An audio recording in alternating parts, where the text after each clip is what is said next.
Will I be able to meet their expectations? We have to prove them all wrong.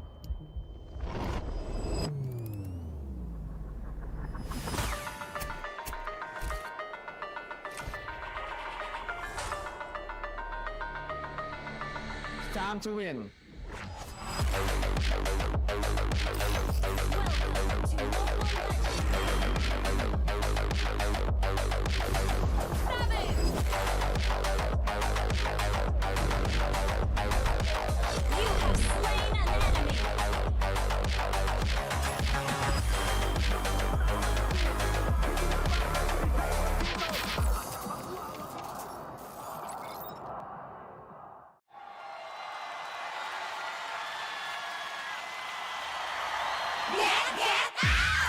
O ano mga girls, may bago na naman tayo ha?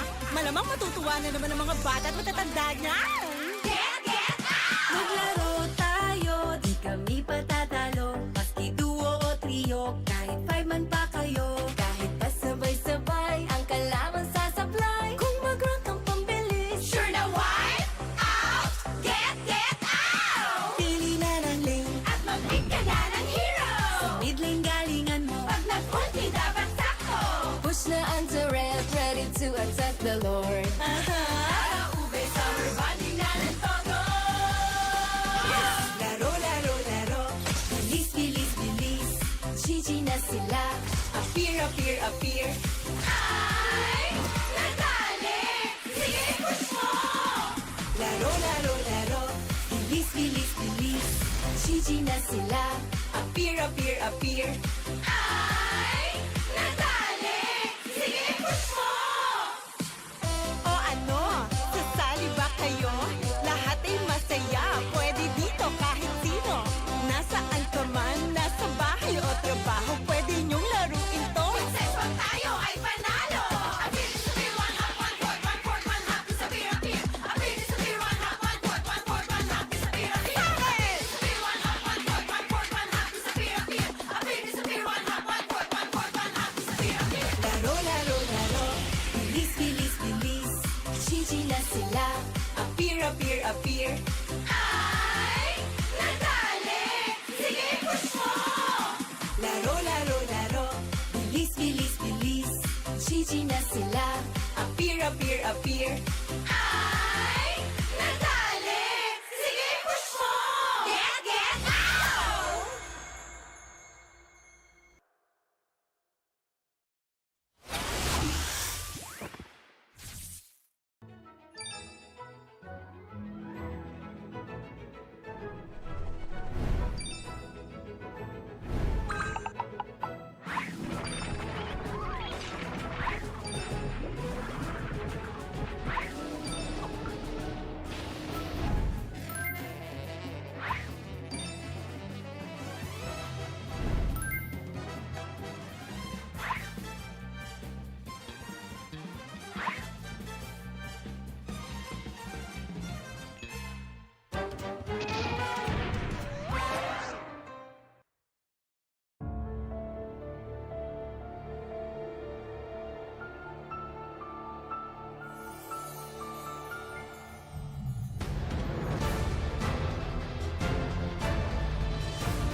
Sawadee Krab, Thailand, welcome to the larger MOBB esports ecosystem. So happy you guys are here. You are the very first MSC champions. Finally, welcome back.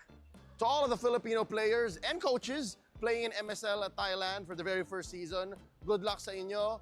Patuloy niyong iwagayway ang Filipino banner. Siyempre, tayo pa rin #1, pinakamalakas na region sa buong mundo. Show them what Filipino MOBB excellence is all about. Watch MSL Thailand. It's their maiden voyage into MOBB esports. The season will run weeks long, so let's check out what kind of action comes out of Thailand. And of course, follow all of MSL Thailand social media on all of their platforms.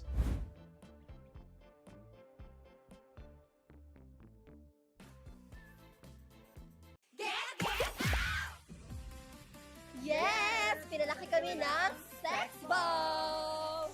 Ang bias ko sa Sex Bomb Girls ay si Rochelle, of course. Bomb ay si Ira. Ang bias ko po ay si Rochelle. Ang bias ko naman ay si Jopay. I'm pretty sure it's on April 30, 2026. 6. Hanggang April 19 po. So claim your rewards now. Maglaro tayo, di kami patatalo. Maski duo o trio, kahit 5 man pa kayo. Kahit pa sabay-sabay, ang kalaman sasablay. Kung mag-rank ang pambilis, sure na wipe out! Get! Thank you, MLBB. Thank you, Sex Bomb. Get your get out emote now. Thank you, MLBB, and thank you, Sex Bomb. Thank you, MLBB, and thank you, Sex Bomb. Get your emote now. Get out! Hello MSL Thailand! Welcome to MLBB Esports family. We're glad to have a new family member. Hope you enjoy.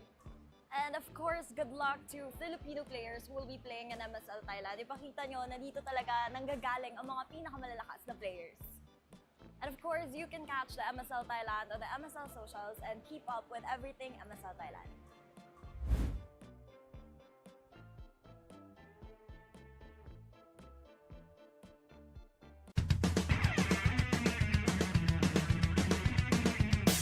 Usapang Meta for today's class.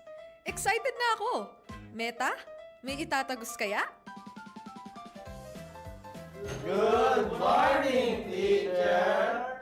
Hello class! So matanong ko lang, sa Scream, sino yung madalas nagsastruggle? Ako po, ma'am. Nahihirapan po kasi ako sa shot call kasi isa lang po yung gusto ko tumatawag sa akin. Teka class, tama! Importante ang comms, mapa in-game o relationship, di ba? Relate ka, ma'am? Secret! Anyway, next question tayo guys. Tingnan nyo tong draft. Sino dito yung nag-overcommit sa top lane? Uy, naku! Parang support ata yun, ma'am. Ay nako, bagsak ka sa counterplay. Huwag ka kasi clash ng clash kapag hindi ka pa crush. Este para iwas crash! Plus 5 points ka sa hugot, ma'am. Okay. That's all class. See you tomorrow!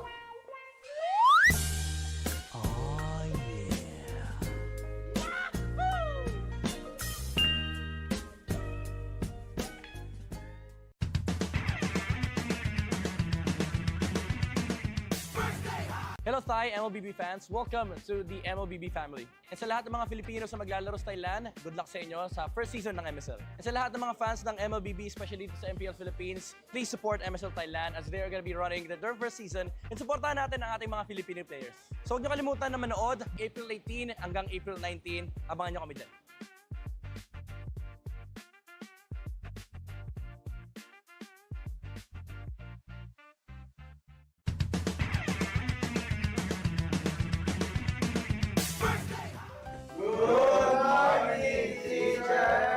May bagong grading sa loob ng classroom. Sino kaya ang bagsak at sino ang may palag?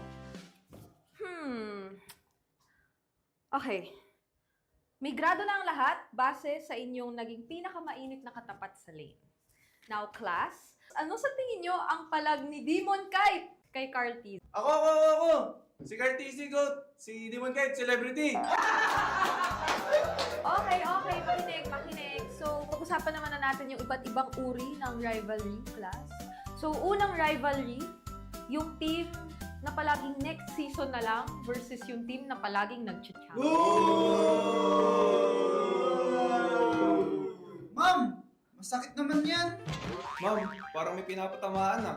Grade 91%. May angas, may storyline, pero minsan pag finals, bigla na lang nawawala. Parang signal sa probinsya. Ma'am! Di naman na kami yan, no? Okay,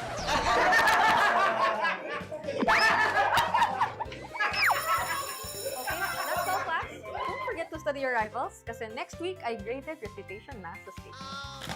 Goodbye! Thank you, teacher!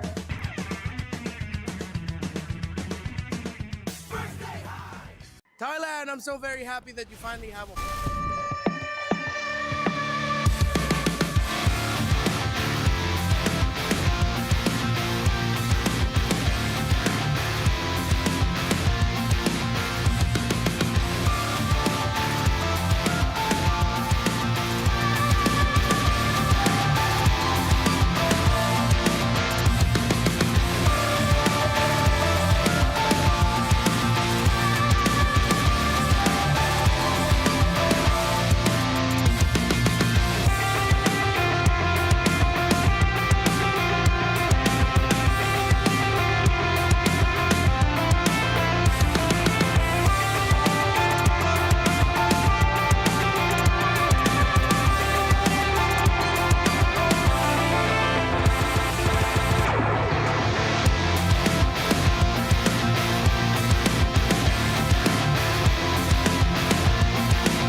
17th season of MPL Philippines is brought to you by the following sponsors.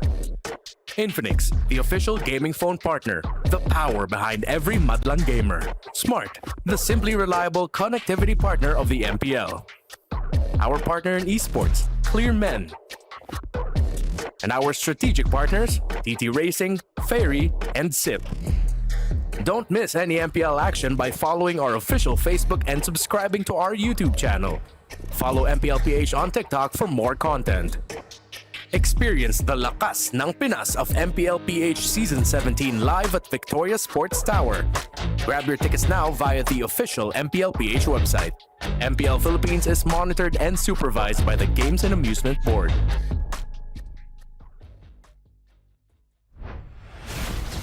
The arena is electric. MPL Superfans, welcome to the final day of Week 4. This is your very own Odin. At ngayong hapon ay makakasama ko ang nag-iisang si Thea. And of course, we're ending our week with a bang dahil dalawang higanting matchups ang ating matutunghayan, starting with our star match of the day, the Golden Rivalry. Sinabi mo pa at magagawa nga kaya ni Teddy na maging steady kaharap ang the pressure na si Savero. Huwag na tayong magpatumpik-tumpik pa. Dahil points, pride at bragging rights ang paglalabanan dito lamang sa tahanan ng pinakamalalakas. This is MPL Philippines Season 17. Palag na to!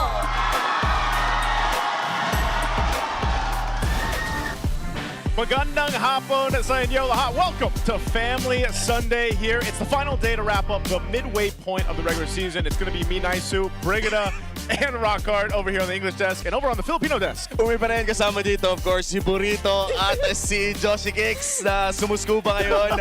Happy Family Fun Sunday para sa lahat. It could be a family fun day, you know, if we want to call it that. Yesterday was definitely fun. I know some of us were here. Before we talk about today's Golden Rivalry matchup, we have to mention this tournament is monitored and supervised by the Games and Amusement Board. Thank you so much to Gab out there. Now, we also have to take a look at the Infinix standings in just a second because yesterday was electric. It was a fire match that we ended day 2 with. It was amazing.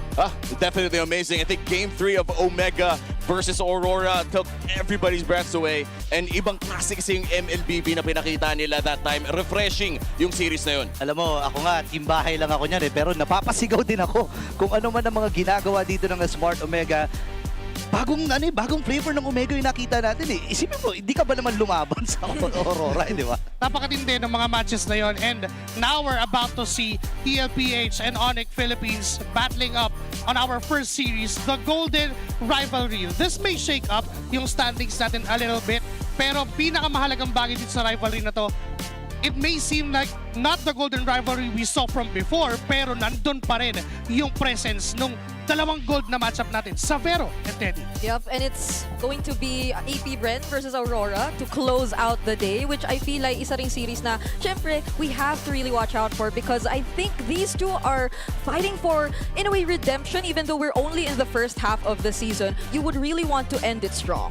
Yeah, and for sure, I would expect that last one to maybe give us another best of 3 series, especially this first series. Yeah. Oh my goodness. Anyone predicting 2-0? I don't think so. I don't think so, man. You know, we had the sweep weekend last weekend, so we have to really focus in on our matchup right now. The Golden Rivalry, that's what we're talking about. Team Liquid, Philippines, and ONIC, they have faced off against each other so many different times. I love that we have so many rivalries too, but this one specifically is exciting because I think a lot of people would put ONIC in position to take down Team Liquid Philippines, especially on the win streak they have going on right now. Definitely. I think ONIC Philippines right now did find their groove for the past few matches. Their start in regular season 17, hindi masyado naging maganda. Natalo sila sa mga teams na ngayon ay nasa baba. Pero ngayon naman, napapunta na sila against one of the final bosses ng ating liga. Parang ito na ata yung best form nila during the regular season. At saktong-sakto yan. Kasi napakainit din ng Team Liquid Philippines. Totoo yan. And mapapansin nga natin, talagang golden org itong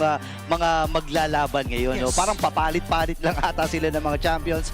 Nakalagay nga dyan, di ba? Season 13, Team Liquid, Season 14, napunta sa F-Nope nung time na yon kasi fanatic ONIC pa. And then bumalik sa Team Liquid. Hanggang sa paulit-ulit na eh. Parang sila lang yung lagi nating nakikita ever since Season 13. And ganoon din naman for MPL Indonesia, ONIC Indonesia, and TLID, parehas din sila yung naghahari doon sa Indo. Sobrang daming similarities, and we are seeing right now na they're even both fighting for a back-to-back championship in their respective regions. So both PH and ID, when you look at these two orgs, they are indeed very decorated.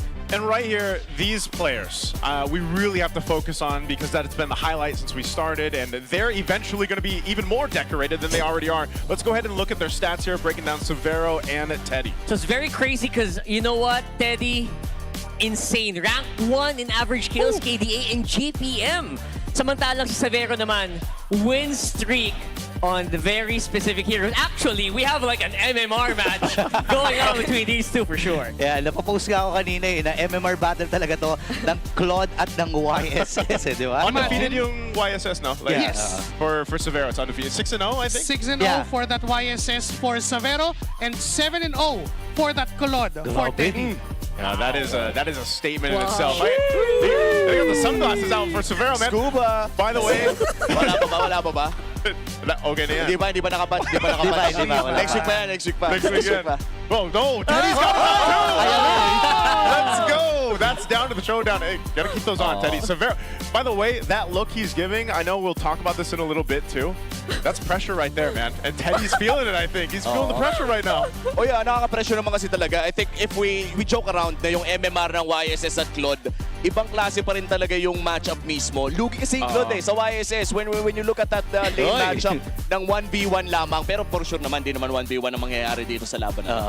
Gusto ko lang sabihin kahit angasan siguro ng dalawang to Ang cute-cute, ang cute na itong mga alam mo kahit mag-flex-flex sila dyan, kahit ilabas sila mga muscles nila. Ang cute kasi, di ba? Pang K-drama nga yung side profile. I think Severo's been spending a lot of time with King Kong and the boys, man. Opa Severo in the chat. W Severo right now. Teddy's been having a great time too, though. Honestly, ever since he came into the league playing for Team Liquid, I think he's really impressed people because. Again, a lot of people saw Severo play, especially internationally before, if they've been paying attention to the international scene. They knew kind of what Severo could bring, and I think he's fit really well into this squad. But you could say the same about Teddy. Yeah, actually, Severo's an MPL Indonesia champion on ONIC. Yeah. So just don't forget that. I'm just saying. Yeah, it's champion DNA is in Severo, but they've showed it. Also, well, there's no wolf here, but so Joshy Cakes, this is yours. Okay, so hindi man ako yung lobo na wolf, ako naman yung lobo na balloon. Pwede na rin yan. Pero let's stop. Bro. Calm down. Pero, ito, simulan natin sa Team Liquid Philippines. Most of the recent wins ng ONIC Philippines nagsisimula sa early aggression ng kanilang mid-trio, King Kong and Brusco and even Super Prince. And TLPH must fight ONIC's fire with fire. Kailangan ng sabayan yung early aggression na yon, may it be with the composition, which will then lead to our second key to victory. Fast dive combs with high uptime stunts, meaning low cooldown stunts is good versus ONIC. This is key para masabayan yung init ng ONIC sa early game. And interestingly enough, for ONIC naman, it feels like forcing a 1v1 in the gold lane in the early game, parang lalawang pasla, that might be a really good move for them just because of the hero selection that we have. And maybe on the draft, we might not even get to see those comfort heroes. So I'm looking forward to that as well. And of course, take Carl TC away from neutral objectives. Keep that guy away from the retry range, and you actually might get a win. You know, we missed an opportunity there, by the way. Fight ONIC fire with fire. Doesn't Liquid Stampede beat the fire? Like elements, I mean, come on, you know what I mean? Okay. You know, but before the matchup, we have to mention as well, right now, you guys can get ready to level up your game and your grades. The best students don't just study hard, they study smart. That's right. Meet the Infinix XPad 30E, the first true education tablet in the Philippines. It features an 11-inch FHD plus big screen, an AI tutor on tap, and over 120,000 free courses. It's time to make learning easier and a whole lot more fun. Get your XPad 30E right now for Infinix. Easy learning, smart buddy. Thank you so much, Infinix. That is we're nearly there, but I think there's a heated take that we have to kind of throw out there for the audience to ponder on as well. Joshy takes. I think we've got something for you. Is there a hot take that you've been thinking about lately? Not so hot take, but I just think that if TLPH wins this series, they can go 14-0. Right after the first half of the regular season, That's heavy. nakalaban na nila lahat ng makakalaban nilang team. And for the second half, it just means that they just have to repeat what they did during the first half. So, if they win this, I'm calling it. The 14-0 is coming from Team Liquid. Oy. Oh, wow. Wow. All right. Okay. Pabigatin ba natin, pare? Ano yan? Kapag hindi nag 14-0, anong gagawin mo? No, that's not a joke. He's actually putting it out That's there. serious. He's actually putting it It's out. serious. Go! Mag. Be careful. I've seen this before. I've seen this before. Please don't say you're going to shave your head. Wag na lang. Siguro, pag-isipan ko na lang. Pag-isipan na lang. That's the same answer. That's the same answer. But I will say this. Yeah, take a breather, Joshy, because that is a statement, though. And I think a lot of people could line up to that because if they close out week 4, halfway point, undefeated, why wouldn't they be able to just run it back again? Oh yeah, I definitely agree. There is a big chance na kapag nakapag-adjust na kasi yung Team Liquid Philippines, nararamdaman natin na alam nila kung paano laruin yung meta multiple ways. Because there are teams na alam nila paano laruin yung current tournament meta natin, pero singular effective way lamang. And we've seen Liquid do it multiple ways. And honestly, that's insane, yung ganong level of excellence. Yeah. Honestly, Team Liquid as an org, by the way, has been tearing it up here in the Philippines and Indonesia. I think they only have one loss there as well.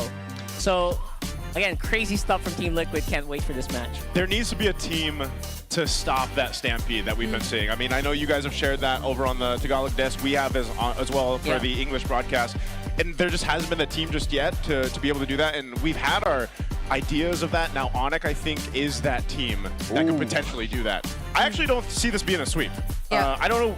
I know some of us threw out our predictions. I know Burrito posted his recently. We had ours in there. Yes. But I don't know. I don't see a sweep happening here. No, neither do I.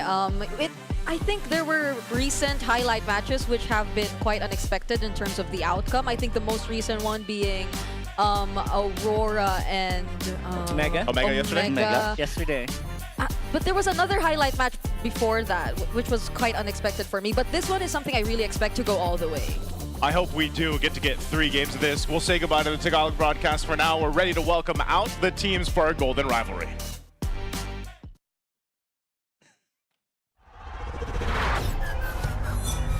They remain dominating. They are the team to chase. They are the team to set the standard. The entirety of ONIC Philippines destroying Aurora sa series na to. Papagandahan talaga namin yung next namin mga kalaban kasi undefeated pa yung TLPH ngayon Siguro kasi hindi pa nire-respeto ng mga ibang team yung club. Doon ako mag-show up and gagawin yung trabaho ko sa gold laner. Papalitan niya walang iba kundi ang crew standard. Maybe I will just trying my best because the gold lane is already different, so I think they have a different fight. Sa akin, inaabangan ko rin talaga yung laban na yun kasi gusto ko lang din talaga makalaban din si Prince. Parang magandang laban yung mapapalitan namin. Star match pa din yung laban namin versus ONIC kasi yung mga natirang players is magagaling pa rin naman and intense lagi pag gagamitin yung naglalaban. Siyempre, before dyan may rivalry din kami na ONIC. And sa mga katapat ko sino man dyan, good luck lang and huwag mo akong yabangan. Masabi ko kay Sanford na gagaling ako.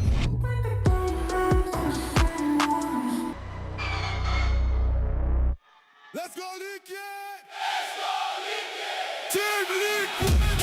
History is written in gold. This will never rust. This is the star match of the day brought to you by Smart. Starting off with Team Liquid Philippines. They've been calling many names: CZ Mute, King Bomb, Phoebe Nuya, the Apex Predator. He's none other than Sanford. First name greatest, last name ever. Give it up for the GOAT. It's Gold TZ. Greatest team that ever played. MLBB, they run the game. Call TZ, they're gonna debate. Crown the king, he seals the fate. They count it up. The cold, the calculated, the lone stallion. Let the chef cook. It's Sanji.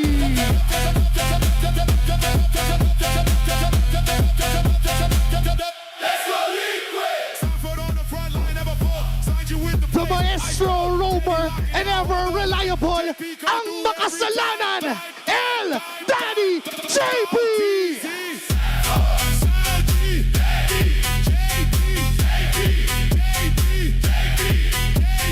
Look who's ready! He's deadly! The golden treasure that they found! It's Steady Daddy!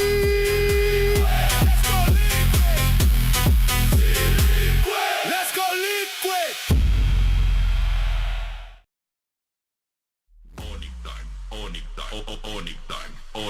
The Super Band returns to the railway stampede! Sonics, this is your ONIC Philippines! The rising force in the XP lane, the architect, make way for Kirk!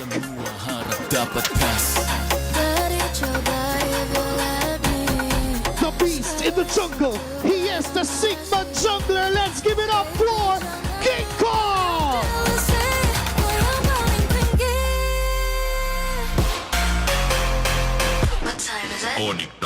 The mid lane trooper, Monster Mage, call him Super Prince!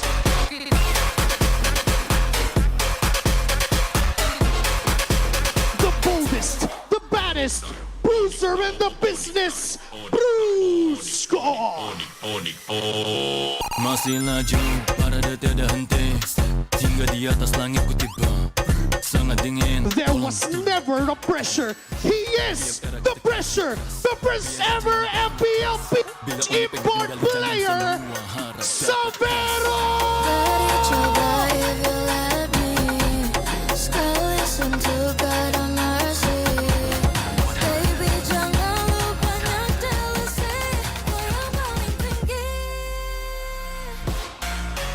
To ensure the integrity of the game, let's welcome our marshals, JD, Chico, Patrick, and Joshua G.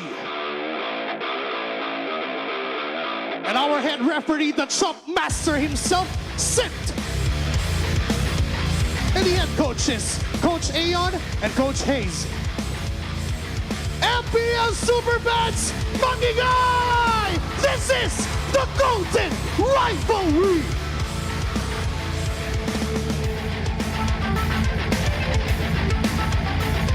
All right, what a welcome for our Golden Rivalry here. Let's go ahead, Brigida, take us through TLPH. Yep, I love how we're also welcoming Coach Aeon on stage. I believe this is the first time we will be actually seeing him draft for Team Liquid Philippines. And it's just so timely now that we've discussed how important it is that they draft fast dive comps with high uptime stunts against ONIC in our keys to victory.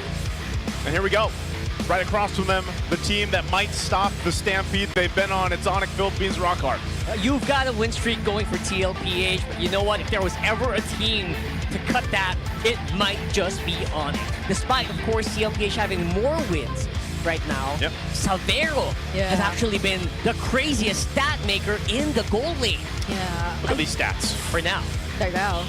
But I really understand why we put so much highlight on Savero, because it's the fact that he's the first import we've ever had here in MPL Philippines. But he's the kind of import who, according to the playstyle of ONIC, doesn't necessarily need to be accompanied all the time. They play this 4-1 playstyle. They give this very independent hero to Savero most of the time. And it's crazy how he's able to handle that up against the top gold laners here in the Philippines, be it in terms of laning or in terms of team fights. That's why I think, you know, the name, the moniker, the pressure might actually really stick. But first, let's head on over to our Smart 5G pig test. Hello. Okay, so message ko kay Carl TC, good luck like a flower in the desert.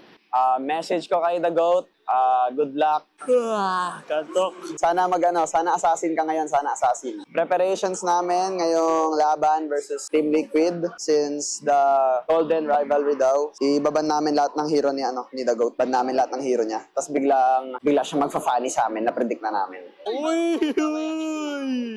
Kaya daw message nyo sa Golden Rivalry, paparating ko sa kanila. Kaya ba, ano masasabi nyo? Golden Rivalry pa ba kahit wala na si Oheb Kelra? Parang ano yan, new generation na guys eh. Parang ano yun eh, parang TLPH walang card. Uy, ba't may ONIC Savero dito? Outplayed ka na agad. Ayan, inaurahan na agad si Teddy. Sa lobby pa lang, may Savero. Ay, ano pala, Savero versus ano pala?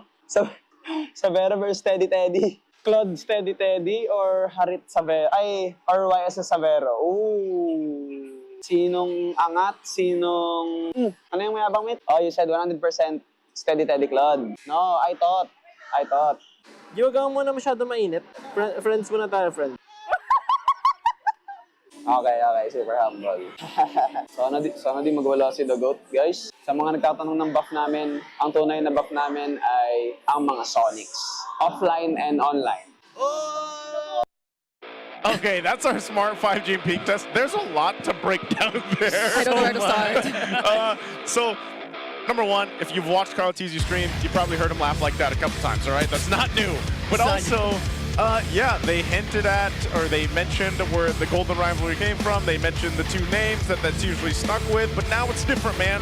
That's the new generation. We see Severo being one of them right on the screen right now. That's a completely different story, it feels like, but the essence is right there. Same uniform, same roles. It's a different guy. Yeah. I gotta say, Severo has been looking really good and has been... it's so ironic, right? He's the baby of the lineup. Yeah. But you don't need to baby him, bro. That's true. He can do whatever he wants and he can do it on his own. You know what's funny about Severo is, like, if you have been watching closely, let's just say you've been paying attention to Severo from week one. What? He is really, like, settled in. Yeah. He's like that guy that, you know, made his way to another country. I'm speaking from experience here. And then all of a sudden he's been hanging out with the boys, hanging out with the Barcada for like 4 weeks, maybe longer, obviously. Longer than that. But he's been hanging out for a while, and now he's settled in. Yeah, he's suddenly doing the Sigma pose. And he's putting on sunglasses. And putting on sunglasses. Next thing to ask him is, what's his favorite Filipino dish? Yeah. It's probably balut, bro. Balut? Probably balut. He's probably definitely tried it, but usually the top two choices for most foreigners coming out to the Philippines is either adobo or sinigang. Okay, I trust him because... Yes, I am him. Yes, 100%. he is him. If Severo is the pressure, he is him. Oh, what's Naisu is the pressure cooker. What? Because he likes food. Yes, very much so. You do need rice for adobo and sinigang, so... Wait, unless you're a madman and you eat it without rice, like... Well, that's a very American way to do it. Yeah. So for now, obviously, stats don't lie. Severo is still on top, but Teddy, he's also had one of the craziest debuts that we've seen for a long time already. I'm wondering if we potentially, as we jump into the draft here, we just see the YSS and the Claude band out. Or No, if, like, that'll be the priority that we see them. Because... You know, what are we on? By the way, Flying Clouds map 1, so it is a little bit different. Usually we see Expanding Rivers. It's going to be Flying Clouds. TLPH will be on the blue. We got ONIC on the red. You can see some of the bands already out. It's a lot of the jungle bands. Like we heard in the ping test, Smart 5G ping test, they are going to hone in on the jungle options. Yeah. And they weren't kidding. Yeah. Amazing. Aside from that Sora right now. Aside from that Sora. And you mentioned us not being, or possibly not seeing the goal leaders. I think we will still see both the Yi Sun Shin and the Claude. So the MMR match is still on for Liquid and ONIC. But these bans actually leave out mid laners open. And that includes I am a daughter of Northern Freya. Oh my goodness, okay. The Freya first pick. Yes. All right, now, not necessarily gold, right? Not necessarily but gold. It is the biggest. It's the most prevalent right now. Yeah. I don't know how I feel about that. Or Severo's played it, that we've seen him. But, so have we seen Teddy? Have we seen Teddy play it? That I'm not 100% sure. Okay, if I recall correctly, Teddy has been only on the carry, and Claude, Moscow. Yeah. Not even the Granger. I was going to say, I don't think we've seen Teddy play a fighter gold yet, so let's just assume this is going XP? Like, is this actually going to go in the hands of Sanford? There could be a chance. We saw it previously too. I think even in other regions we do see the Freya XP. Oh, but here's a busted hero.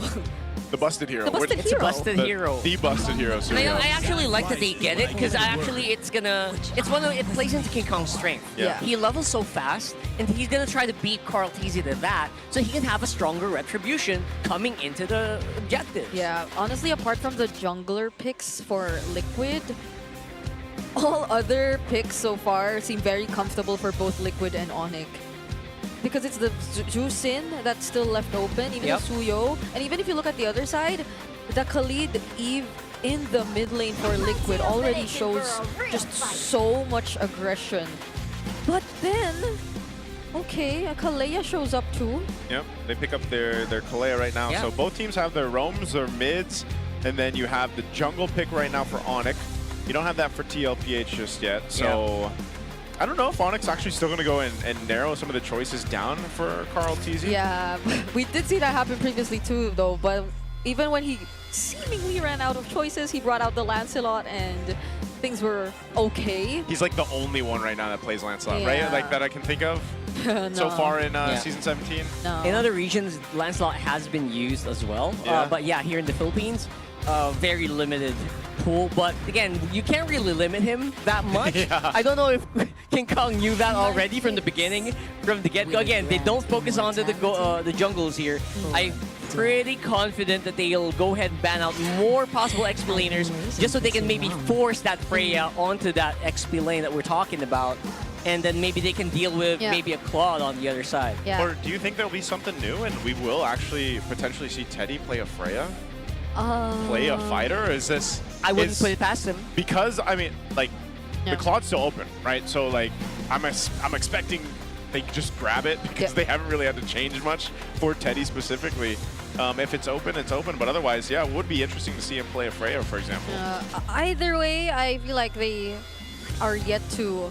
They could just adjust the matchups accordingly if ever they are really able to force out the Freya in the EXP or either the gold. But I don't think the Yisun Shin 2 would be still that much of a bad idea if ever it still gets open in the second half. Yeah. Because you can technically still play your 4-1 strategy. The only problem would be if TL takes it out. Ooh, that would be nice. You know, they can swap it out maybe. Have Savera on the Claude and then, you know, Teddy on the Yisun Shin. Yeah. That might look good.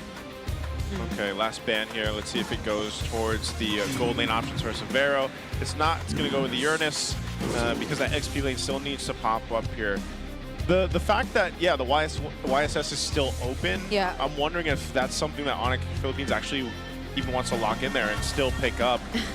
They've got their grounds covered. I mean, with the first 3 picks, those are quality picks. You've got great set potential. We've seen this plenty of times. Suyo, overpowered in the jungle right now, like we've mentioned. And this is Super Prince on the Juice Ship, one of his best heroes that he picks up.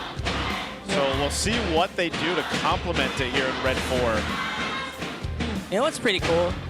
I just saw Savero use the finger sleeve while playing. I know very few pros who do that. Does he have it right now? I didn't see he has it on. Oh. That is it's interesting. just on the... It's on his left thumb. Oh. So I don't know what that's about. It's pretty cool. Just a small observation. But here we go. It's not none of the above. It's Harif actually on the goal lane for TLPH. I kind of like that. Don't they have like a name for this draft of Liquid where you get the Fredrin Eve together? Is it like the Exodia? Almost Exodia. We use Exodia for like their World Championship winning lineups, but basically almost there. Almost there. It's about 4 or 5 maybe. Yeah, apart from the Freya, I think that's the biggest change because it is indeed going to be an XP Freya. Look at that Granger hover. Is it the first time we see the XP Freya for Liquid? I think it is. That's what I'm wondering. I can't recall when Sanford last played the XP Freya right now in the season. Even I can't. So I maybe it's his first. Yeah, it's the first time we're seeing it. And it's up against the Yuzhong, so let's see how he manages that. Whoa, it's a non-MMR match. Aww. Even if the Yisun Shin and the Claude are both open, they just chose not to play those heroes. Well, you know what, super fans, you guys can let us know as well what you think. You get a chance to win 1,000 MLBB Diamonds right now. Just predict the match. Scan that QR code on your screen. You'll get a chance today for this and a chance later for the second match. Don't forget, while you can, scan the QR code. Let us know in the chat as well. Now, MPL, look at the prediction. Whoa! It's an even breakdown. I don't know. Have we seen a 50-50 split? No. The closest was a 49 to 51. Well, that my goodness. Insane.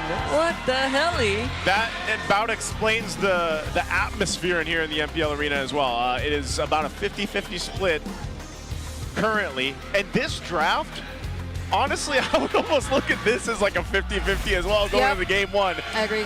So, I don't know. Either way, it's a best of 3. Hopefully, we get 3 amazing games between this Golden Rivalry that we've been talking about here. They've gone back and forth so many times, and we'll see exactly if ONIC Philippines can stop this stampede that Team Liquid Philippines has been on for now 6 matches in a row. Will they stop it here?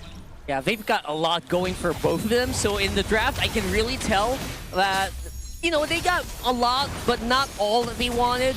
Again, XP Frey up for contention here. Look at that mid lane fight. Early flicker is already forced out here by ONIC.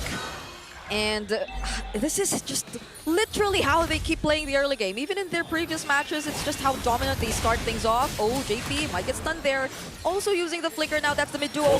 And this could be a punish. Super Prince flickering out. Carl TZ2 brought in, and that might be first blood for ONIC. What a bro, what a move from Brusco. There to be there for Super Prince. Yeah, essentially the power of Surge of Life, you cannot underestimate that.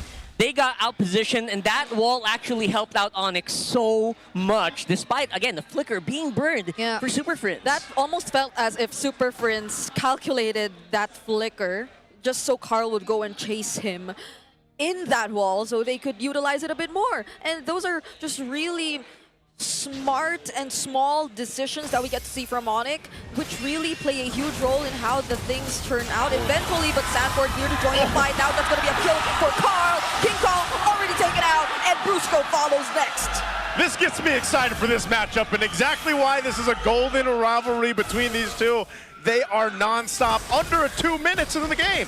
Actually amazing. Look at that. Look at that. Look at the barrel. We need cameras everywhere. Oh my goodness. One day we will. One day the broadcast But how do we catch will. that though? You know what? I don't know. We'll figure it out when we get there. We'll get more cameras. We'll get more cameras. 100%. Well, the fight for the turtle, first one of the game. It looks like, yep, Maltese will grab that just fine. And this is what you have to look at, is the pace that's being set here on both sides. So far, it's a pendulum, back and forth this early on. It's a really good back and forth, but you also have to look at where the goal is going, especially right now that Sanford got the kill, Carl TZ got the kill. It's going into the right pockets for TLPH. Yep, and what do we say about not allowing for Carl TZ to get close to the objectives? Yeah. ONIC, even despite a really good start, are now slowing down. And I don't know if that's the kind of approach you want to go for up against Liquid, because it seems like they're getting a hang of their own momentum. This is one of those things where, again, Carl TZ, I know a lot of people think of him as the Lancelot. Well, I also see him as the Fredrin because of the time that, you know, we were in that meta. Oh, Raging Sandstorm. Oh, okay. Brusco using the Tsunami Slam, bringing them close to under their turret, and the flicker out to avoid that RWM. Ooh, I love the trades that are happening right now. Yeah. As we were saying, actually, you know what? Carl TZ on Fredrin, that's like his second most used hero in all times. It's gotta be.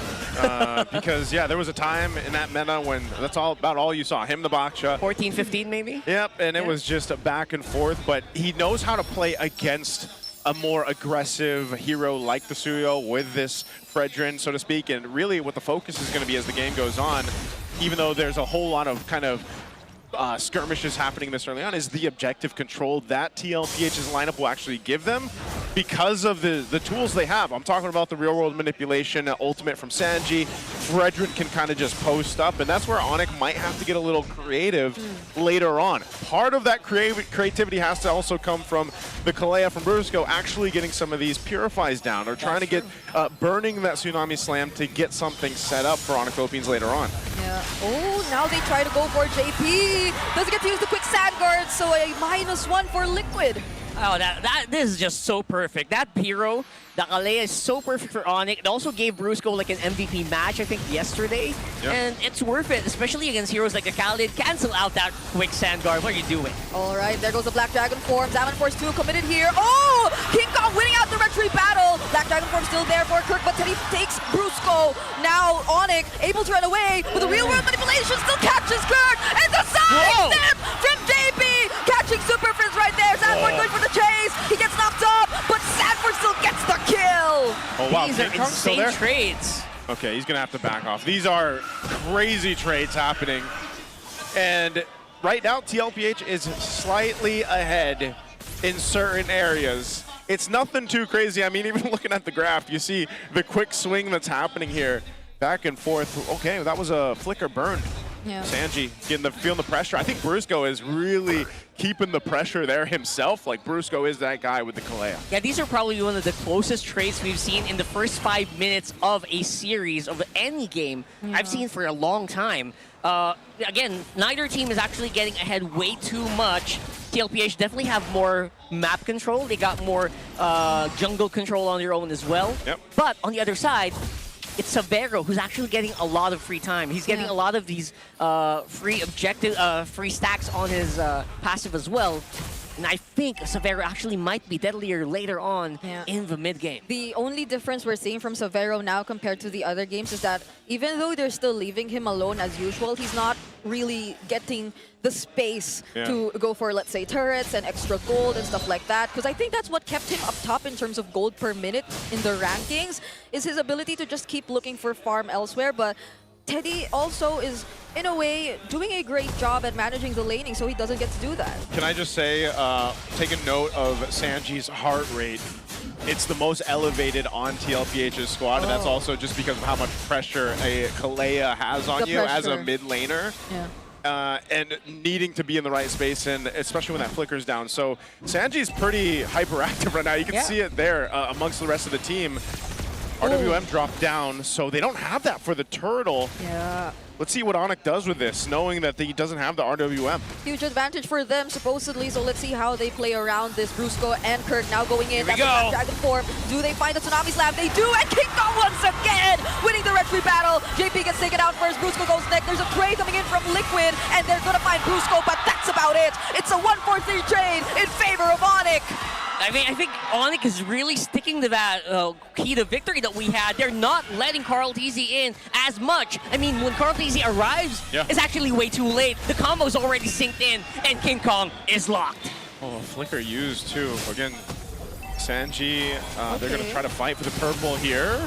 Yep, taken away. So one thing that you can't deny is how smooth a Suyo is. We're going to look at the replay here. I think this is when he goes in, gets the turtle. Look at King Kong. He's going to sweep on in here. So fast. Gets out, and then Severo has a way to go ahead and just fire off some shots, Destinadas, and they'll pick off Carl TZ here because there just isn't anywhere for Carl to go from there. So a really good decisive team fight for ONIC early on for that last turtle of the game.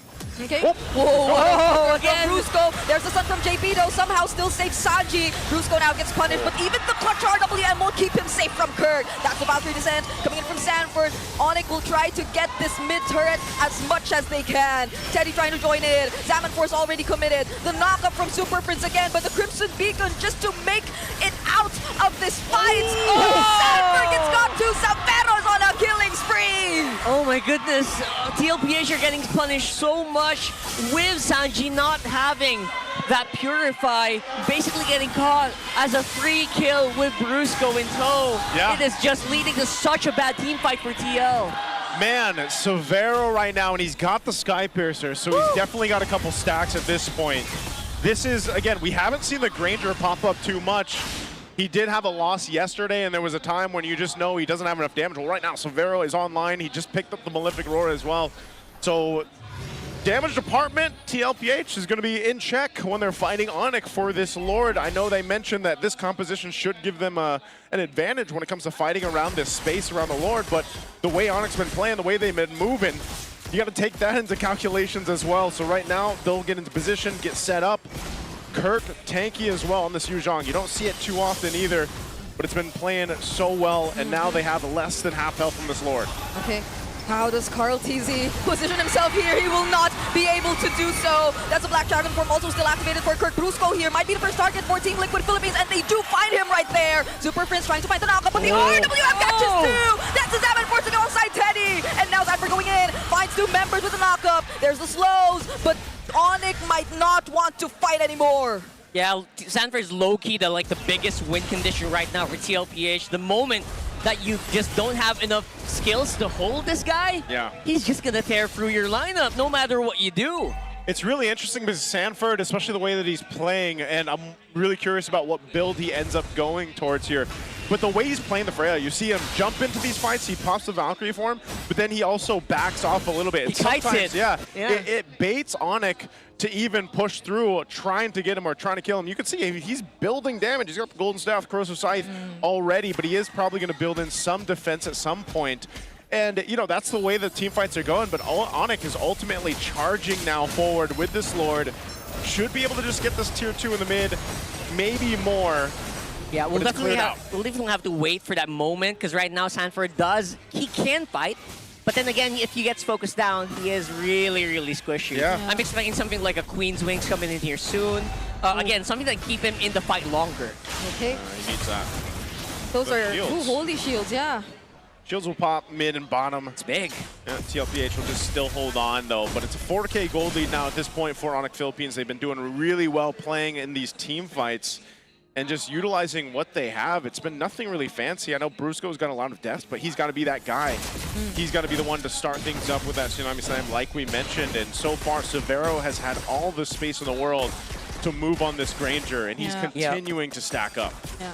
That's like the biggest key. Like the space for Severo is massive just because Super Friends is on front. Yeah. Now Super Friends is supposed to be like a backline mage too, but you know what? The way that Super Friends plays this hero, he's just gonna bully everyone there. And when he's doing that, that's when Severo really shines. Not to mention, if someone gets picked off by Brusco, of course, it's so easy to do that with a Tsunami Slam though. Yeah, you don't need to babysit 2 heroes at once for ONIC.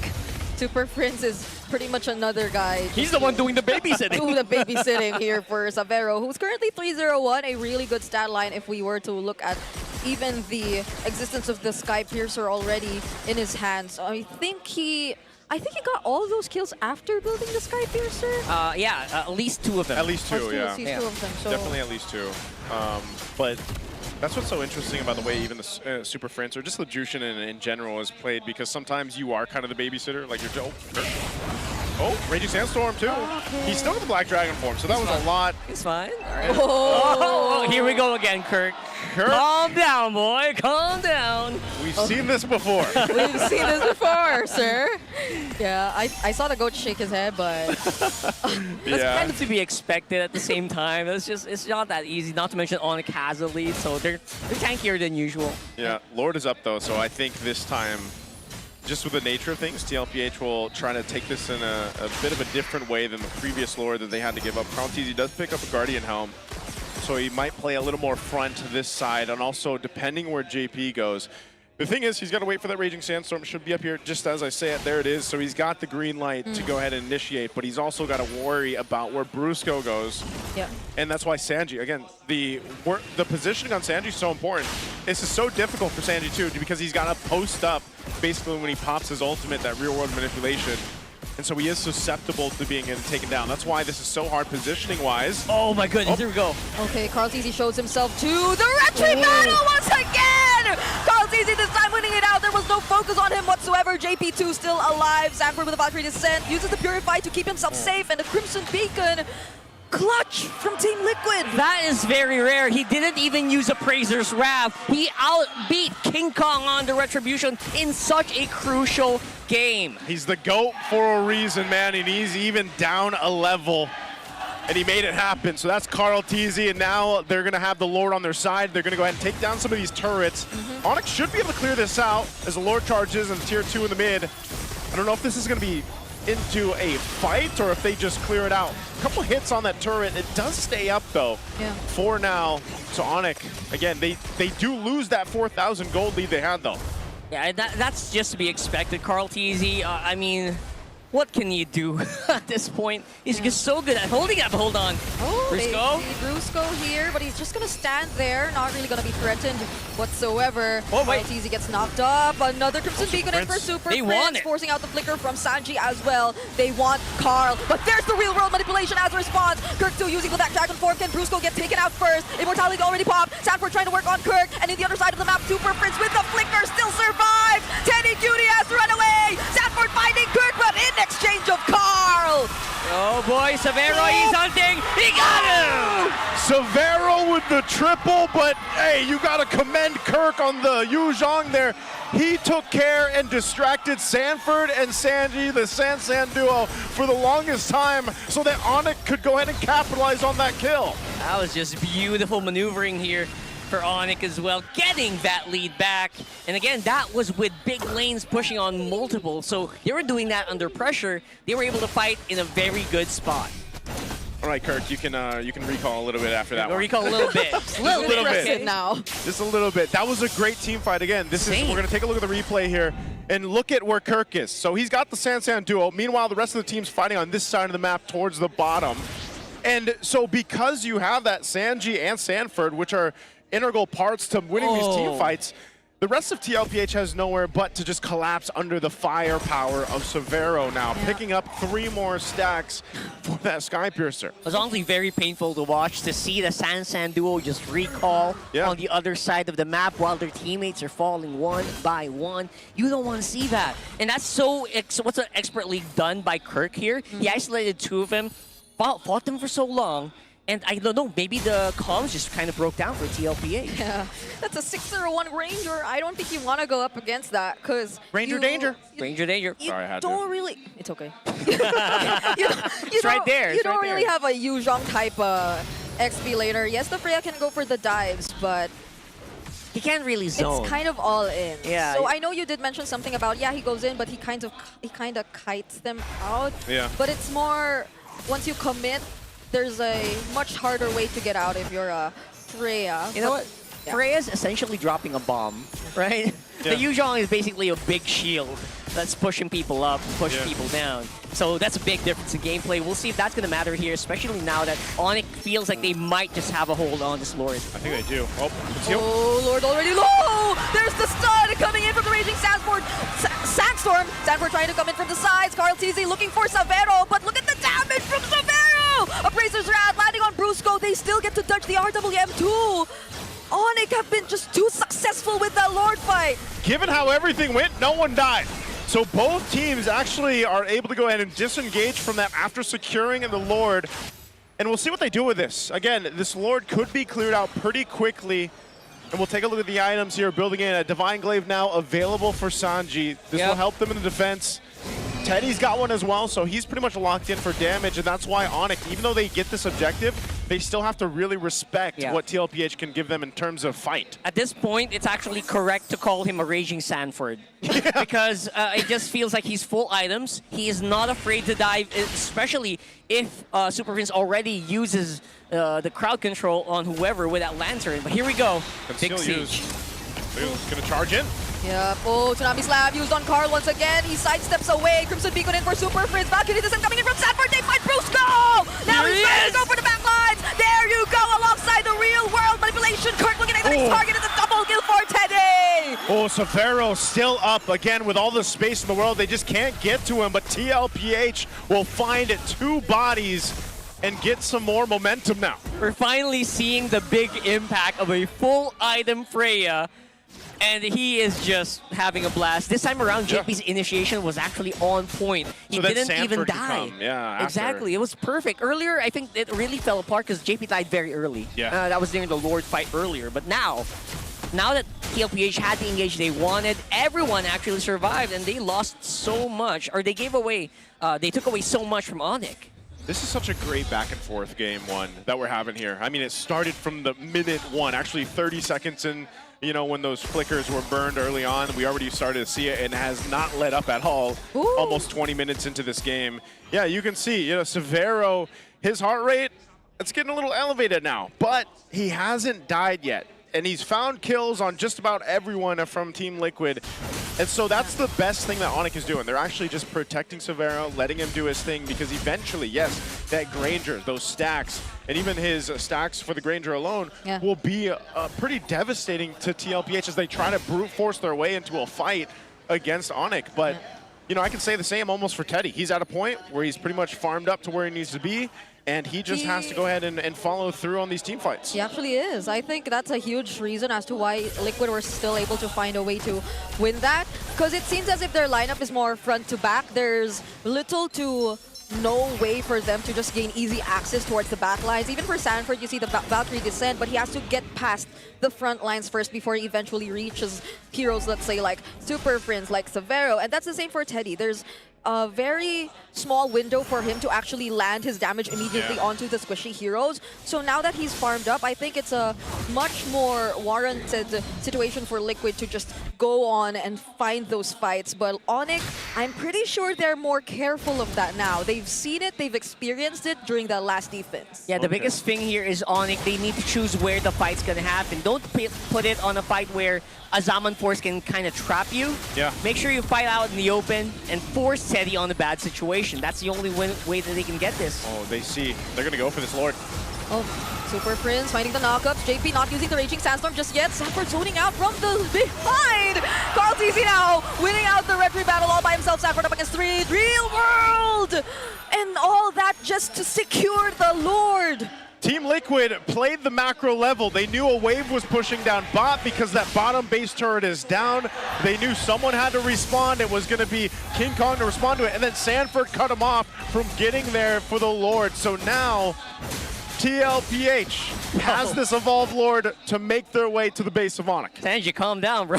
He's been that way He's the like whole at game. 160 right I think the ones with the lowest heart rate are the roamers. Yeah. It's JP and Brusco. Look at that. Yeah. Right now, Sanji feels like he's under so much pressure. Again, I understand. We play mid a lot. understand. Without a Purify, if you make a Yeah. bad move, you're done. You're cooked. You're trying to hit all your abilities, but also keep your finger above Flicker because you need it, especially How do you against do this. that? I don't know. Purify. Yeah, you Right? have to. You have to be able to hit that Flicker right on point, but also his real-world manipulation is so important here. Picks up a Lantern, though, for this fight. They're going to walk in with this Lord here. They're approaching it. They're going to force something. It's being cleared out pretty quickly. They might just want to go for this mid-turret. Oh. Okay, Purify still there for Sanford. Uses the Valkyrie inside to get out. Now the Lord's in the base. ONIC, could they still go for a play? Flying in. There's no ultimate for Brusco, and there Where's goes the the lock? Real World! They're just locking on the base! They want to end this right here! And Liquid take game! Oh, I could see how fired up Carl Easy was in that one. They really worked hard to get that victory down, and that's going to be game 1 going over to TL. Wow. Wow. Not the ending I was expecting there. I thought ONIC would have a little more fight towards the last one, especially with a fully locked and loaded lineup in Severa with the stacks. What the? What happened? What just happened? Yeah, that was like a non-fight. I think TLPH knew that if they fought head-on with all the firepower that ONIC has, they were probably going to have the 50-50 on that one. So they said, you know what? There's someone else that we can fight. The base, it's not fighting back. No, because they did that for the past 2 team fights. They just ran out What of was gas. your term? It was non-team fight. Yeah. The last 2 fights were non-team fight. It's so weird because the whole game was a team fight. Yeah. And then the final one, it's like, okay, you can go through. Like, that's what it felt like. Like, you got the Lord, you got the big Lord, you can go through. No, but it was so smart of Liquid to call that, yeah, you could just force that Tsunami Slam and sacrifice your Purify so we could just walk towards the base. That's 2 ultis out. Yeah. They're good. They're fine. And again, heart stop moments. New segment, by the way. I love that. Yeah, heart stop moments. This was, I don't know. I don't know if there was a better way. There probably was. There was definitely a better way for ONIC to handle that. But man, Sanford, MVP right here on the Freya. You got to remember. Oh! Whoa! I did not expect that. He said, I did not I swear he said, expect that. Dole. Yeah. But again, he is the MVP, very deservedly so. Not only is he the one. What are they pointing at? Why is the Tagalog guest Why are pointing they over here? grinning? I don't Why know. are they pointing over here? I think, Brigitte, I want to say, Brigitte, that it's just not the Tagalog broadcast. It's actually everyone. the whole audience. It's everyone. It's I'm pointing sorry. at Brigitte.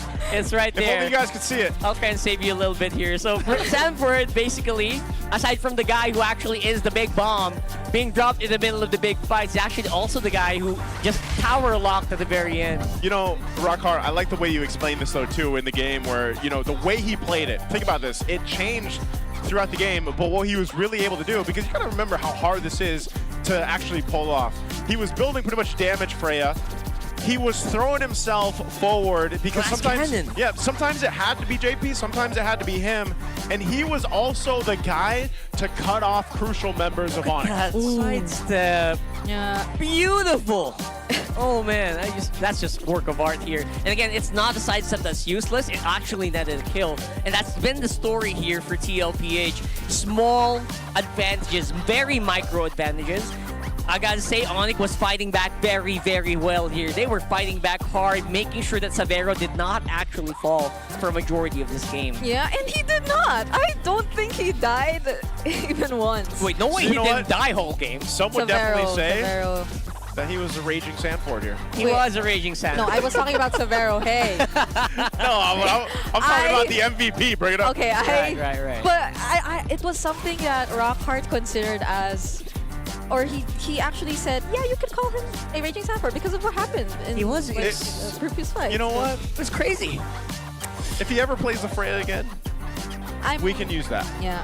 No, I'm surprised it actually worked. Cause Actually, no, we can't. You can. No, you can't. Hey, I like that.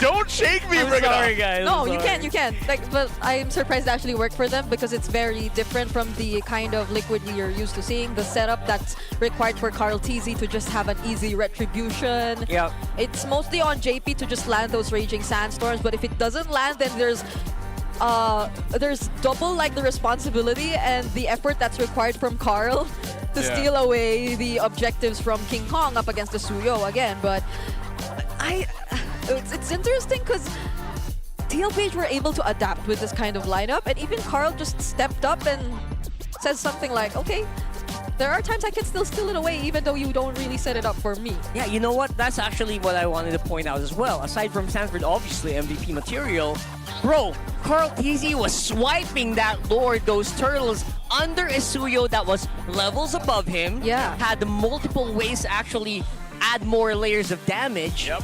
Bro, Carl TZ, come on. He's the GOAT for a reason, man. You know, and I don't know. It's probably also partially because he's outplaying everybody with the Infinix GT30 featuring the GT trigger for lightning fast reactions and MLBB certified 120 FPS for ultra smooth control. Dominating the game with Infinix GT30. The power behind every Modlon gamer. The power behind Carl TZ's retribution. I swear, man, that was... It's the GOAT. He's the GOAT. He's the GOAT for a reason. I'll tell you that much. To dominate the land of Dawn, though, like Carl TZ at TLPH, you need a connection that never lets you down, from scouting rotations to tracking the pros. Stay online and in that zone. Power up with Smart Power All 99. Get 10 gigabytes of data for MLBB and your favorite apps, plus unlimited FB, calls, and text. Share every GG moment with Smart, the simply reliable partner of the MPL. And also, there's more. What? Because right now, it's time to flex. There it is. Superfans, unleash your creativity because the hashtag MLBB Get Out UGC challenge is officially live. We're giving away 1,000 MLB diamonds to the most solid entries. There are 3 ways to win, so all you could do is either show off your peak ouch moments in the gameplay challenge, slay the game with your outfit check transitions, or bring that energy to the Halukay Ube dance challenge. Just post your entry with the official hashtags. And I did a sample. Did you see that? Yeah, you did. I did. Amazing. Approved. If your vibes are on point and your edits are crisp, those diamonds are yours for the taking. So lock in your entries and show us what you got. Get out. I was leaving it to you, Rockhart. You're taking it home. I grew up with. You should have done it. You know what? You grew up with those flex bomb answers as well. Come on, don't lie. To be fair, I didn't. You know, I shared a little fun fact before that when I was visiting the Philippines. I heard it all the time. Yeah. But I had no idea what it was, and then now it makes sense. You know. Can you do it? No, I can't do it. You were I was about to. close. I was about to because you know what? The picture of me doing that dance of all of us, by the way, that's Burrito. Led by Shout out Burrito. to Yeah, Burrito. we're shouting out to Burrito. It's out on the internet already. That was supposed to be, you know, exclusive. But let's go ahead and throw it over to an interview before we head over to Game 2. Grabe naman talaga ang energy here in the MPL Arena. That is why we are with our KOLs, Shaira and Hannah Bitch. Hello guys, bumati naman kayo sa ating mga super fan. Hi guys! Shout out sa lahat na nanonood ng MPL ngayong araw na to! Niliteral yung shout out. Hello po! Tapos biglang, sabi ko sa'yo, Shaira, pinagsama pa talaga tayong dalawa. Para dumagdag sa energy ng ating mga audience. Pero Thea, meron din tayong mga kasama dito sa ating tabi. Of course, meron silang mga challengers. So guys, kailangan tapatan nyo yung energy na ganon. Introduce yourself and of course, the team that you are supporting. What time is it? Hi guys, I'm Ariane alongside with Vince! Let's go, ONIC! And we are from ONIC Philippines! Ay, grabe Thea, nasimulan kasi ni Shaira yung gano'n na energy. Dito tayo sa kabila. Kuya, anong pangalan mo? Rain po. Anong team ang sinus... Team TLPH! Parang hindi na nila kailangan ng mic. Hindi na kailangan na lang nilang sumigaw at kailangan nila magbigay ng energy dahil ngayon ay nandito tayong muli sa ating segment na Rampalag. At alam nyo na, kapag Rampalag, i-challenge natin sila ngayon sa isang Halukay Ube Dance Challenge. So guys, ready na ba kayong sumayaw? Napakuluan na ba yung mga bewang na yan? Ready na guys? Ready na! So sa harap ang ating mga kasama ditong KOLs. Ready? Galingan nyo ha, dahil malay nyo, kayo ang manalo ng golden ticket para sa Sex Bomb concert is their last get out na. Kaya naman, ready na! Music, please! Get out! Maglaro tayo, di kami patatalo. Maski duo o trio, kahit 5 man pa kayo. Kahit pa sabay-sabay, ang kalaban sasablay. Kung mag-rock ang pambilis, sure na wipe out!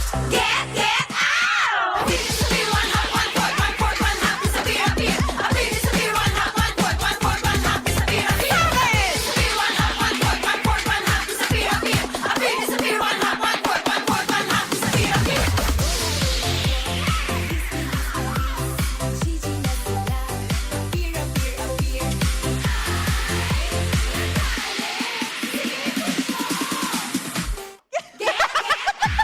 Get out! Oh my gosh! Get out! Hindi ko kaya!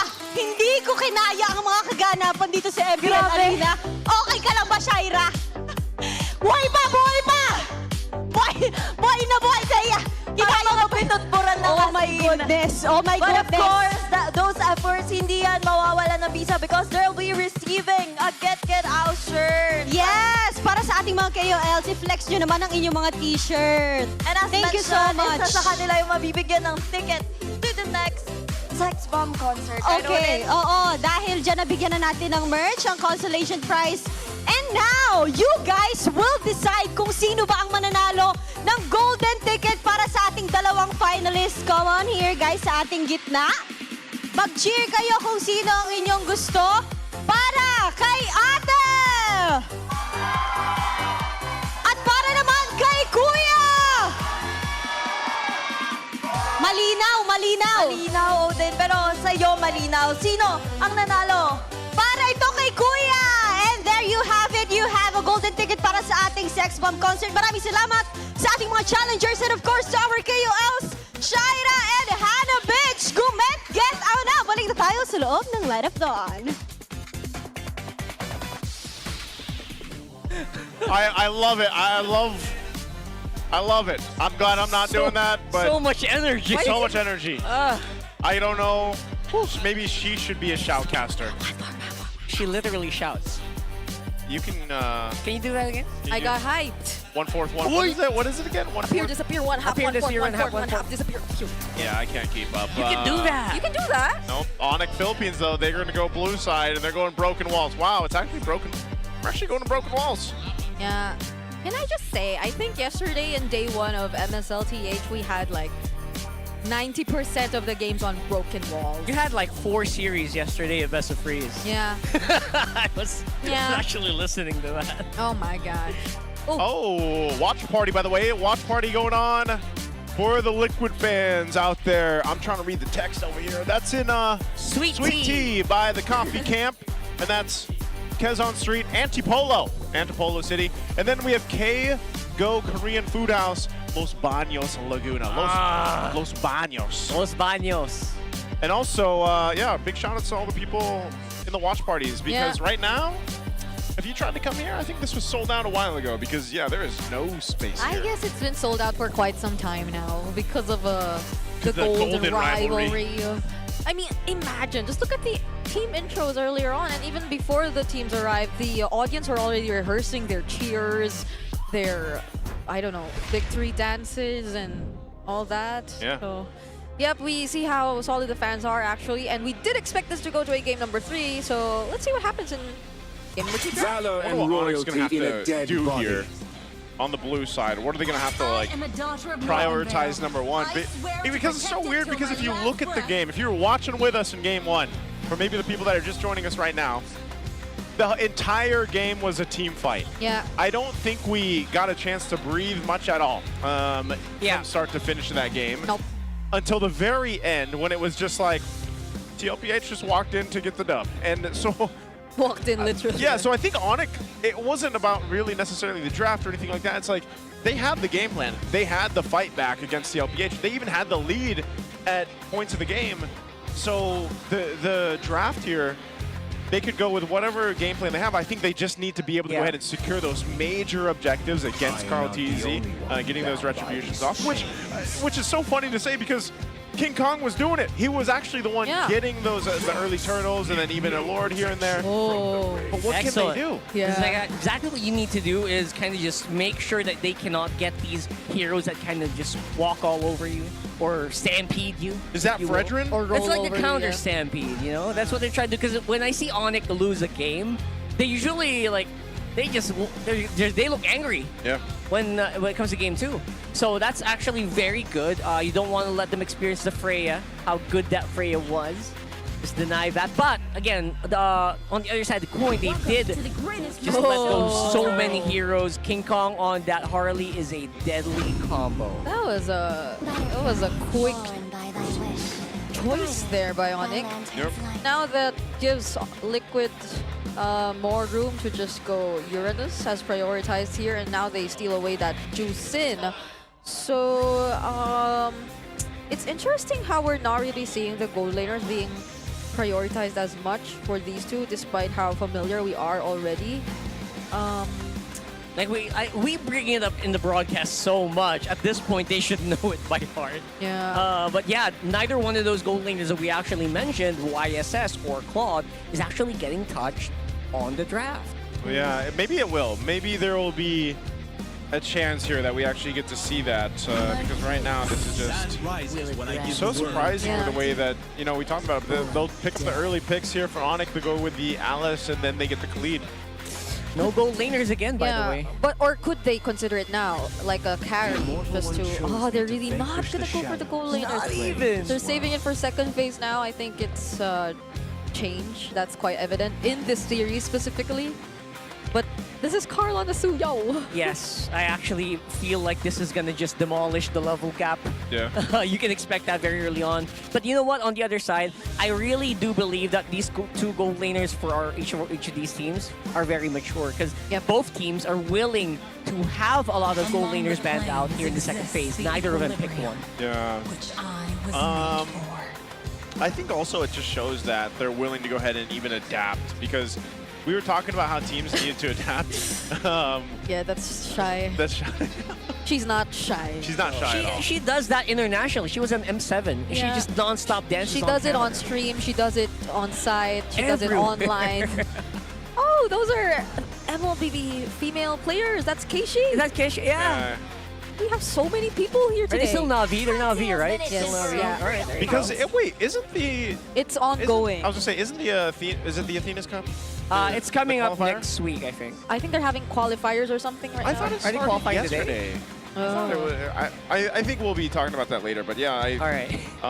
you know, either way, through this draft, second phase, we've got some of those key pickups being banned out. There's the YSS. The YSS is actually going to be banned out, so Excellent. Yeah. Okay. not for you today, Severo. That's actually an excellent one. Just remove Savera from comfort, I think is very key for TLPH. So just removing one hero actually did so much here for TLPH. And now on the other side, again, Teddy is very chill. He's probably still got that Harif in tow. Yeah. I think the Harif will slot in very well to this lineup. You can force the enemy team to kind of build radiant armors and magic damage. And then that's when Carl Tease is going to show up and just soul sever everyone to oblivion. That's true. So last ban for ONIC here. Are they also banning out the... Oh, they're not. They're gonna open the Claude, actually. Wow. Interesting, though. Maybe the ban on the Eve was also like this, also because it kind of counters the Juicin, but also because they're gonna go for the Claude, as we discussed now. So they, even though they could have had an answer for it, it was a safer ban. Now they have just more room to operate overall with Yeah. this draft that they have so far. And ONIC, on the other hand, I guess the Harith is still there too if they want to switch things up. But then all of her damage is gonna be magic. Yeah. So I don't like that for ONIC if they are. Or could they just go Moss cover carry maybe? Moskov is good comfort for Severo. I was gonna say probably the Moskov just because you know his pick was banned out. They might need the carry for Uranus too, Yeah, so you're right. Because even if they did play Granger in the previous game, I doubt they'd want that up against this lineup. So, whoa! Luyi on mid and carry on the gold. Super Prince Luyi. Like these two mid laners, if there's anything about them, they're both like Luyi specialists. They are Luyi specialists. But they used to be, especially when Luyi was present every game a few seasons back. So funny that we actually saw the Luyi pop up yesterday in the game with Omega and RORA, right? And That it was fun. Paired up with the Ryzen's Fanny. And it was one of the reasons I feel like really why they were able to go ahead and beat the defending world champion. So let's see this last pick right now. For TL, they need their roll, and they'll go with Hylos. So marquee pick here, something that you usually expect for JP. It's actually very good. The Hylos will actually keep you alive. It can also catch Dudley Magic with ease, especially since Revitalize is a thing. And like a gem on it will make sure it doesn't die right away. Yeah. So that's good. I mean, it's a very good hero for protecting, which JP really likes to do. He's got to be there for this lineup to work. But I will say this is kind of scary for ONIC because we spend a lot of time talking about the gold laners coming into this matchup. Well, Teddy is going to be steady in this one. He's got his hero that he needs to make this work, but also the composition for TLPH is really well rounded out. But I will say this, ONIC can get an early start with a Harley. Having the Luyi there, that Super Prince pick that he just loves. He can play the macro to this. Wait, could there be a combo between The Harley and the Space Luyi? Escape and the Luyi? Yeah. Oh, that's actually possible. If Claude can do it, Pretty why easy wouldn't to do. Harley? Exactly. Yeah. Like if you can BMI, why can't you? You're space traveling in both ways. So if you can't, you're bending space and time. I will mauled. That's right. So let's see if that's going to happen here. We haven't seen that at all, actually. Let's see if it happens. Whoa. Revitalize already forced out. That's a very aggressive start for Team Liquid and ONIC. Yeah, one thing to note, junglers not getting invaded as much. They're more protective right now. Both of these junglers are really running for that level 4. Yeah, they're going for it, but they're going to poke down back and forth here. Kirk.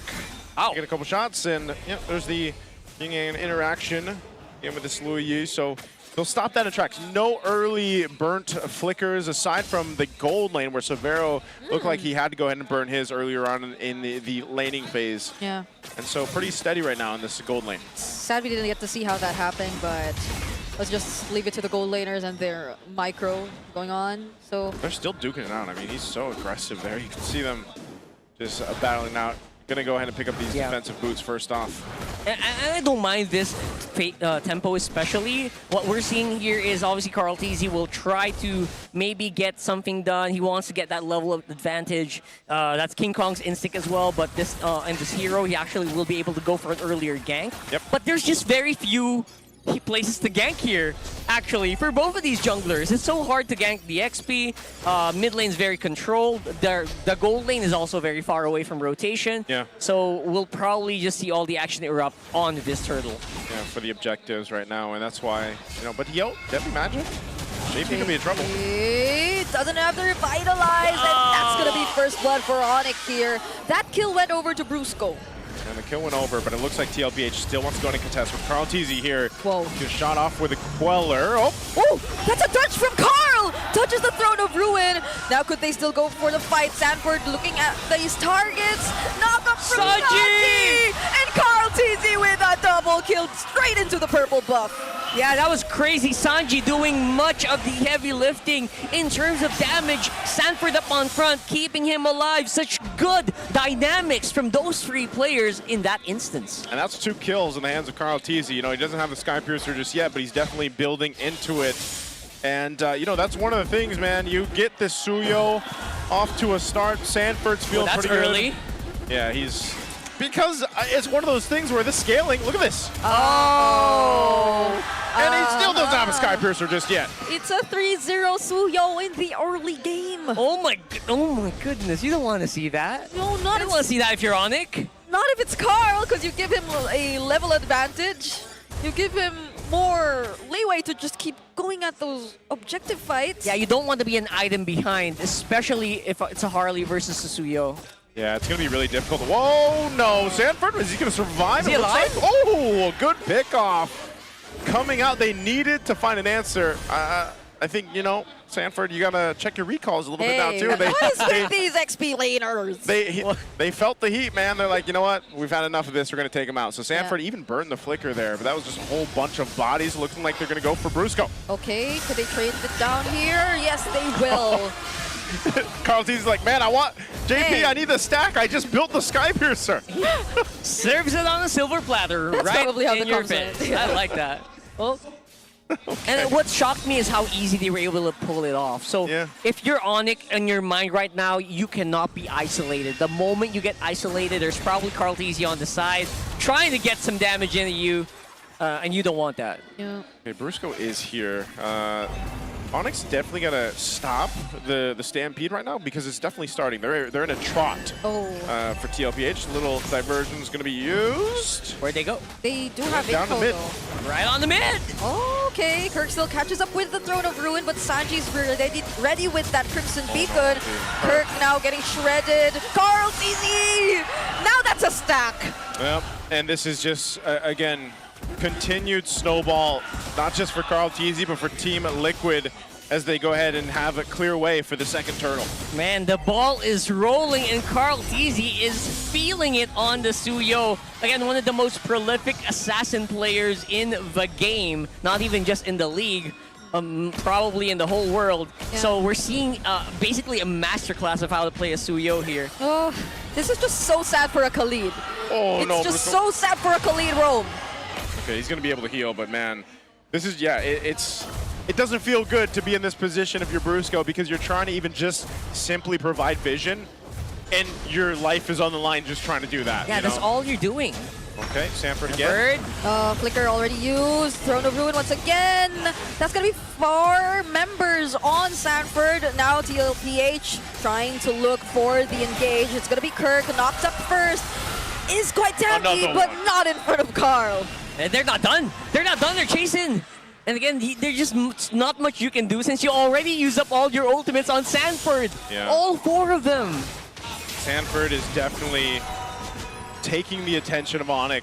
They're just throwing so much at him. And it's kind of his job on this, especially on this Uranus. You know, just take what you can, make them use their battle spells and ultimates. And then just come in and sweep in. Your teammate's going to sweep in and save the day for you. Yeah, and that's when you just type Worth. Yeah, the recalls have probably something to do with it. Yeah, probably got a little bit of, you know. What's the recall I'm do? looking for the giggle. The giggle factor. Okay, I was looking for that giggle word. Let's Sorry. just wait for the diversion plays. Come on, okay? All right, there's the We diversion. have not seen a good diversion yet, have we? Oh, Now they we actually might. sent it up here. They're going to go for Sanford again. Whoa, the sidestep. I've seen it before. No way. That's Giggle. So That's Giggle, bro. if you're wondering what Rockhart was mentioning, that right there is Giggle. Yeah. Okay. But I don't know if you want to keep doing that though, because right now ONIC might be looking for an angle. Liquid will still be quick enough to escape. Force the flicker out. And I guess this is the 3rd turtle that'll just go over to Liquid as they seemingly try to go for a mini fight, but it's not really going to break out into anything. All right, let's talk about this then, because right now they're in full stampede mode. TLPH is just controlling everything, taking whatever they want. Where does ONIC find that window? Where do they find this opportunity, Rockhart, to get themselves back into this game? Because even looking at the graph, it's so there for TLPH. The biggest way they can actually get back into this one is a really, really good Deadly Magic and a Throne of Ruin from Kirk on the back line. Carl TZ is very good at that. You kind of have to bypass Sanji. You have to take a fight that Sanji is in a very bad range to do anything. Because right now, low-key, Sanji is probably the biggest damage dealer onto Team Liquid right now. If we can see that graph anytime soon, maybe aside from Carl TZ. Oh, there's a Throne of Ruin. Whoa, there's just something about Carl and his ability to dodge these Throne of Ruins. Every single time Kirk tries to go for the setup, Carl is just ready to dash away from it. Oh, man, he's trying to just limit test the stacks on the Sky Piercer right now. Deadly. And this is what we talk about, guys. This is exactly why leading into the matchup, we talked about Claude for Teddy and why it's allowed to be Steady Teddy. Steady Teddy. He's just been doing his thing, farming up. You know, he's going to be up there near Carl Teasy, who's 5-0, but Teddy has just been farming up. He hasn't had to do anything but just stay in the lane, do his thing. And eventually, when ONIC does decide, okay, we need to turn this around and fight, that's where Teddy comes in. And Carl Teasy is just going to be also trying to get that proc off with the Sky Piercer. Yeah, the biggest shock for me is they're not really doing much about Teddy. ONIC feels like they're just more focused on just surviving and not dying, and maybe trying to buy some time for Savero to get into play. But right now, Teddy is getting left unchecked for a majority of the game. I mean, how do you do that if you're being constantly in check by the high loss? Yeah.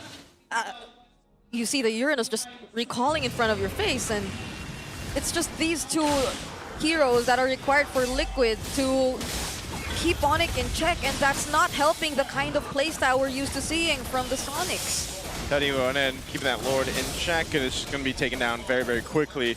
Divine Glaive is picked up now by King Kong, but Lord is secured now for Team Liquid, and this will get even more crucial fighting against Team Liquid. Ice Queen Wand now in the hands of Sanji. Yep. So trying to get away is going to be a little bit more difficult because you're slowed down.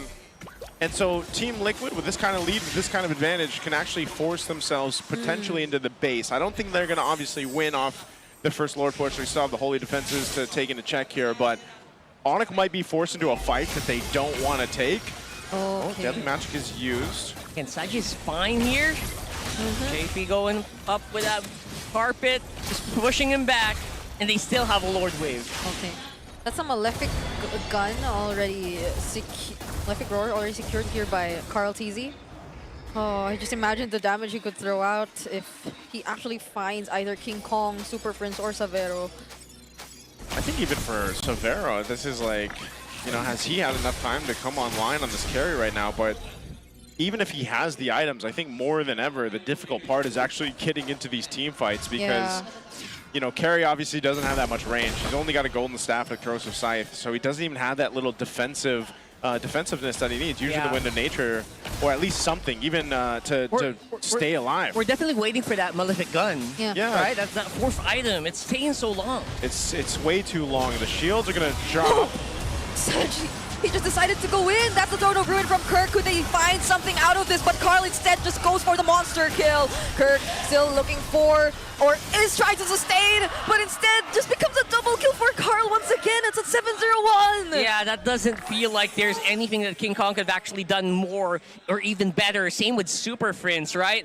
Because Super Friends just feels like it's just so hard to do anything as a low Yi, except maybe for teleporting to their back line. But the front line is just being ignored here. The front-loaded damage from ONIC is not making a mark to the armor of TL. Yeah. Look at the base turret. So middle and top base turrets go down. Sanford completely fine.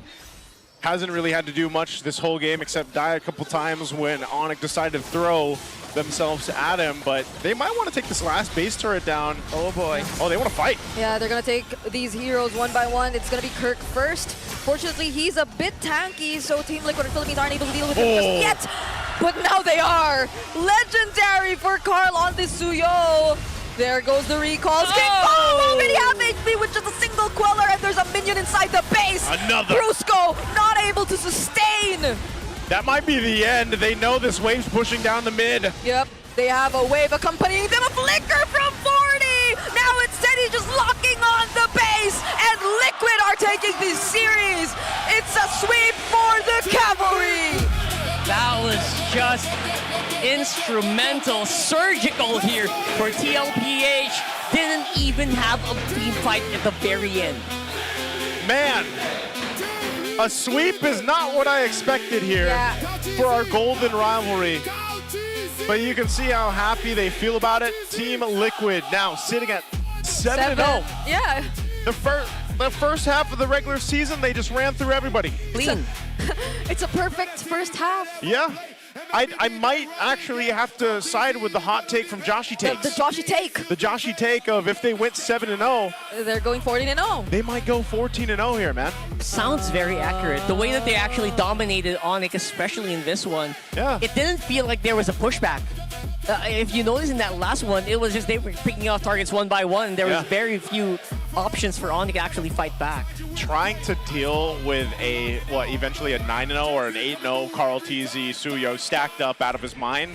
Like, what do you do? What do you do in that situation but just like hope you don't die? Hope you don't die. But like Brusco, man, like think about their tankiest members over on ONIC lineup. Yeah. Brusco felt like paper. No, because we weren't even able to see what the idea for the Louis was. At most, they just use it to push waves on the sides of the map. But to make or go for surprise plays, I don't think we saw any of that. Yeah, I was waiting for like a really big 5-man teleport behind Carl TZ while he's taking a Lord. That did not happen at all here. And at some point, even if they did had teleported, I think everybody just would have died to the Queller or the They didn't have the Sever or firepower. something, man. Yeah, there's just... And that's why I was wondering, like, where was that window? Where was that opportunity for ONIC to get back into this game? Because like you guys mentioned, I think Louis Yi as well just doesn't have that damage profile that you would see from other mages right now. But let's go ahead and throw it over on stage here for our winning interview with TLPH. And with that, the Golden Rivalry ends with a 2-0 sweep in favor of Team Liquid Philippines. I don't know, Teddy, I want to ask, how was your first Golden Rivalry match? Ano po, okay lang po kasi medyo nakaka-pressure nung una pero okay naman po kasi experience din. And speaking of pressure, nabanggit na sa Vero na siya ang pressure. Na-pressure ka ba sa match line-up nyo? Hindi naman po. Mas na-pressure ako kay Carl. Bakit? Curious kami, bakit ka na-pressure kay Carl? Bakit? Carl TZ is the pressure. Ayan! So we have a new narrative. Sa Vero isn't the pressure, Carl TZ is. Sino ba sa tingin nyo ang talagang pressure? Carl TZ, pinapressure mo ba yan? Hindi po lagi ko lang pong pinagsasabihan sa mga kailangan gawin ganun. Okay, being the senior in the team. Pero ngayon, gusto lang din muna natin kausapin si Sanji. Sanji! Kayo yung team na bukod tangi na hindi mapabagsak in the first half of the regular season. Tingin mo ba ganito na yung magiging takbo ng buong team nyo sa buong regular season? Sa tingin ko, oo naman kasi pero one game at a time pa rin po kami. You believe so na kayang-kaya ng TLPH i-keep yung momentum? At ano sa tingin nyo yung meron kayo na wala sa ibang team kung bakit ganito kayo kalakas? May Singaporean coach kami. Uy! Yung nasa likod. Hello! He credits you for their win streak. So what can you say about that? It's a team effort. Team effort. So humble of you. But now, I want to ask also, Sanford, parang nung nag-Freya ka, meron kang ginagawa na naman na pose, ha? You're brave enough doon sa team fight nyo sa Game 1. Pati nga ng pose, pag nanalo. Yes! Got it. Talagang yun na yung pose. Pero Sanford, we wanna ask, speaking of win streak, next up is again RORA, another rivalry. So may message ka ba sa RORA? And of course, ang ka-matchup mo na si Edwin. Good luck lang and sana bigay niyo na sa amin to. Ipapamigay nga ba ang panalong yun, Thea? But now, let's see who our match MVP is. Our match MVP is Carl TZ! Carl TZ! On point yung mga pa-Lord Steal mo, especially nung Game 1. And talaga namang kapag match nyo, matik, punong-puno yung side nyo. What do you want to say sa lahat ng supporters ng TLPH? Sobrang thank you kasi lagi kayo nakasupport sa amin. And sana supportahan nyo lang kami lagi, gagalingan pa namin. Once again, you may now take a bow and your victory walk. MPL Arena, make some noise once again for Team Liquid Philippines! Grabing simula ng ending ng ating week 4 na Golden Rivalry, and it ended up with a 2-0 sweep, and we'll find out how that happened as we throw it back to our panel. Call TZ! The music just every single time gets me so hyped up. fun. Maybe that's their buff. Maybe that's their buff. Speaking of buff, let me just fix my glasses here a little bit. All right, there you go. Congratulations, Carl Teasy, by the way, match MVP, because damn, what a performance. 9-0-1 on the Sioux. Yo! He's the match MVP and game 2 MVP. How could he not? He's a 9-0-1 Suyo. He didn't even get the first few Sky Piercer stacks round hard, but not even his full potential. He was 3-0 before he got the Sky Piercer. Yeah, crazy. And 100% kill participation just means Carl Teasy was in every fight. The GPM almost reaching 1,000, almost unheard of. You don't see that often anymore. It's just so rare now, especially for junglers who just have so much pressure being thrown over to them. Usually those almost 1,000 GPM goes to the gold laners, but this game, Carl Teasy was everywhere. He was relentless. It was actually so hard to find a fight where Carl Teasy could do no wrong. Enemies weren't always dying immediately, but they were leaving the fights with maybe 10% HP, and it was just insane to fight. I personally would not have been able to play if Carl T was doing that to me over and over again all game long. Dude, ONIC didn't get to play. I would just choose to not fight against Carl TZ. And he would Like if you just had a choice. What? You know, like you're like, yeah, I don't want to. If you're ONIC, you're just like, nah.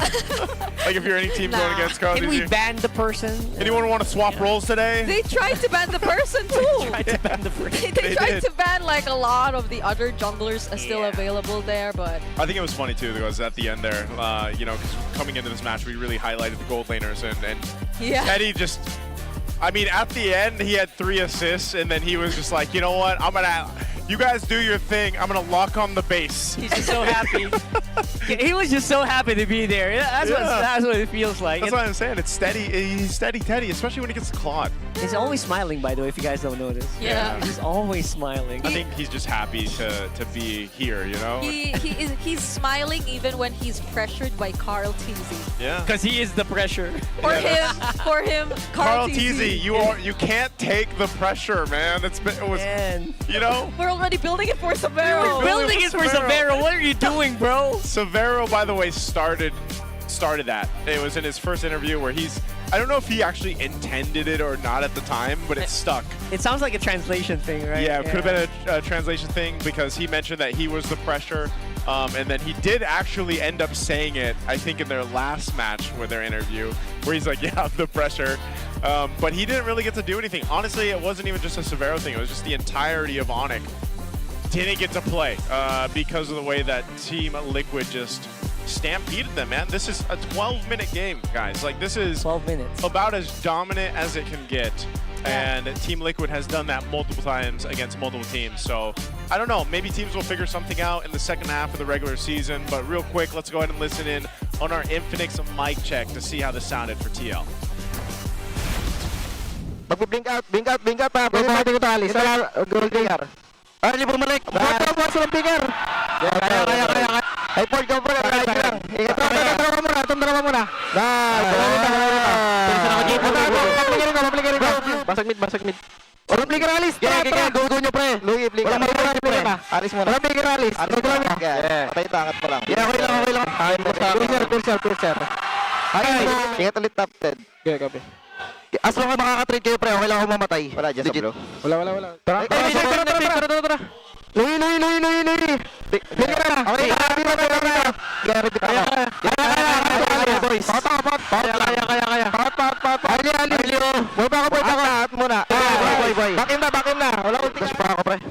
I-double backward. Wala nang vacuum. Okay na to. Beam may auto ko. Tayo.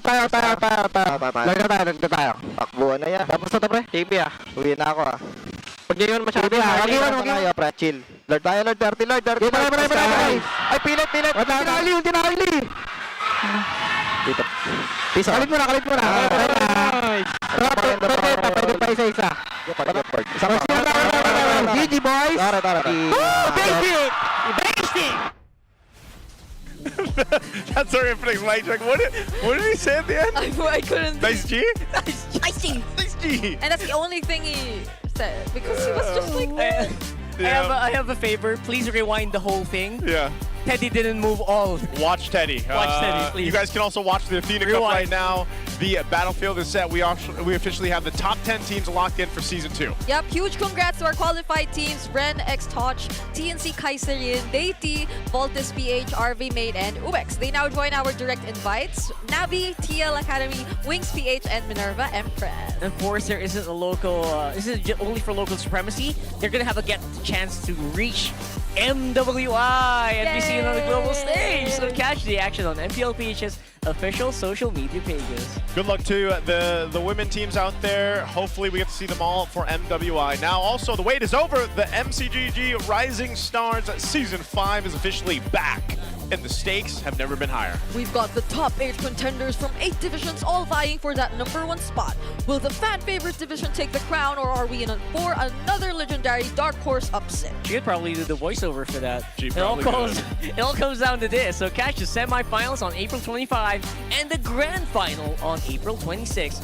Official MLBB social media platforms. Check it out, guys. Tune in and witness history. And I'll be casting that. So if you guys are looking for me next week, I'll be casting MCGG Saturday and Sunday. Now also, the Ultimate Glow Up has officially arrived. The first ever Legend Skin exclusive Radiant kits are finally live. We're talking about an upgrade for Freya's Galactic Vanquisher, Johnson's Sovereign of Realms, Alpha's Revenant of Roses, and the iconic Saber codenamed Storm. The effects are on a whole different level. Right? Open up your MLBB app, go to see those new animations. I know you'll be tempted to buy them all. Grab your own Radiant kit today. I just got mine today. For Gord, I'm assuming. No, so he doesn't. That's the insane thing. He doesn't have it. I got the one for the Alpha. Yeah. So hopefully Gord gets his, but also super fans. Soon. You know that we've already reached 11 million claims for the Sex Bomb Battle mode. Keep the Get Out energy alive and complete your 5-day logins to claim the Get Out Battle mode for free. Is today the last day? I think it is. I think today might be the last day. I just got mine today.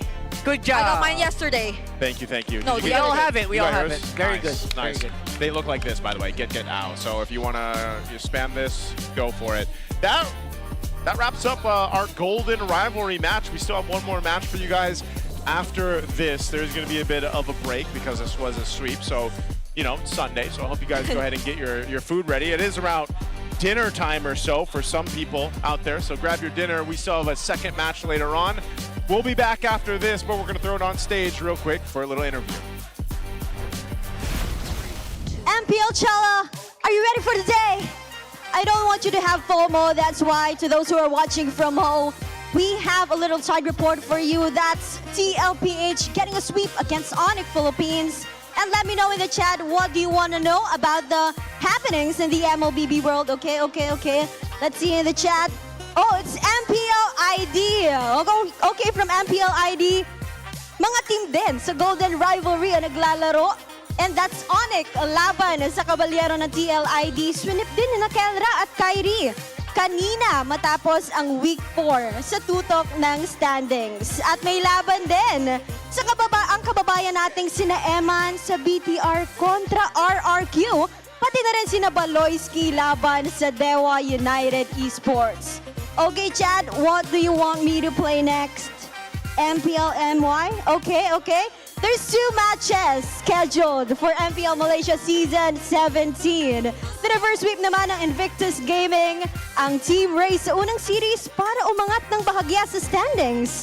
At ngayon naman, ginaganap na ang laban ng Team Flash kontra Team Vamos. And good luck, have fun to our Filipino imports, Kurt TZ and Hades. Meanwhile, on a different side of the world, it's MSL Thailand. Success ang opening day ng MSL Thailand Season 1 kahapon. 4 na laban ang nakaschedule ngayon, starting with Buriram United Esports kontra Hydra Esports, followed by Tenacity and Solix Irana versus Valley Thai Esports, at Full Sense naman versus ACT Esports Club. Okay? Balik na tayo sa Islang Pantropiko. Yung pinakamalakas para tuldukan ang ating Week 4, we have here APBR, going up against the world champions of Aurora Gaming PH. And that's what we have here from MPL PH. I hope you don't have a FOMO. Back to you guys. And don't miss out what's happening here at MPL Philippines Season 17.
Di abutan dito! GG bro! Don't worry! Be only with Smart Power All 99. Hindi bitin with 10 gig data to power your games plus only Facebook or only TikTok. Load now! Foul! You know your scalp can get up to 5 times more dandruff? Get triple anti-dandruff power. Supercharged with Clear. Hey, you! Did you know men have 1.4 times weaker scalp? Get a shampoo that's 100% made for men. Supercharged with Clear. Enemy alert. Your scalp gets 1.5 times greasier, causing dandruff. Get triple anti-dandruff power. Supercharged with Clear. Stop and pull over. Your scalp gets 1.5 times sweatier.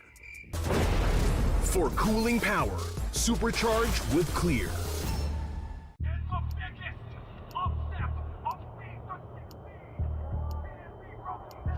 Paano ko kaya sila masusuportahan ngayon ng mas maayos? Kailangan ko ba magpalit ng strategies? Nagagampanan ko kaya ng maayos ang role ko? Will I be able to meet their expectations? We have to prove them all wrong.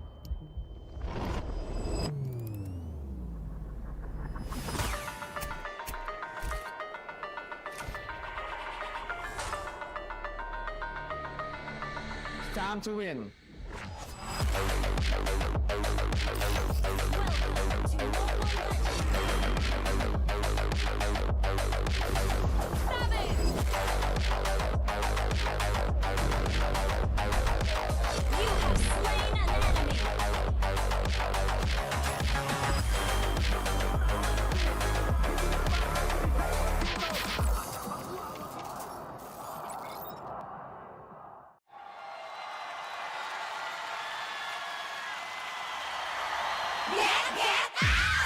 O ano mga girls, may bago na naman tayo ha. Malamang matutuwa na naman ang mga bata at matatanda niyan. Get out!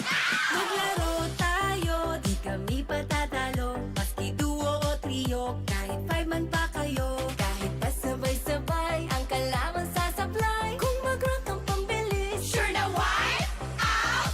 Get out! pili na ng lane. At mag-pick ka na ng hero! Sa mid lane galingan mo. Pag nag-ulti dapat sakto! Push na ang turret, ready to attack the Lord. Para ube, summer bonding na ng todo! Laro, laro, laro. Bilis, bilis, bilis.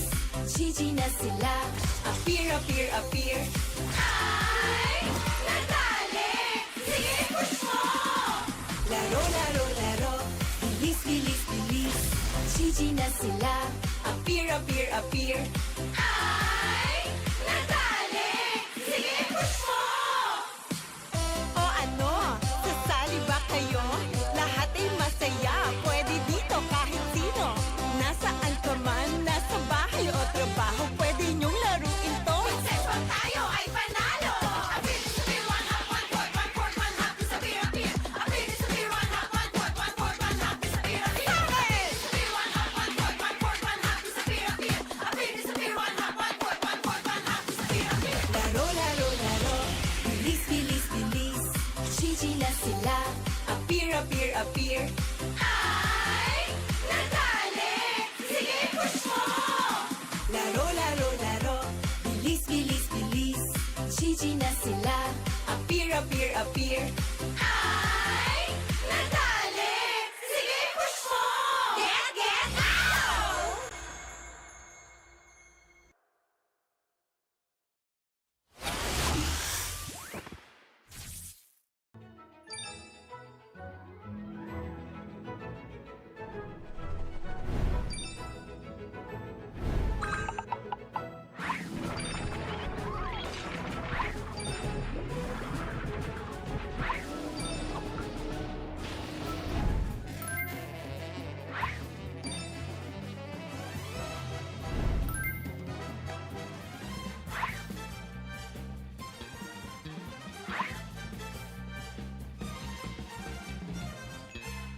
Sawadee Krab, Thailand, welcome to the larger MLBB esports ecosystem. So happy you guys are here. You are the very first MSC champions. Finally, welcome back.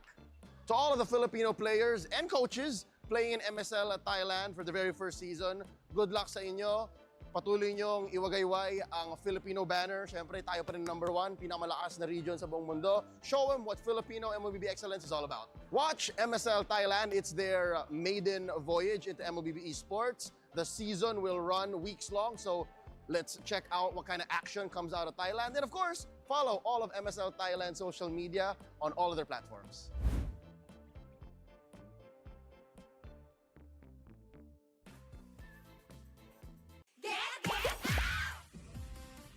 Yes! Pinalaki kami ng Sex Bomb! Ang bias ko sa Sex Bomb girls ay si Rochelle, of course. Bam ay si Ira. Ang bias ko po ay si Rochelle. Ang bias ko naman ay si Jopay. I'm pretty sure it's on April 30, 2026. 6! Hanggang April 19 po. So claim your rewards now. Maglaro tayo, di kami patatalo. Maski duo o trio, kahit 5 man pa kayo. Kahit pa sabay-sabay, ang kalaban sasablay. Kung mag-rock ang pambilis, sure na wipe out, get. Thank you, MLBB. Thank you, Sex Bomb. Get your get out emote now. Thank you, MLBB, and thank you, Sex Bomb. Thank you, MLBB, and thank you, Sex Bomb. Get your emote now. Hello MSL Thailand, welcome to MLBB Esports family. We're glad to have a new family member. Hope you enjoy. And of course, good luck to Filipino players who will be playing in MSL Thailand. Ipakita nyo na dito talaga nanggagaling ang mga pinakamalalakas na players. And of course, you can catch the MSL Thailand on the MSL socials and keep up with everything MSL Thailand.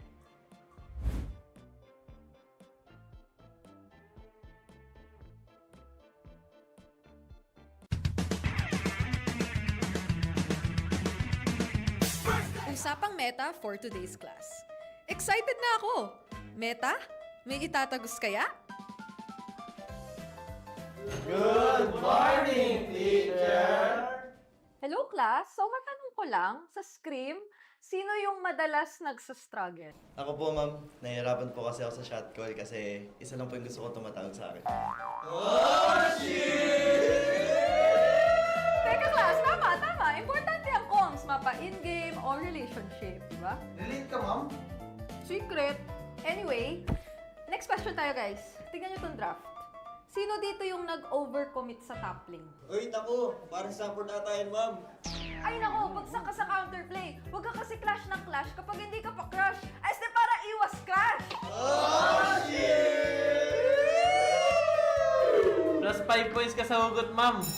Okay. That's all, class. See you tomorrow.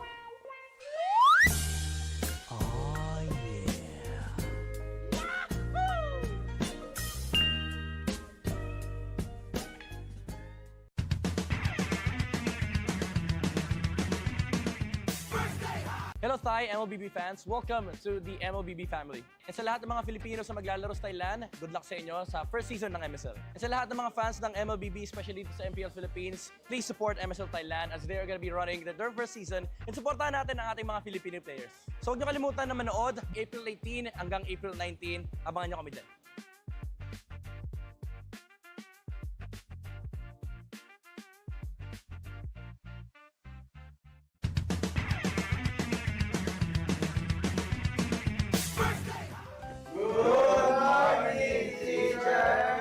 May bagong grading sa loob ng classroom. Sino kaya ang bagsak at sino ang may palag? Okay. May grado na ang lahat base sa inyong naging pinakamainit na katapat sa lane. Now, class, ano sa tingin nyo ang palag ni Demon Kite kay Carl T? Ako! Si Carl TC Goat! Si Demon Kite, celebrity! Okay. Pakinig. So, pag-usapan naman na natin yung iba't ibang uri ng rivalry, class. So, unang rivalry, yung team na palaging next season na lang versus yung team na palaging nag-champion. Ma'am! Masakit naman yan. Ma'am, parang may pinapatamaan ah. Grade 91%. May angas, may storyline, pero minsan pag finals, bigla na lang nawawala. Parang signal sa probinsya. Ma'am, di naman na kami yan, no? Okay,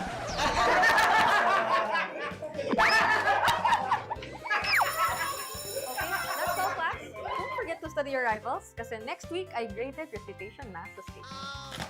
Goodbye and thank you, teacher.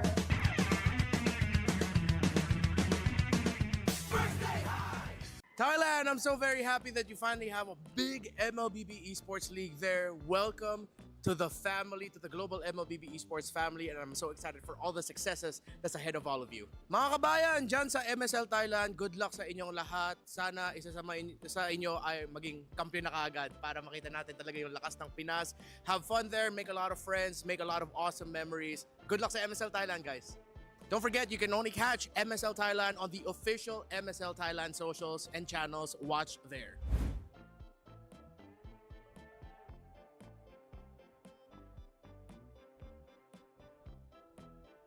Yo, MSL Thailand, welcome sa MLBB Esports community.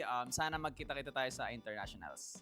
Good luck sa mga Filipino players na maglalaro sa MSL Thailand. Galingan nyo and God bless. Don't forget to watch MSL Thailand and follow MSL Thailand official.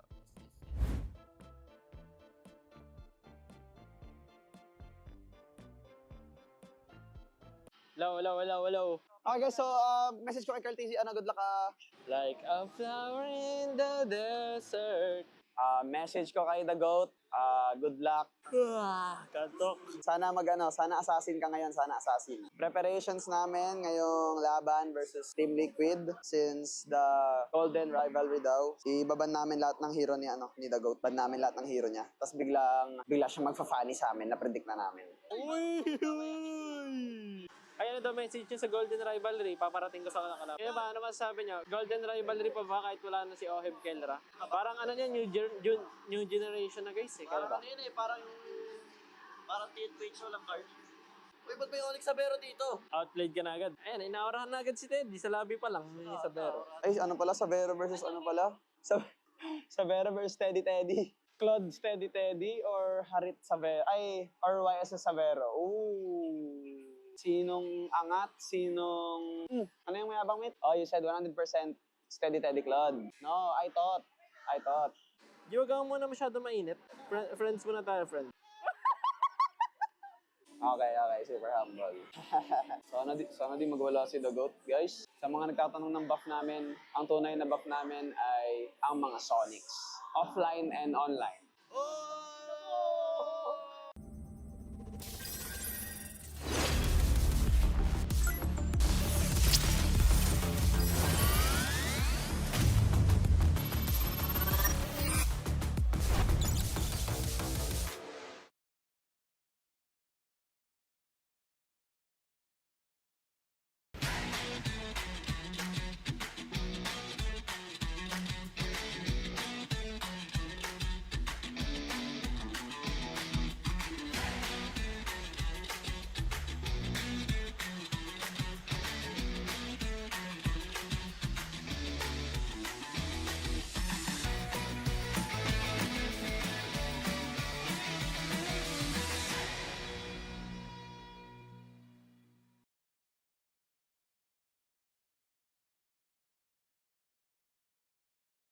Di abutan dito! GG bro! Don't worry! The Only with Smart Power All 99. Hindi bitin with 10 gig data to power your games plus only Facebook or only TikTok. Load now! Foul! You know your scalp can get up to 5 times more dandruff? Get triple anti-dandruff power. Supercharged with Clear. Hey, you! Did you know men have 1.4 times weaker scalp? Get a shampoo that's 100% made for men. Supercharged with Clear. Enemy alert. Your scalp gets 1.5 times greasier, causing dandruff. Get triple anti-dandruff power. Supercharged with Clear. Stop and pull over. Your scalp gets 1.5 times sweatier. For cooling power, supercharged with Clear.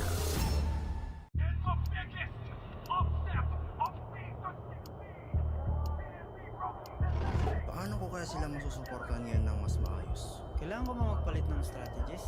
Nagagampanan ko kaya ng maayos ang role ko? Will I be able to meet their expectations? We have to prove them all wrong.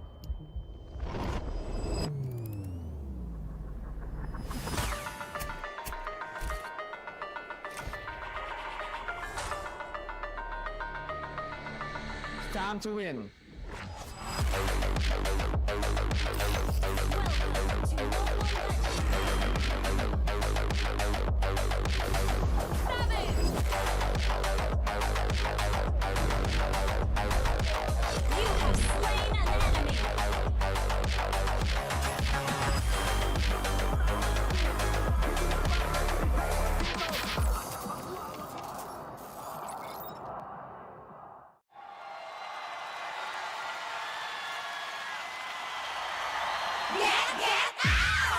O ano mga girls, may bago na naman tayo ha? Malamang matutuwa na naman ang mga bata at matatanda niyan! Maglaro tayo, di kami patatalo. Maski duo o trio, kahit 5 man pa kayo. Kahit pa sabay-sabay, ang kalaman sasablay. Kung mag-rank ang pambilis, sure na wipe out! Get out! Pili na ng lane at mag-pick ka na ng hero. Sa mid lane galingan mo, pag nag-ulti dapat sakto. Push na ang turret, ready to attack the Lord. Ube, summer bonding na ng todo. Laro, laro, laro. Bilis, bilis, bilis. GG na sila. Appear, appear, appear. Ay, nadali. Sige, push mo. Laro, laro, laro. Bilis, bilis, bilis. GG na sila. Appear, appear, appear. Ay, nadali. Sige, push mo. O ano? Sasali ba kayo? Lahat ay masaya. Pwede dito kahit sino. Nasaan ka man, nasa bahay o trabaho, pwede niyong laruin to. Success pag tayo ay panalo. Appear, disappear, one hop, one court, one court, one hop, disappear, appear. Appear, disappear, one hop, one court, one court, one hop, disappear, appear. Appear, disappear, one hop, one court, one court, one hop, disappear, appear. Appear, disappear, one hop, one court, one court, one hop, disappear, appear. Laro, laro, laro. Bilis, bilis, bilis. GG na sila. Appear, appear, appear. Ay, nadali. Sige, push mo. Laro, laro, laro. Bilis, bilis, bilis. GG na sila. Appear, appear, appear. Ay, nadali. Sige, push mo. Get out!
Sawadee Krab, Thailand, welcome to the larger MLBB esports ecosystem. So happy you guys are here. You are the very first MSC champions. Finally, welcome back.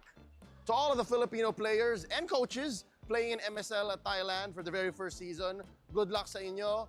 Patuloy niyong iwagayway ang Filipino banner. Siyempre, tayo pa rin #1, pinakamalakas na region sa buong mundo. Show them what Filipino MLBB excellence is all about. Watch MSL Thailand. It's their maiden voyage into MLBB esports. The season will run weeks long, so Let's check out what kind of action comes out of Thailand. And of course, follow all of MSL Thailand social media on all of their platforms.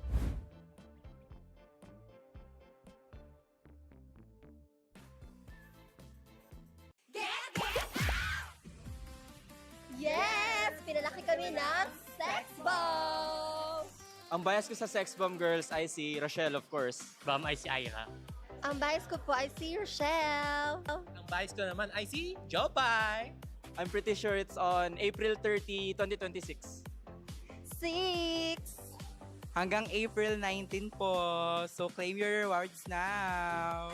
Maglaro tayo, di kami patatalo. Maski duo o trio, kahit 5 man pa kayo. Kahit pasabay-sabay, ang kalaman sasablay. Kung mag-rank ang pambilis, sure na wipe out, get. Thank you, MLBB. Thank you, Sex Bomb. Get your get out emote now. Thank you, MLBB, and thank you, Sex Bomb. Thank you, MLBB, and thank you, Sex Bomb. Get your emote now. Hello MSL Thailand, welcome to MLBB Esports family. We're glad to have a new family member. Hope you enjoy. And of course, good luck to Filipino players who will be playing in MSL Thailand. Ipakita nyo na dito talaga nanggagaling ang mga pinakamalalakas na players. And of course, you can catch the MSL Thailand on the MSL socials and keep up with everything MSL Thailand.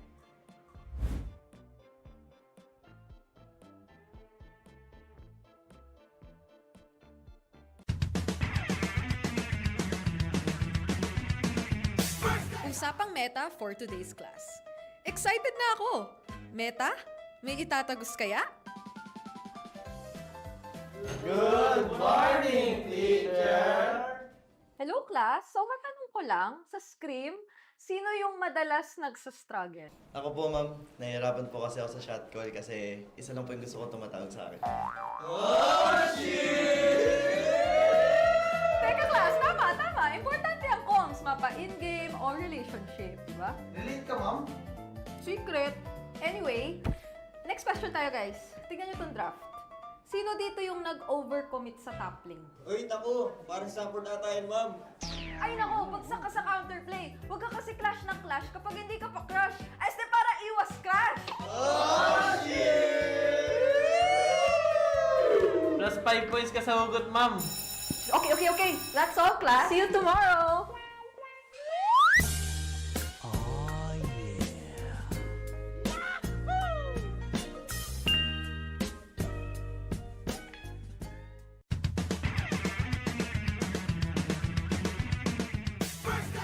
Hello Thai MLBB fans! Welcome to the MLBB family. And sa lahat ng mga Filipino sa maglalaro sa Thailand, good luck sa inyo sa first season ng MSL. And sa lahat ng mga fans ng MLBB, especially dito sa MPL Philippines, please support MSL Thailand as they are gonna be running their first season and supportahan natin ang ating mga Filipino players. So huwag niyo kalimutan na manood April 18 hanggang April 19. Abangan niyo kami dyan.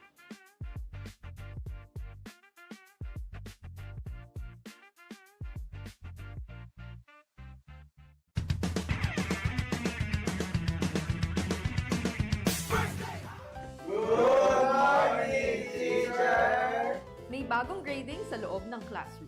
Sino kaya ang bagsak at sino ang may palag? Okay. May grado na ang lahat base sa inyong naging pinakamainit na katapat sa lane. Now, class, ano sa tingin nyo ang palag ni Demon Kite kay Carl T? Ako! Si Cartesi Goat! Si Demon Kite, celebrity! Okay, pakinig. So, pag-usapan naman na natin yung iba't ibang uri ng rivalry, class. So, unang rivalry, yung team na palaging next season na lang versus yung team na palaging nag-champion. Ma'am! Masakit naman yan! Ma'am, parang may pinapatamaan ah. Grade 91%. May angas, may storyline, pero minsan pag finals, bigla na lang nawawala. Parang signal sa probinsya. Ma'am, di naman na kami yan, no? Okay,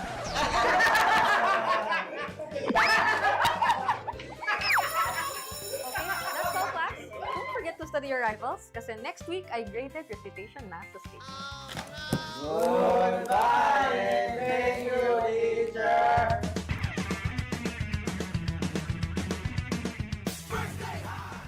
Thailand, I'm so very happy that you finally have a big MLBB Esports League there. Welcome to the family, to the global MLBB Esports family, and I'm so excited for all the successes that's ahead of all of you. Mga kabayan, dyan sa MSL Thailand, good luck sa inyong lahat. Sana isa sa inyo ay maging kampiyon na kaagad para makita natin talaga yung lakas ng Pinas. Have fun there, make a lot of friends, make a lot of awesome memories. Good luck sa MSL Thailand, guys. Don't forget, you can only catch MSL Thailand on the official MSL Thailand socials and channels. Watch there.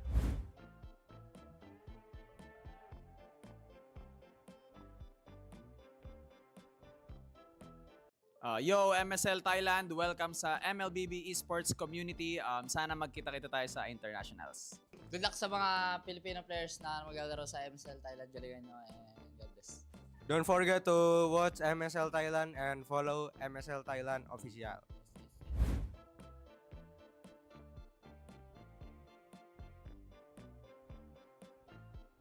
Hello. Okay guys, so message ko kay Carl TC, good luck Like a flower in the desert.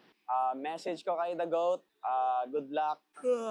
Katok. Sana sana assassin ka ngayon, sana assassin. Preparations namin ngayong laban versus Team Liquid since the Golden Rivalry daw. Ibaban namin lahat ng hero ni The GOAT. Ban namin lahat ng hero niya. Tapos bigla siya magfa-funny sa amin, na-predict na namin.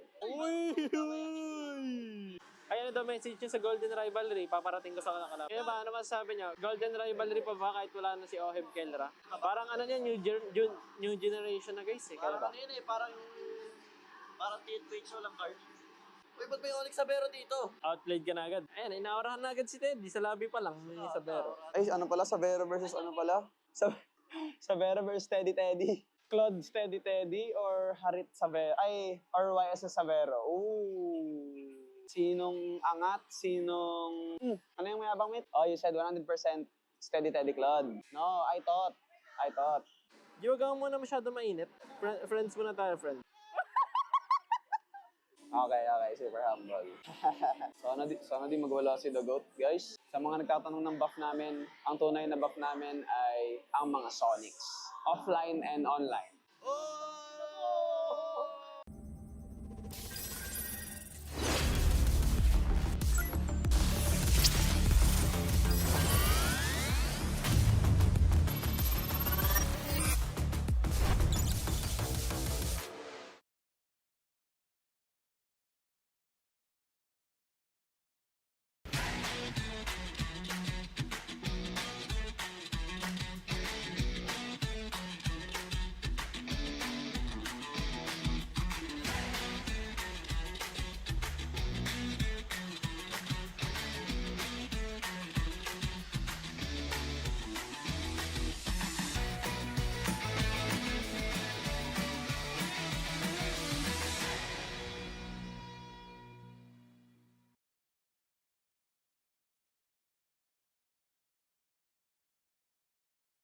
Di abutan dito!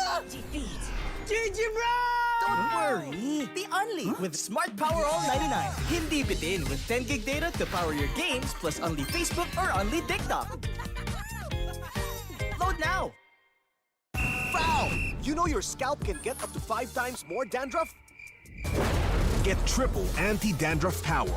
Supercharged with Clear. Hey, you! Did you know men have 1.4 times weaker scalp?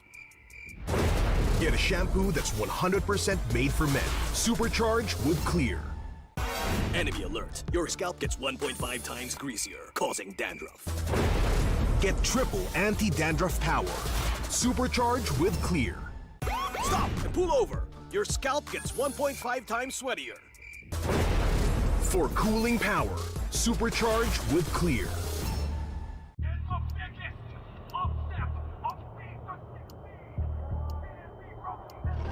Paano ko kaya sila masusuportahan ngayon ng mas maayos? Kailangan ko ba magpalit ng strategies? Nagagampanan ko kaya ng maayos ang role ko? Will I be able to meet their expectations? We have to prove them all wrong.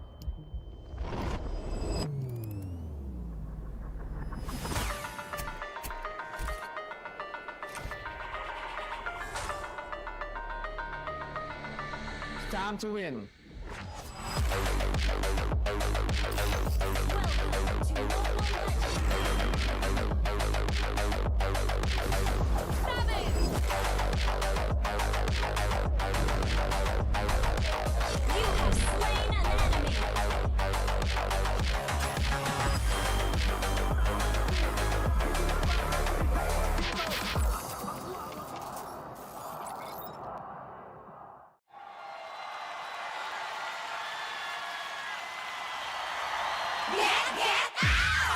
O ano mga girls, may bago na naman tayo ha?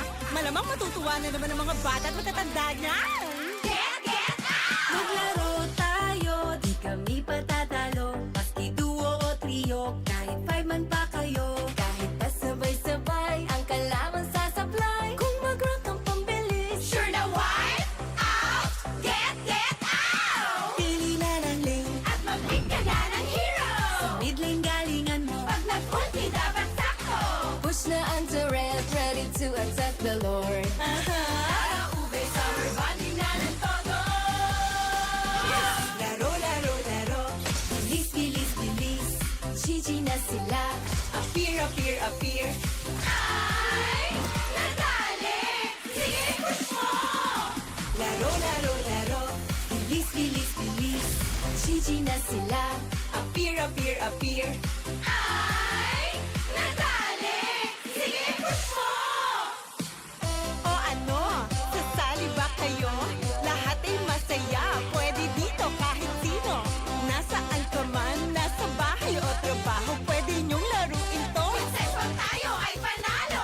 Abilis sa beer, one half, one fourth, one fourth, one half. Sa beer, appear. Abilis sa beer, one half, one fourth, one fourth, one half. Sa beer, appear. Abilis sa beer, one half, one fourth, one fourth, one half. Sa beer, appear. Abilis sa beer, one half, one fourth, one fourth, one half. Sa beer, appear. Laro, laro, laro. Bilis, bilis, bilis. Gigi na sila. Appear, appear, appear. Ay, nadali. Sige, push mo. Laro, laro, laro.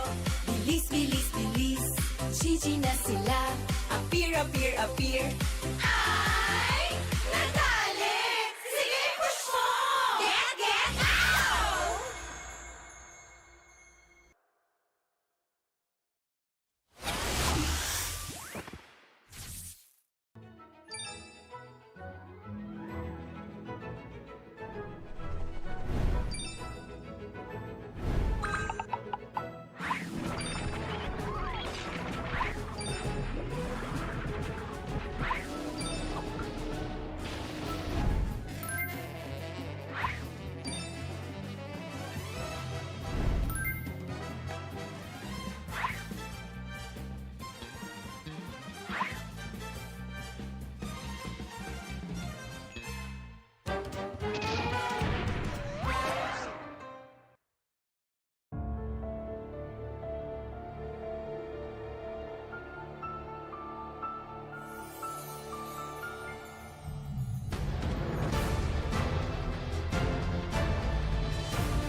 Sawadee Krab, Thailand, welcome to the larger MLBB esports ecosystem. So happy you guys are here. You are the very first MSC champions. Finally, welcome back. To all of the Filipino players and coaches playing in MSL at Thailand for the very first season, good luck sa inyo. Patuloy niyong iwagayway ang Filipino banner. Siyempre, tayo pa rin #1, pinakamalakas na region sa buong mundo. Show them what Filipino MLBB excellence is all about. Watch MSL Thailand. It's their maiden voyage into MLBB esports. The season will run weeks long, so let's check out what kind of action comes out of Thailand. And of course, follow all of MSL Thailand social media on all of their platforms.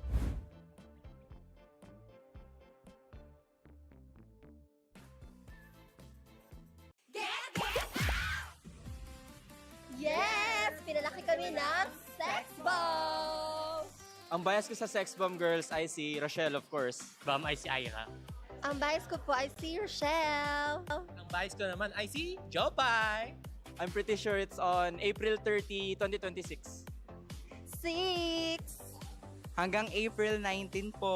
So claim your rewards now. Maglaro tayo, di kami patatalo. Maski duo o trio, kahit 5 man pa kayo. Kahit pasabay-sabay, ang kalaban sasablay. Kung mag-rock ang pambilis, sure na wipe out, get. Thank you, MLBB. Thank you, Sex Bomb. Get your get out emote now. Thank you, MLBB, and thank you, Sex Bomb. Thank you, MLBB, and thank you, Sex Bomb. Get your emote now. Hello MSL Thailand, welcome to MLBB Esports family. We're glad to have a new family member. Hope you enjoy. And of course, good luck to Filipino players who will be playing in MSL Thailand. Ipakita nyo na dito talaga nanggagaling ang mga pinakamalalakas na players. And of course, you can catch the MSL Thailand on the MSL socials and keep up with everything MSL Thailand.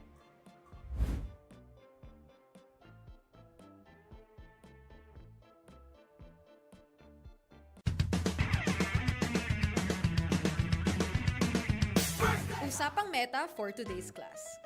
Excited na ako! Meta? May itatagos kaya?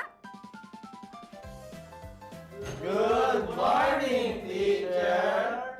Hello class, so matanong ko lang, sa Scream, sino yung madalas nagsastruggle? Ako po, ma'am. Nahihirapan po kasi ako sa shot call kasi isa lang po yung gusto ko tumatawag sa akin. Teka class, tama. Importante ang comms, mapa in-game or relationship, di ba? Relate ka, ma'am? Secret. Anyway, next question tayo guys. Tingnan nyo tong draft. Sino dito yung nag-overcommit sa top lane? Uy, naku! Parang support ata yan, ma'am. Ay nako, bagsak ka sa counterplay. Huwag ka kasi clash ng clash kapag hindi ka pa crush. Este para iwas crash! Plus 5 points ka sa hugot, ma'am. Okay. That's all, class. See you tomorrow!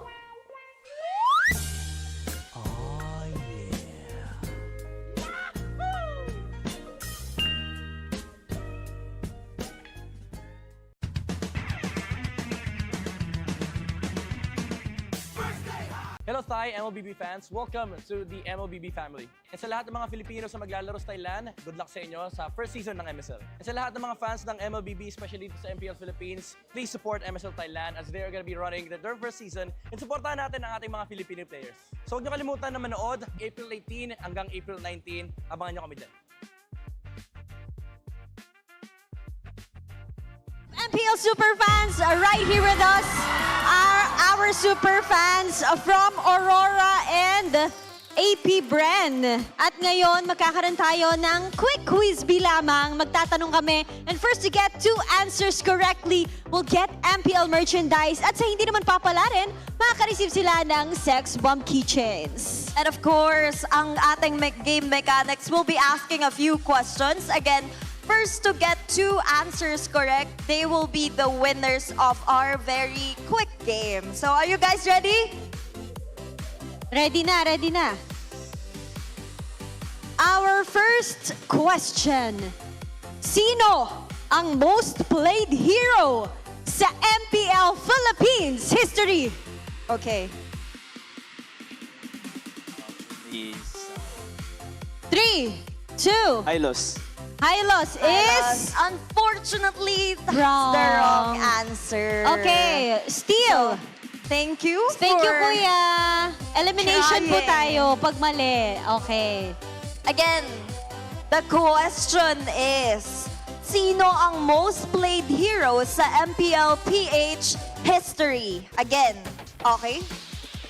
Cho played 1,015 games. Joe is correct. Okay, stay ka lang dyan, Kuya. Ay, okay na to. First to get an answer correctly pala to. Congratulations, may laman pa yan. Okay, maraming salamat. We are looking for one more winner. Okay, next question. Sinong player ang may pinakamaraming game wins sa MPL PH history? Oh, ang bilis. Carl TZ. Carl TZ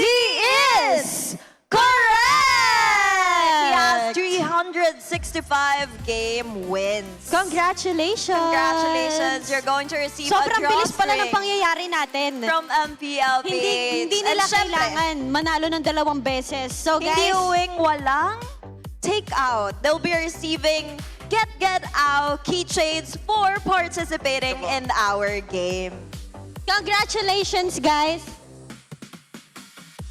Dahil dyan, meron kay lahat. Get one. Alam mo, meron pa tayong mga questions dito eh. Tingnan lang natin kung sino makakasagot. Ako ang bahala sa premyo ng isang yon.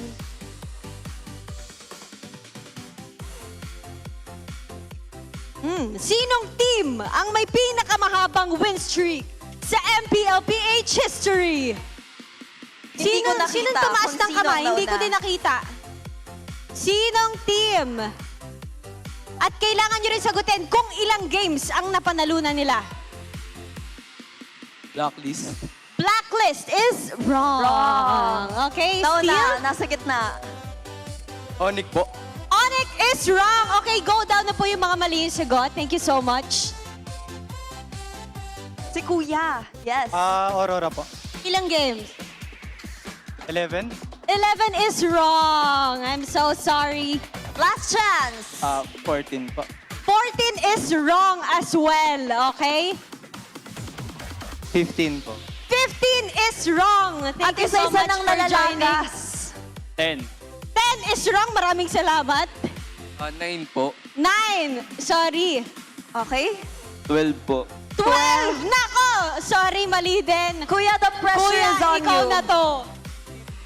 16. 16 is wrong. Walang tumama sa Wala inyong nang lahat. natira. Thank you so much. We Ilan? have a 13 win streak of RORA. Okay. And ang saya na lahat ng fans natin merong baon na mga facts sa MPLPH history. And with that, let's go back to preparing for our next match because it's RORA versus APBR.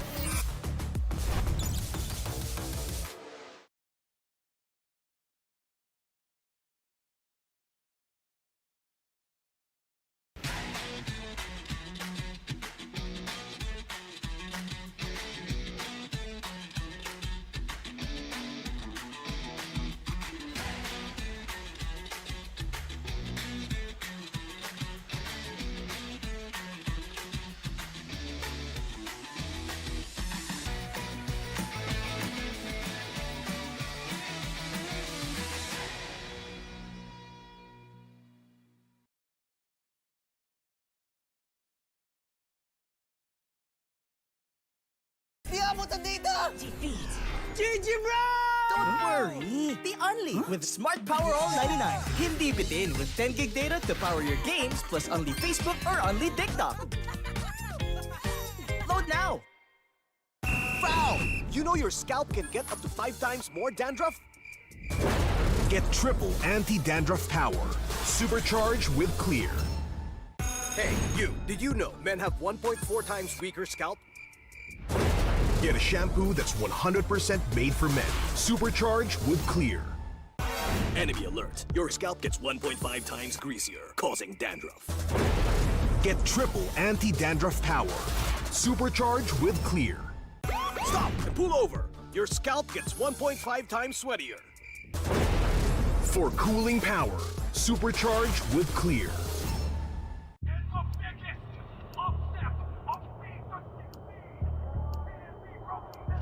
Paano ko kaya sila masusuportahan ngayon ng mas maayos? Kailangan ko ba magpalit ng strategies?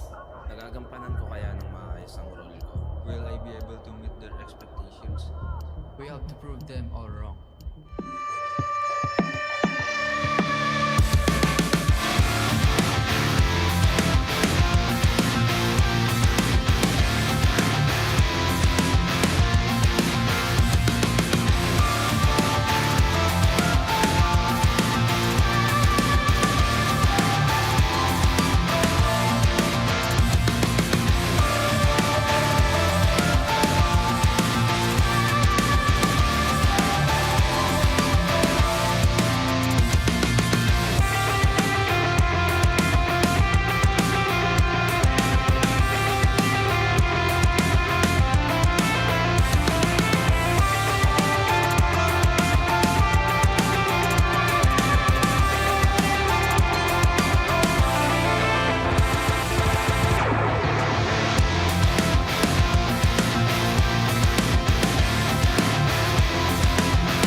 Welcome back to MPL Philippines Season 17, live from Victoria Sports Tower. We're down to our last match of Week 4, and it's a reunion of sorts for members of APBR and members of Aurora Gaming as old friends collide on the Land of Dawn. Will we have another sweep on our hands, or will former Raiders bring us the distance here? If you're just joining us, the last series was the Golden Rivalry, and it ended in a sweep.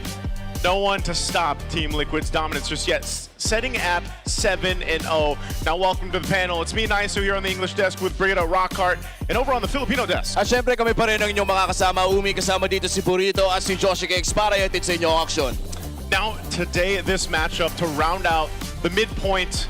This is the headline here for us. Everybody knows it. The Raiders reunite. I'm a former big Raider fan myself.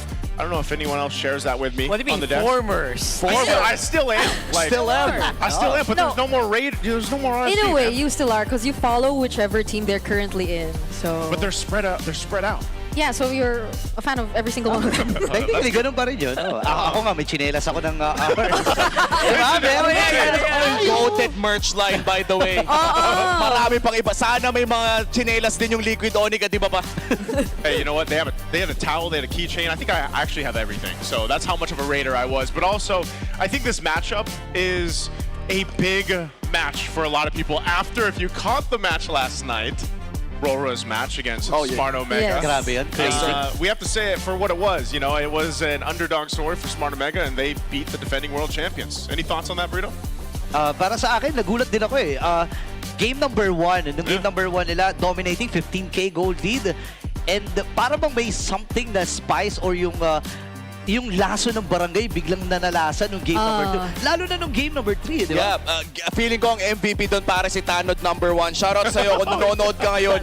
Si Kuya Tanod number 1 ang talaga nagbigay ng panalo for game number 2. The-ghost of QC. Cavite, pare. Cavite. Oy, hindi Ghost of QC si Ryzen na. Taga silang Cavite. Ghost of sila. Okay. Mabuti nang na-clarify. But it was really a very surprising turn of events. I was also casting MSL Thailand yesterday. It was open sa laptop ko sa gilid. So you had it on the other monitor. Yeah, and I think I did a mini scream mid-cast just because I realized that Omega was actually winning against Aurora in that game number 3, and it was a Fanny. So I think that was one of the highlights in that particular game, in that particular series. It's just such a surprise. And I know pinag-usapan natin yung late game last one, but I thought it was gone for a while now. And I don't think it's even late game na. That was the question we had. Like, kailangan sumabay na sa early game? Yeah. Na ba? It's a different Smart Omega, I'd say. Just like a lot of teams had to change and adapt. But to get some more insight on this matchup, let's go ahead and take a listen in on our video that we have here for the teams. Siguro yung mga banding namin outside games kasi sobrang solid ng banding namin outside game kasama si Coach G tsaka yung ibang mga players kasi si Coach G rin yung isa sa mga nag-guide sa amin tuwing lumalabas kami. Ayun, kahit sobrang lala ng mga saran, hindi pa rin nagkakapikunan, ganun. Sobrang solid. Yung mga memories na yun is special para sa akin, like core memory siya kasi yung mga during times na nag-champion kami, MSC and then MPL. So sobrang, it means a lot for me. And syempre yung mga nakabanding ko rin sila lahat, like si Coach G and Coach Panda naging father figure sa akin. I mean sa amin lahat sa team. And then kay Aqua na sobrang kulit and sobrang taas ng mechanics. At the same time, pinaka-poging tao na kilala ko. And kay Kite naman, sobrang siya yung like nag-act ng leader type sa amin nung panahon ng RSG, ng mga days namin. And sobrang nakakamiss balik-balikan yun. Kaso memories na lang talaga eh. Good luck sa inyo kung nasan man kayo ngayon. Good luck sa inyo mga sari-sarili ng team. Galingan nyo palagi. May the best team win na lang sa inyo. Bahala na kayo dyan. Yun. Good luck sa match nyo bukas. Aqua and then Light and then Demon Kite. Good luck sa match nyo. Galingan nyo. Di ko alam kung sino i-root ko sa inyo pero hirap eh. Si Aqua na lang kasi champion na rin naman na kayo. Okay na yun, si Aqua na lang manalo. And And there we have it, your former teammates, Nats and Eman. And we have here Demon Kite, Light, and Aqua. Ano yung masasabi nyo dun sa mensahe ng mga former teammates? Yung nakakamiss, no? Yung dating RSG na buo. O ikaw daw yung pinaka-pogi, sabi ni Nats. Si Nats yun, si Nats. Si Nats, anong feels nung napanood nyo yung mensahe nila? Plastic po talaga, hindi yung totoo yung sinasabi. Joke lang. Yun naman, namimiss ko. Since matagal na rin kami hindi nagkikita, tapos wala si Nats, gano'n. Tapos si Eman, iniwan ko na doon sa Indonesia. Ayun, nakamiss na. How about you, Demon Kite? Ano namang sasagot mo dun sa message na yon? Thank you kasi kahit magkakaiba na kami ng teams or nasa iba't ibang lugar kami, sinusuportahan pa rin namin yung isa't isa. And miss na miss pa na sila, lalo na makakampi ulit sila. And you know, before we proceed to your match, meron kaming mga pictures na ipapakita sa inyo dito sa likod. And gusto lang namin na mag-share kayo ng mga memories, mga favorite memories nyo during that time na kinuha yung picture. So ito yung una. Okay, yung first na yan, ikaw naman na nasa gitna, Light. Ano ba yung ma-share mo sa amin dyan na core memory nyo? Naalala natin, parang Kings of Sea talaga kayo dyan. Ano ba? Siguro yun yung core memories dyan is yung nakapag-dominate gano'n. Kasi hindi ko ina-expect yun na makapag-dominate. Kasi bago pa lang ako tapos nakakailang season pa lang. Tapos nung sumama ako sa kanila, naging okay yung chemistry namin. Wow, may sinasabi si Aqua eh. Ano yan, Demon Kite? Ano yan? Okay, so picture number 2 naman tayo. Kasi alam natin na namimiss din yan ng ating mga super fans. So yung unang picture, this is MPLPH Season 9. Now the second one is MSC 2022. Parang ibabato yung trophy. Tawang-tawa ha, Demon Kite ha? Tawang-tawa ka ha? Bakit? Kasi talagang mainit sa venue kasi yung mga fans kasi that time parang may pagka-trash talker din. So ayun, gigil lang. Papalag naman pumalag talagang Pilipinas. Lagi namang pumapalag ang Pilipinas. But let's go to the third picture naman. How about the third photo? Yan. Ang third picture natin is galing sa MPLI 2023. Kasama niyo pa dyan si Coach Teo na alam natin na may miss din ang buong team niyo. Ano ba yung core memory niyo dyan sa picture na yan, Aqua? Seryoso lang kami dyan, tapos nag-enjoy. Parang ito na yung last dance niyo as Raiders as a whole, di ba? Bago kayo tuluyang maghiwa-hiwalay. Apo. And for you guys, ano ba yung pinaka-favorite niyo talaga na moment bilang Raiders? Ikaw, Light, ano yung favorite mo? Favorite na moment ko yung laging pag maglalaban yung RSG tsaka Echo. Okay. Sobrang talaga. High talaga ng energy kapag yun ang ating pinapanood. And message nyo naman for each other. Demon Kite, give a message to Aqua. Dahil kayo'y magkatapat ngayon. Good luck, Dad. Huwag kang magpapa-aura sa akin na. Ano naman sagot mo doon? Oo. Naaurahan ka ba dyan? Oo. Huwag kayo mang aura. Okay, wag daw kayo mag-aurahan. And this is Aurora Gaming versus APBR. And in just a few minutes, we'll be starting our match and we'll throw it back to our casters. Thank you so much, Odin, Thea, and of course the boys there, the Raiders reunite. Can I just share my core memory? That was my first international, so I was there. And Demon Kite is right, man. The audience was heavily intense because you had a big split, but they held the Filipino flag high. Yep, and I'll never forget that. Nats holding that trophy afterwards. But let's go ahead and talk about the keys to victory here for both the teams to get the victory. Josh Cakes. Let's talk about APBR. Teleport or split plays can mess RORA's box. This is what happened during their match against Omega kagabi lang o kahapon lang. Yung teleport ng Louie, yung split na ginagawa ni Ryzen, nagiging useless yung ginagawang box ng Aurora dahil doon sa ang dami nilang kailangan i-cover. And next one is they have to leverage KLVJ's and James Pang's signature picks. If they want to fight for it, they need to fight for it. And if not, they need to find another na same ng aggression na kayang ibigay ng mga Sora, ng mga Suyu na hindi na nila nakukuha.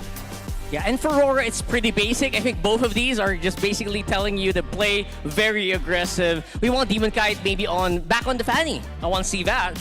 And of course, play fast, river control, because that's what Aurora's been doing. That's why they've been winning a lot, is because of these really fast rotations, literally choking out the jungle. I think of their opponents. The jungle is going to be where we're going to be, I think, one of the lanes we're going to focus on, because the fight for the Suyo, we just saw that in the hands of Carl Teasy, just stacking up on the Skypiercer. I think both these junglers, Demon Kai and, of course, James Panks, will be contesting that. The Harley as well, but there's just so much to break down, I feel like, between both these teams. Yeah, definitely. And both junglers here, very talented. So I'm expecting na wala makakahawak ng Suyo sa laban na to. Unless if first pick natin. But then again, when you first pick Suyo, kadalasan handa yung kabila. Oo, kahapon nakita din natin yun, no? Kay Demon Kite. Na doon ko nga na-discover at na-realize na okay, naintindihan na nila, mag-Skypiercer na tayo. Pinauso kasi ni James Panks at ngayon yung makakaharap ni DK ang talagang nagpauso ng Skypiercer. Tingnan natin. And just to add to how teams are starting to be prepared for this Suyo pick, just earlier, I believe we saw that Suyo in the hands of King Kong defeated by Team Liquid as well. Although you could say na they were in control of majority of the game. There are just some ways you could play around it, and that's why I like how we put so much emphasis in terms of the macro if you are going up against Aurora. Because yesterday, it was so obvious that it was the solution Omega figured out against them. Yeah, I mean, Carl Teasy technically used the Suyo in game 2. It's like, Yeah, it was just everywhere. But the macro, I think that's the biggest lesson learned for RORA yesterday, because that's why it's the key to victory. The ability to bring up the Luyi, for example. I know it didn't work too well the previous match, but it can still work. You play the macro level, you make RORA think twice about, staying too built up together, that Ube strat or their version of it. There's a lot here at play, but we first got to go ahead and welcome out the teams for our matchup. We'll see them, and let's welcome to the stage. To ensure the integrity of the game, welcome our marshals, Patrick, JD, Dujin, and Miko. They're hungry to end the slide and steady the hive. Bees, magingay para sa inyong APBR!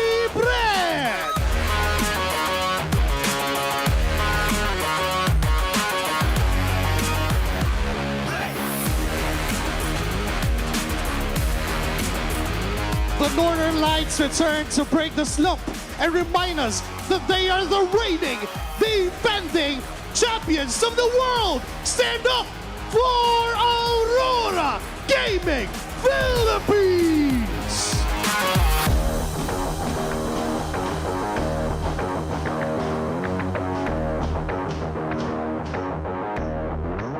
Joining us on stage, our head referee, the Chop Master, Sint.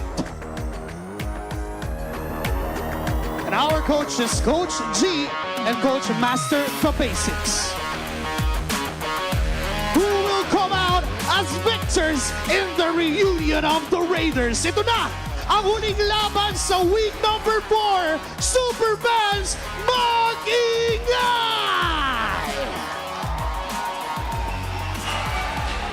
Here we go. We're ready to go ahead and close out week 4 with this matchup. Let's go ahead and walk in APBR. All right. I wish we saw Coach G alongside the Raiders when they were on stage. Actually, now I just realized. But yeah, focusing on APBR right now, I definitely would want to focus a bit more on our second key to victory. It's to see a bit more of the signature KLVJ and James Panks comfort picks. I think they weren't able to get a hold of a lot of their signature picks in their past few matches, and that actually impacted the way the games turned out so much. Yeah, and that impact really is something that is going to have to get dealt with here by Aurora Gaming. Again, despite the track record right now of APBR, I feel like they still have the most prolific players in some of these heroes. I think, yeah, everyone's on that Suyo, I know, but don't forget, don't sleep on Aqua as well.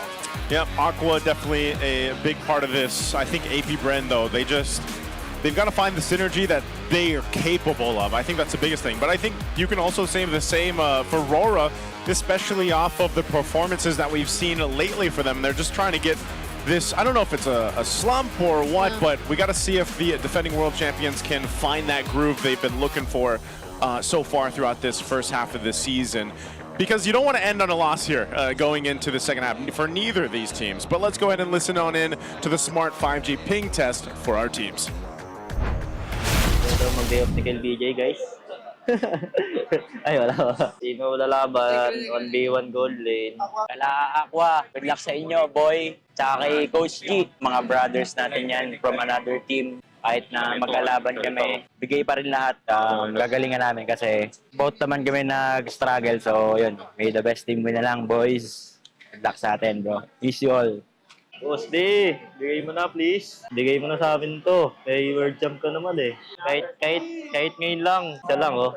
Kahit ngayon lang, birthday ko naman, Boss D. Mag-rock ka na lang, Boss D sa amin. Next week, papakalbo na ako. Di na tayo pinapansin ni Aqua kahit eh. Ayun lang, Messi, Boss D. Good luck. Oo, di na ako pinapansin ni Aqua. Nakangiti lang. Okay lang. Di ka na nakamansin, pre. Wala namang ganyan, Boss D. Nang-aura ka agad eh. Ayun na, tinitingnan na, tinatawanan ako. Wala na. Kaya ako, kalimatan na lang tayo. Chill ka lang, Boss D. Next week na kayo bumawi, ha? Ha? Bawi ba tayo eh? Di na lang. Sila na bahala. Uy, ang longkot niyan. All good things come to an end. And that is our Smart 5G ping test. A little back and forth between former teammates, the Roam and Mid back on RSG Philippines. That's Light and Aqua. And, you know, the chemistry's still there, even though they're on the opposite ends this time. Yeah, I agree. You know there's still chemistry because they don't necessarily hear each other, but... The connection. The connection, the conversation was actually... With their eyes. Connected. Okay, so... That was telepathic. I didn't even know it's Aqua's birthday. Wait, is it really his birthday? He said it. I don't. Or is he just saying that so he kind of like... The birthday buff in a way. He's fishing for it. He said he's going to shave his head, by the way. Huh? That's what he said. He's going to shave his head next week. I also don't know why. I don't know why, but I'm just letting the viewers know out there. All right. That don't understand Tagalog. You know how to... You did it to someone we're very close to. I did. That's why I saved Joshy Cakes earlier on, before you said something he might regret. Putting a dare out there. Nice save, by the way. You're welcome. I've seen it a couple times now, and I don't want someone to walk down that path. But let's go ahead and talk about this potential draft that we could see in Game 1. I think part of this is, number one, the contest for the Suyo, like we mentioned. Either that's going to be banned out or it's going to be Prio. Not only that, but also you have the potential for both these Roam players, Nova and Light. Okay, there it is, automatically banned. Yeah, RORA's going to be on the blue, and then you have APBR on the red. And because the Jushin is also banned out, I'm wondering, is this just going to be a priority for potentially a Harley? Even the fan. Yeah, I don't know. That's from last night, keep man. saying these things. Because even when ONIC prioritized the Harley, the teams were just... I think it's a hero that you could just draft against. It's so easy to actually just control it, especially in the mid game. Especially if you see it first, if you see it prio. So maybe we could revert back to the more the safer options, I guess. I don't know if Aurora just really want to go for the Valentina route, but if ever they don't, yeah, I'm wondering if the Sora is gonna come through, because we were talking about comfort picks earlier too, and I believe KLVJ would really want to get his hands on that. Yeah, I feel like we've been glazing over the XP picks for like the past 3 weeks or so. So I think we're absolutely, it's absolutely about time that we actually just focus on mid and Roam, actually. Yeah. I feel like the Light has been one of the biggest instruments why Aurora was the champion in the first place. Yeah. So yeah, Roam picks are really high up in the air here. Get that Kalea out. I feel like the Grok is also, you gotta watch out for that. Although it won't get banned.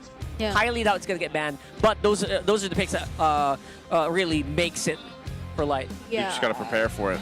If APBR are looking to secure at least that hero for KLVJ though, could they ban the Valentina here or Sora?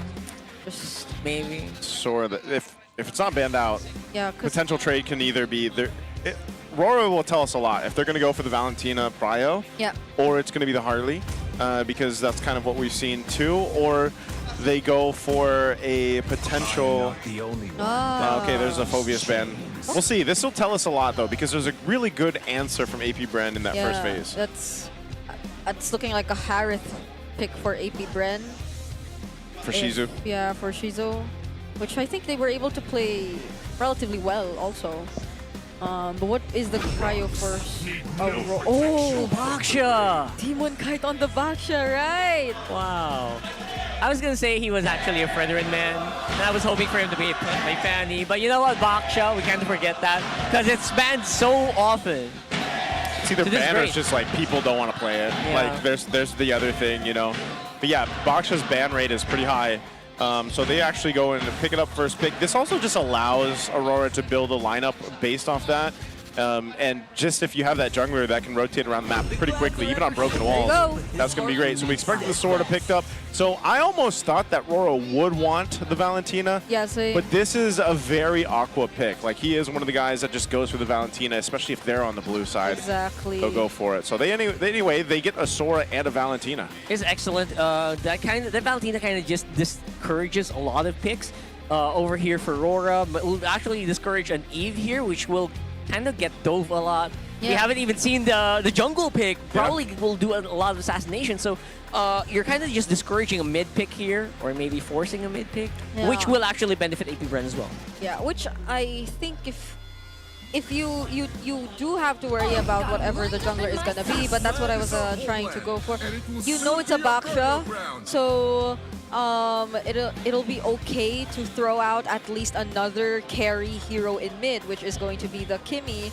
And you see the Lapu. I just have this feeling that Edward is going to be very locked in in this series. They look mad. You know what? That's actually we've seen that from Aurora for a lot, especially if they lose a game. That's what we were saying yesterday. Day, oh my goodness, good luck to you. Yesterday, game 1, before they got reverse swept by Smart Omega, that's exactly what we were saying on broadcast. We were like, they came in very serious. Even the fan base of Aurora, the lights came in very, very serious. They were locked in game 1, but then for some reason, and I know the Tagalog broadcast commented on this a little bit, it was the dance off that we had, the #1 Panod from Barangay Omega, who gave them the dance buff. Because after that, I'm telling you, Smart Omega played completely different in game 2 and 3. So hopefully Aurora has come in, locked in for this.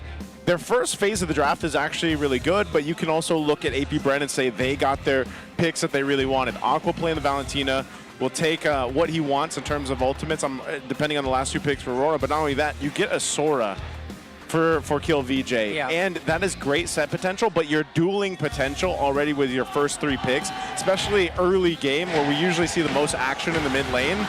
This is such a threat, man. Like, Khalid Valentina could potentially get an early first blood snowball for AP Bren. Yeah, I was about to actually pivot into that carry ban. I knew that it was going to get banned out completely because you want to be sure the Baksha is going to be able to do crazy stuff without getting punished. And now, even a Claude will actually have a hard time here. They can leave the Claude open, maybe just ban out another mid lane hero. Or sorry, another jungle hero. Another jungle. Yeah, let's see. Because the only remaining gold laners for Shizu at this point, the Harith is still available, like we pointed out. But then given that they're on a Valentina pick, you might need a bit more range. So we're also looking at the other marksmen that are still available if you want to make up for range. So far they're taking out the Cho. Okay, that's a lot of roamers out for light, but the Grok is still there. So, yeah, there's a Valentina. So even if you pick up the Grok, they'll be okay because they'll have a tech charge for their own. Yeah, they can play around that. There's just the last ban here for Aurora. Do they still target Shizu? He might just end up picking the Harith, like mentioned before. That's an easy go-to. But again, your damage profile is probably going to be majority magic. Too much magic. Yeah, except for the Sora. So you will want to have like a really solid gold lane that isn't magic here for this lineup, maybe. Well, Claude's banned out as well. They're narrowing those options, yeah. They're okay with it because again, the range problem is going to be there. So, I mean, Aurora too, they basically have a Kimmy. We don't know what the gold laner is going to be just yet, but they could still switch things up. But if AP Bren lock into Harith here, you pretty much know where the main damage is going to come from. Unless... Are they forcing YSS? Or AP Bren, maybe? A gold YSS? Gold, yeah. Maybe, maybe. It might be even better if they decide to put that in the hands of Shizu. But are they going utility jungler then? Or Harley? Feels wrong, doesn't it? Well, what else do you have? You know, you got Fred, you got the okay. There's a YSS as you mentioned, Rockhart. So that comes through. But yeah, what do they put in the jungle then? I think Braid is right. Utility jungle might be it's the logical thing to put here. Like, is it just Fred? But you're giving it to James Banks, really? You want to give that guy utility jungler? Yeah, that's the thing. That might be the move here from RORA, saying, you know what? Yeah. We're going to put the man with a million moves on a utility. Oh, they'll go to Granger and got a counter. Granger's rising in stock. It's picked up now. Yeah. 6 times, was it? Third Granger in a straight series. Yeah. 3 series that has a Granger on it. And it's the Gatot Kimmy oh! Of course he's not going to play utility. Of course he's not going to play utility, bro. Going to bring a new hero out. Brings out the Joy. First one of Season 17. Excellent. Let us know. Scan the QR code right here, Superfans. Get a chance to win 1,000 MLBB Diamonds. This is your opportunity. You have other opportunities too. We're giving away 1,000 MLBB Diamonds in different ways. Well, this one happens every match. Look at the prediction here from the Superfans out right now. 77% for Aurora. Heavily in favor for them. And I have to say, like, both sides of this equation need the win here. AP Bren, especially, even Rora, they definitely need a win, but look at this. The composition, at least right now, is leaning towards AP Bren. Yeah, it feels like they have more affinity to go for early kills. I think they're a very early to mid-game centric lineup. Their late game might be lacking though, so that's something that maybe Aurora can have in the bag this time around. I cannot believe we are entering this series with both teams only at 2 wins each for the first half of the season. Not something you would expect, especially from Aurora, so it means this is gonna be the deal breaker for both Aurora and AP Bren. I would say it's gonna set their pace for the second half of the regular season. Yep. And, you know, I really do feel like, oh, that was stolen and taken. Uh-oh. Shizu. Well, man, that sucks for Demon Kites. There's just no other way around it, bro. There's no other way to say it. Shizu's like, let me just trot on over here and boom, I'll take the purple. Who would have thought it would be a gold laner invading the purple? Okay, but that's at least a flicker already. Team Kite's mad. Okay. Team Kite, no, yeah. I would be so mad if that was me. Yeah, and now he's going to be a little bit more delayed, especially in this coming turtle. It also makes it harder for Domin Kite in a way because this matchup already, usually YSS is pretty favored in the gold lane matchups. So now that he's got a purple buff, gives him a bit more of an upper hand. They're going to focus here in the mid lane. James Banks is just around the corner. Doesn't have the level 4 just yet. Domin Kite will get out just in time. He'll be fine. So no first blood going, but I mean, you can already see this small little gold lead that's building up for AP Bren. This will actually set them in a pretty good position for that turtle, but I think Demon Kite even himself, once he gets this level 4, you can see he's nearly, what is it, it's about a level behind right now against James Banks. Yeah. So he's got to catch up to actually get into that first turtle. The bigger one is on the gold lane, actually. Shizu got so much gold. Yeah, I know they look like very small things, but they feel huge, especially for Aurora in terms of them being able to set things up for the first part of this game. And we're already very low on this Lapu Lapu, also using the Bravest Fighter, so that means, oh my goodness, look at AP Bren. They clearly have control of the start. This is why, you know, these small things that you see happen in the beginning minutes of the game do compound. They do add up. And so giving a team like this, AP Bren, who has a lineup that should be able to shine, especially with a lead like this early on, they can make something happen. No one's gone down yet, but, you know, they are ahead of Rora, and Rora has to kind of catch up. That's why we see them trying to make plays here. Okay, they're going to try and go for Nova. Still has a Wick Sandguard in the flicker, so he'll be okay. Still no kills on the board. Yeah, that was closer though, because I feel like we kind of sometimes we forget there's like really strong anti-heal built in onto the Baksha. So this Khalid will actually suffer more and more as this game goes by. That might be a little bit of a ticket or a license here for Aurora to make more aggressive plays. KLVJ missed this hero. It's too obvious. UA is first blood. And oh my goodness, who would have thought that KLVJ would actually be joining that? Oh, look at that combo! Mountain Shocker boats and the Raging Sandstorm. Wow, James Banks gets a double, picks up a Genius One already, and Shizu rushed the Hunter Strike. He went for that first item because he had such an advantage in the gold lane, and that's why you're seeing the members of RORA get melted down before they can even react. And in these last few team fights, we didn't even see the majority of the electrifying beats used up properly. It was like a fadeaway. So the majority of the damage actually is coming over from Aqua, from KLVJ and Nova, Shizu as well. That's why we were saying, you know, that combo that is deadly, just with the Khalid and the Valentina, but then you allow a hero like this, a Joy that we have not seen in the season just yet until now, that James Banks brings it to the table. You kind of remember, you know, how much damage Joy can do. And now it's going to work synergistically because you have the Genius Wand. You're able to go ahead and pop the electrifying beats. You can get into the fight of RORA and let the team capitalize on it. So RORA's got no option but to just take this objective. We'll see if the rotate happens fast enough. Mountain Shocker already used Light, trying to zone, but James Pack still makes it. That's the AOG, but it's KLVJ with the last hit on the objective, and he gets taken out by Aurora. Turtle for kill, I'll probably take that any day, especially right now. And not to mention, your gold laner is actually getting a lot of free takes. Although there is still really good pressure coming in from Roar right now, it's getting mitigated. We're seeing Nova and Aqua just in tandem, making sure no invades happen. RORA's job right now is to also take care of Doming Kites. He just did pick up the Sky Piercer. They have some ground to cover still, down about almost 2,000 gold at this point, but as long as Doming Kite farms up, catches up a bit in the gold, you can see he's still about 500 gold behind, but you know, we've seen this with Grangers before. They're definitely going to have to build up. And then once they start getting those stacks, that's where they become dangerous. So APBR needs to continue to play into this advantage that they have. Aqua will go ahead and pick up a glowing wand, so that'll help deal with some of that sustainability that comes also with the Gattacacha on your side with a Revitalize. Something really interesting for me, though, is the fact that we don't really get to see Edward rotating out of his lane that much. I don't know if it's just KLVJ really doing a great job at holding him down, because look at where KLVJ is. He's not even in the EXP lane. He's trying to help out here a lot. I don't know what they're trying to do in terms of just leaving Edward. It's weird that Edward's usually the guy who left in the lane.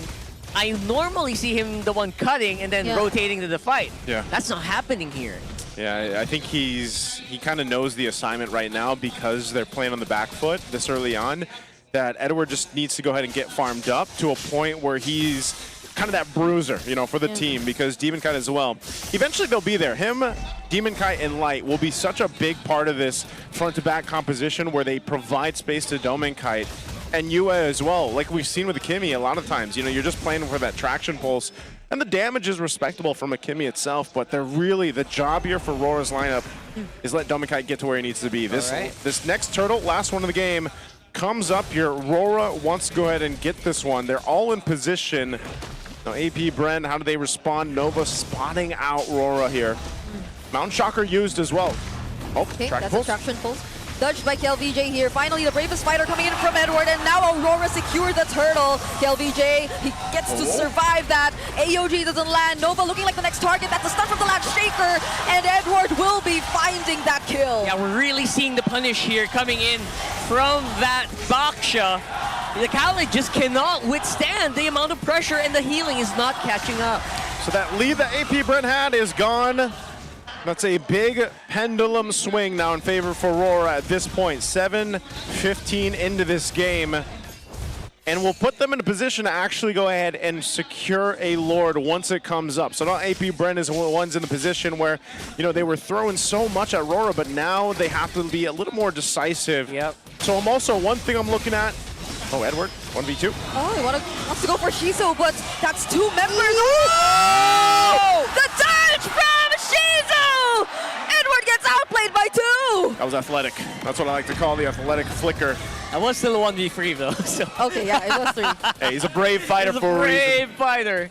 You know, he tried. And the problem is, while all that's happening, obviously Shizu got a kill. Dominkite actually received 3 lanes worth of minions plus a tower on the bottom side of the map. So it's not like they just gave up Edward. Yeah. They got it. They did it for a reason as well. So seeing the gold here, I think we are gonna see the Granger a lot more comfortable in the next few minutes. Core items locked in, Hunter Strike as well as the Sky Piercer, so he's fine. Just don't die. But look at this. Oh! Okay, that did not land, but look at... Oh, KLVJ the king! Every single time he could look for a setup, he's gonna go for it, and now it's James Banks! Finding you in the back lines, Lance Shaker committed here. But that's a copied bravest fighter by Aqua. There you go. Well, that was my question earlier. I'm wondering what ultimates Aqua would go ahead and take, but hey, AP Brandon fights back. They counterpunch into RORA themselves. And this is going to be an interesting Lord take once they decide to go for it. Light trying to hold on to that tier 1 up top for RORA. Meanwhile, James Pang's going to go ahead and grab his purple buff, most likely orange, and then lead into this Lord. So Demon Kite and the rest of RORA got to be ready for this fight. Yue doesn't have a flicker, neither does Domin Kite. Yeah. Something to take note of here, but neither does Kill VJ or Nova. So some big battle spells for both centers on both sides. This is just going to be a full-out brawl for the Lord. Yeah, this is a literal dance. You can't shortcut or anything here. You can't flicker forward. Has to be very honest. They will try to go for an honest fight here. They're going to go for it. Light spots him out.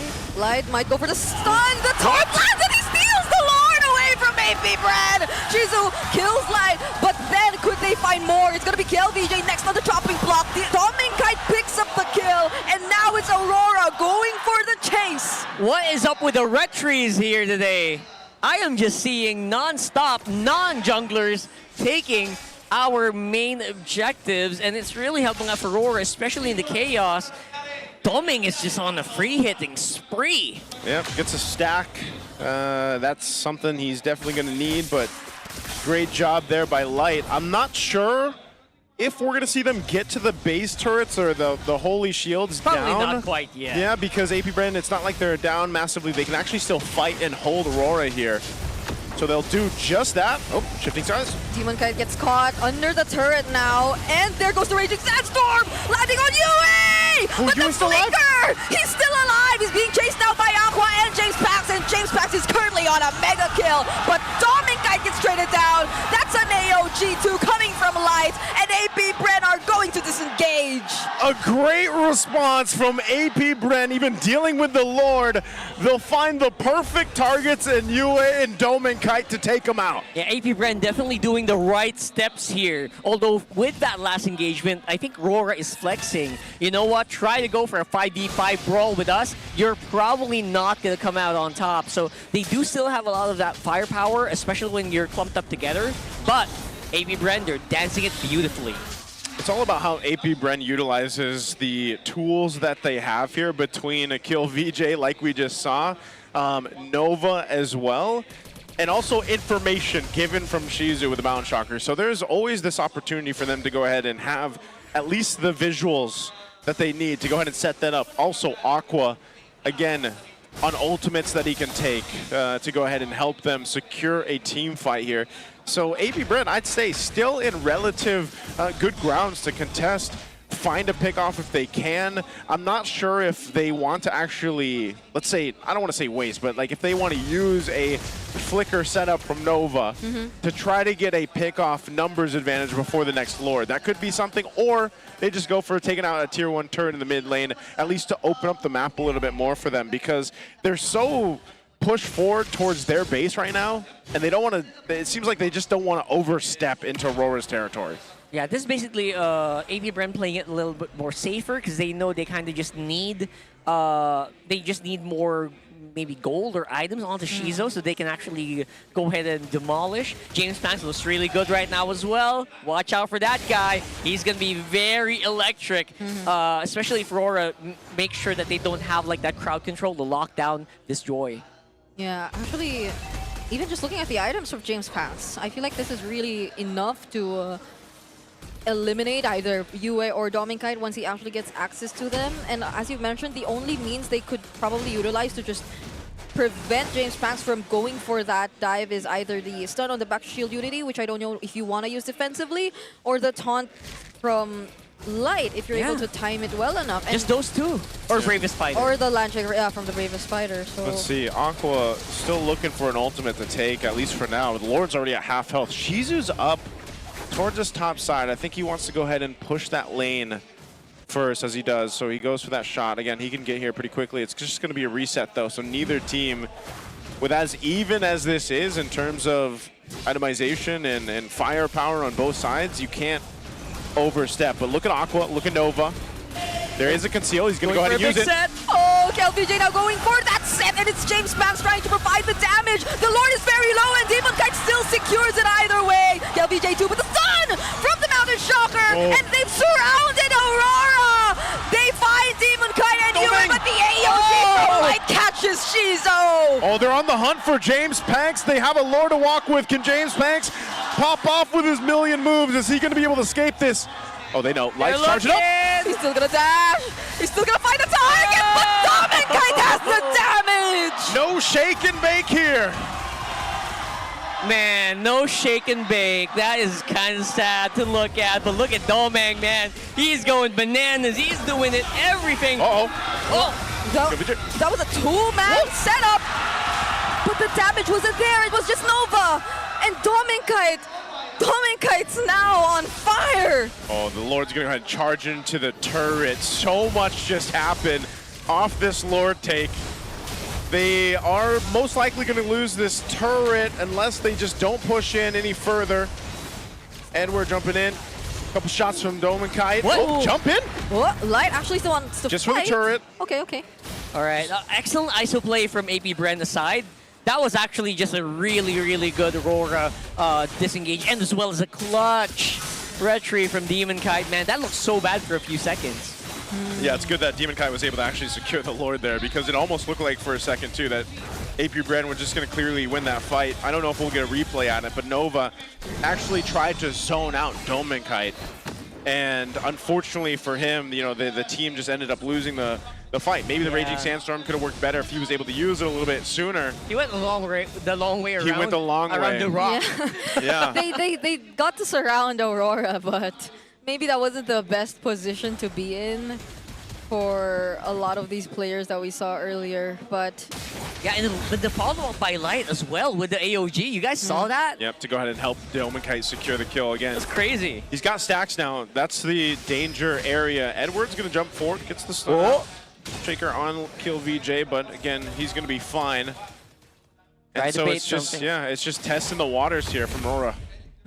Yeah, the big, you know, the silver lining here for AP Brent is they can still kind of access most of their jungle. Unlike some teams or unlike some matchups where your jungle is completely off limits now. Yeah. They can kind of just get stuff in. James Panks also hasn't quite reached his ceiling yet. Yep. I think he's on 4 items. Double checking.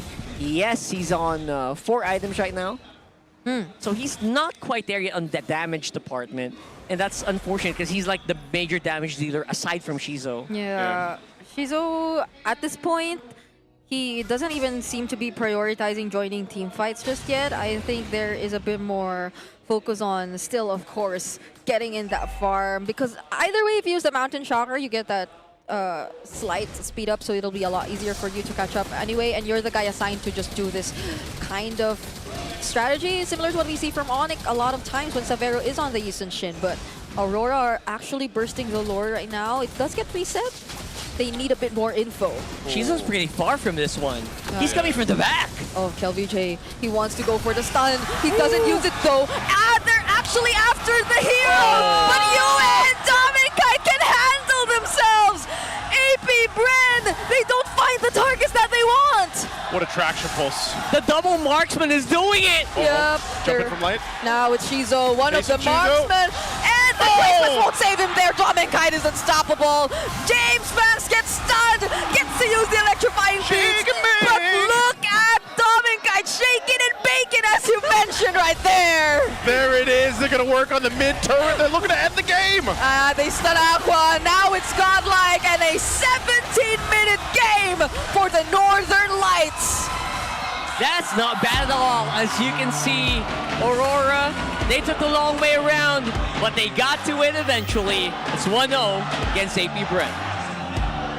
RORA. RORA.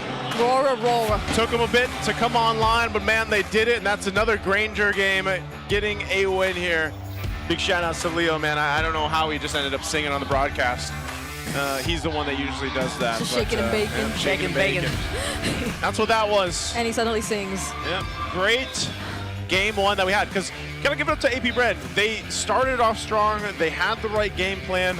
With an amazing purple steel start too for Shizu. Yeah. It's just, unfortunately for them, they couldn't win the late game team fights, and that's where RORA is usually able to go ahead and lock back in. And as long as, I said this in the beginning of the game when we were early game, I said as long as they protect Dome and Kite, he's able to get to where he needs to be, gets the stacks, he's good. And that's exactly kind of what happened here as it unfolded throughout the game. Yue's Kimmy, by the way, allowed a lot of this to happen. I can't believe we worried about them. I can't believe we were worried about these two marksmen in Aurora, because we saw it earlier. Even if you try to chase them down, they'll just kite you and throw their bullets at you, and they actually have enough damage to burst you. Yeah, it just feels like it's a rubber band snapping back at you. Yeah. You know, that's what it feels like when you try and chase him. By the way, I was checking Yue. He was actually fine, but look at this guy. Dominkite, MVP, very clean Granger game. Barely could be touched here as our MVP. 8-2-4. Didn't get full marks yet, but he's getting there. I wonder how many stacks he ended up Did with. he get 80? Probably 40. Because I think he picked up the Sky Piercer just a little bit late. Because again, he in the lane matchup, he was delayed against Shizu. And he died too. Yeah, and he died. But nonetheless, this is still Dominkite, one of the best gold laners in the league right now. I know they've been technically struggling in terms of his team, but still in the matchup, the positioning that you see Dominkite is able to pop off. You know, he can actually make it happen, but it was RORA as a team that allowed him the space to make this happen. Yeah. And this is kind of the story that we're seeing for a lot of Grangers. If teams are going to go ahead and pick him, you got to go ahead and be able to utilize him in this way. And so this was just a really well complemented draft from RORA to allow Dominkite to get this MVP performance. And, you know, even starting off with the back foot, like, commendable to them, staying alive through a lot of the set potential too that came with having a Sora, a Raging Sandstorm even from Nova there, depending what Aqua decided to take even. Yeah, is Granger actually back now? Because he feels like he's kind of back. Yeah, we saw Feels it. like it, doesn't it? There you go. Look at the highlight. Beautiful. As a Granger, 491 games right now. I'm reaching 500 tomorrow. 491, so you're shooting for 500. Yeah, so he's playing at least 9 games tomorrow. Okay. I have to say that it's really good, and as well, by the way, let's not underestimate Yue. Yes. He was 0-free. He was 0-free, huh? Yeah. And then I checked, I looked behind, he did not even build Sky Piercer. He actually adjusted the build. He did not need the kills. He was burning. He was glowing wand with everything. Yeah. He was just supporting. He knew he needed to give the reins over to Dominkite. Yeah. And I think from the very beginning, it was a setup for Dominkite all along, honestly. The backshot pick and it felt as if we were asking a bit more from Edward, but he did show up later on too. Yeah. I think if I were AP Bren, I would feel deceived because You'd feel deceived? yeah, no, I feel like they're playing very passive. We could just keep going at them or something like that. We're not seeing Edward actually do Edward things, so we could just keep playing aggressive, but they were all just trying to set up for Yue and Dominkite, or specifically Dominkite, to scale up this far and to keep kiting them towards their trap. Yeah. And that is what cost AP Bren this game. I guess hence the name Dominkite. It was a beautiful kite game. Just kiting them. Only kiting actually for today, at least for this game. I never got to ask them how he came up with Dominkite, or if it simply was just because Demonkite already had his name. And then, you know, maybe you should guess them in the podcast and ask them. I don't know if they have enough English in the bank, man. Like, you know, they're great to talk to and briefly and everything, but I feel like at some point they're just like, wala nang Tagalog, or wala nang English ko. Nosebleed ako. I talk to them, you know, backstage and everything else when I see them, but I don't know if they could do a whole, like, 45-hour podcast, but I don't know. We'll see. But it's a great game for Congratulations on your podcast, by the way. Thank you. Good job. Thank you very much. Thank you, guys. Check it out if you want to. Yeah. Now, also, by the way, I need to take a sip because... May I have one? Good Yes. sir. Number one, it's really hot here because SIP Thank purifies you. water is filtered through volcanic rocks for a crisp, clean taste that quenches like no other. Quench that thirst, take that sip. I actually need that, guys, because I'll tell you what, it is very mainit here. It is very hot. Very mainit. And you see, the stage is also hot because you see the Max 5D on stage. That's clever engineering for you guys out there, keeping those teams locked in. No distractions, just pure performance. Brought to you by TT Racing Philippines. We have your back. Yep. Use Brigida's code. Yeah, you can use my code. What's your code? If you want a 2,000 discount, I think that's Brigida 2,000. 2,000 pesos? Hey, 2,000. That's quite a bit of a discount, by the way. That's around like 40, 50 USD. So, you know, and also, if you guys thought you missed your shot, think again, because the Talent Academy registration has officially been extended until tomorrow, April 20. Oh, you're right. Yeah. We're still hunting for the next generation of voices, guys, to turn that passion into a profession. You got extra days to step up, be heard, and take your shot. The door is still open. Go ahead, take my seat. Hey! Hey! No, No. that's our coach, by the way. Yes, And this get was the- our coach. And get He those was our coach. applications in. And we'll see you on the big stage. I just want to go ahead and say that Brigida and I and Burrito and Joshi Cakes over there, we're all part of basically that funnel, that Talent Academy, that caster search over the years. And so maybe one of you guys watching out there, you know, you can join us and you can have people tell you to start the game. Yeah. Bro, 4 out of 6 talents right now are from Caster Search. Ooh. Are on the desk right now. That's true. That's saying something. Was there a time when everybody was? No, I don't think so. Almost. Barely. Almost, yeah, almost. Almost. I Maybe don't think so. someday. But, you know, yeah, Rockhart got to share a lot of his wisdom, He a lot was of his Coach knowledge. Rockhart. Coach Rockhart. Ah. This guy's been a part of the season, the league, since season 1. The grandfather, if you for will. reminding me. The grandfather So nice of... of you to remind me how old I am. Hey, that's why they call me Nice You. The grandfather of English broadcasts, right here. I'll tell you what, you can learn a lot from Rockhart. Yes. And, you know, he's got a ton of history. If I need to know something history, I ask Rockhart, Yeah. or Leo, or Renmar. All right, let's look at this. The power pose. This is the smart power pose right now. That's Demon Kite. That's about as easy as it gets. This has to be one of the easiest smart power poses. Yeah. Everybody needs to be involved. Come on, come on. It's a 1. It's a 1. And it's spaghetti pababa. Right? Oh, I know it. I don't know if Demon Kite actually dances that, but okay. Oh, we have a face-off. Oh, boy. Face-off. Uh-oh. Hold that pose, hold that Do pose. we need like a bigger smile or a smaller one? I think we need a... slightly smaller one? Oh, she won. Oh, she won it. All right. Okay. Congratulations. I guess the big smile was good enough. No, she's like waving it. She's like, no, I don't. No. No, you won, ma'am. You Congratulations. Congratulations, man. I think we're going to roll out the red carpet, by the way, because Superfans, did you know that men are 5 times more prone to dandruff? Don't let flakes or ruin your focus. Wow, power up with Clear Men. Its triple cooling power gives you 100% dandruff-free hair for that ultimate fresh feeling. Supercharged with Clear. Yeah, he's got that messy look that's very difficult to achieve. Yeah. And maintain. Because throughout the day, you know, it's not perfectly combed, but that's how most men like it. See, I can't even mess up my bangs like that. Sheesh. K-pop. I wonder how they get the guys to go to the red carpet. Like, what is offered besides obviously Clear? I Like, think people just like to exposure, show it. they just like to walk out on the red carpet. You know, if honestly I had the opportunity, I wouldn't take it. But that's just me. Now, also, here's Isn't our that like headline. your job? Yeah. Nope, it's not. Not anymore. Light, Like a model. Demon It Kite, is. swing first. I'm ignoring the past. I'm ignoring the past. They swing first in the Raider reunion. Why do we have it?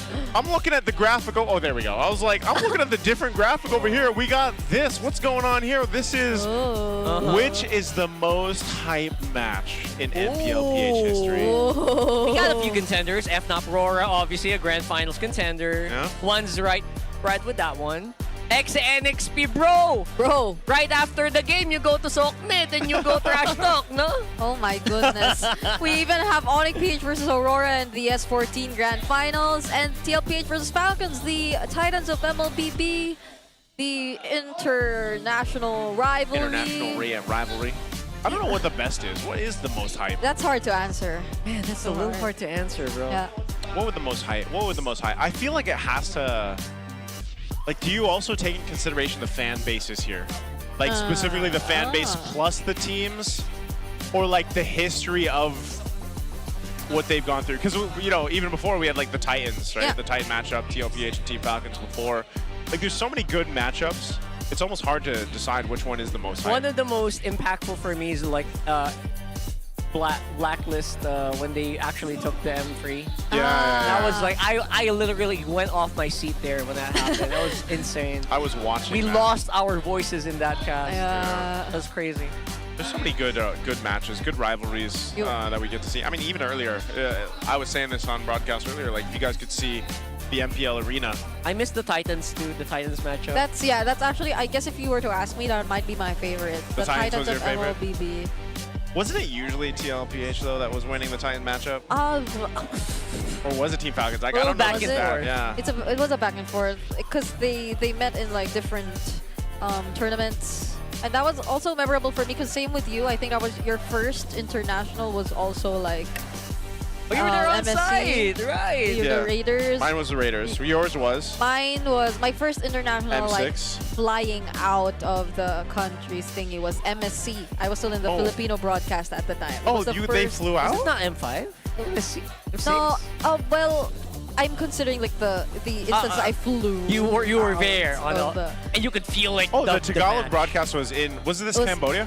No, it was in Riyadh already. Oh, EWC. MSC. Yeah. EWC. That's right. So it was the era of the Titans of MLBB, and I just graduated, and it Guys was blew like, the top off of that one. The arena was shaking. Yeah, that was I crazy. heard. Gosh, there's so many good matches here. Let's go ahead and jump into game 2. Expanding Rivers is where we're going. Can the Rivers expand enough for AP Brent here? Yeah. Nice one. I see what you saw. I see what you saw. What did you see, Brigida? Instant ban. Didn't even think about it. Just we are never seeing Suyo again. probably not. What's your command? Never. But Okay. the Fanny too. Wow. I A lot of respect. No, for after James what happened yesterday, I understand why. It's not only that, but it's also like it's James Panks. Like he likes the Fanny. Yeah. And He's an assassin guy. would we still say though, like Ryzen is the best Fanny in the league? At least for the last few weeks, yes. I would have also suggested Saida, but we don't really get to Don't see get to see it. him, yeah. So Saita's more Hayabusa now, right? yeah. but I mean, what- last season Even he was last there. season, yeah. Last season's when Zaida got to play it. So I don't know. We'll see. Freya is going to be banned out here by AP Bren. We might potentially just see the priority again. Like, are they just going to go for the Baksha again? Yeah. Back to the Baksha. I don't mind that. Honestly, I feel like AP Brent still got the heroes that they wanted anyway. They got both the Suyo and the Valentina. But Aurora just seemed to be okay with those trades. I feel like they're prepared for it either way because, again, they were able to last minute show us the Granger and play really well. So I'm wondering, Coach G, do they plan to change things up a bit? Because Aurora seem to have read them out at least. Damn, Coach G feels like he's having a bit of a tough time on this, actually. Making sure that, you know, players like Light can't be empowered. Again, I still can't believe the Grok just isn't getting touched here. I feel like that's such an underrated hero for Light.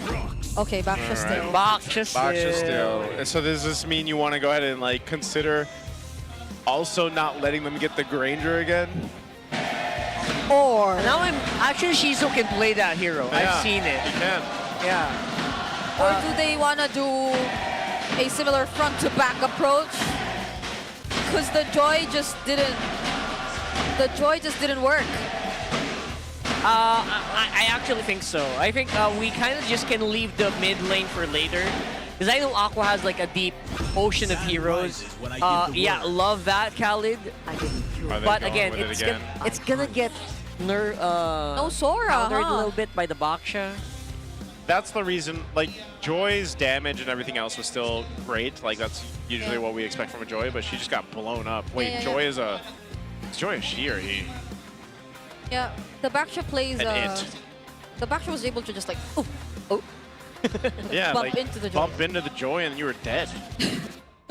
It's such an underrated crowd control, isn't it? But it really puts you off your tempo. Yeah. That's why I like the Joy. So are they going Gatot, Kimi again here, or the Lapu? You could honestly Lapu, just take the Kimi? Kimmy at least. Yeah, just the Kimi. Yep. Lapu Kimi. Yeah, It's the exact same! Run it back. Deja vu. I mean, if it worked, why not? What was no? This is also It was supposed to be it was supposed to Sora. be Valentina Sora. Yeah, And then Valentina Khaled. They could still go Sora here though, but It could just be the same. But It's if- KL who's calling it, so maybe yes. if that's the thing, though, okay, yeah, it is.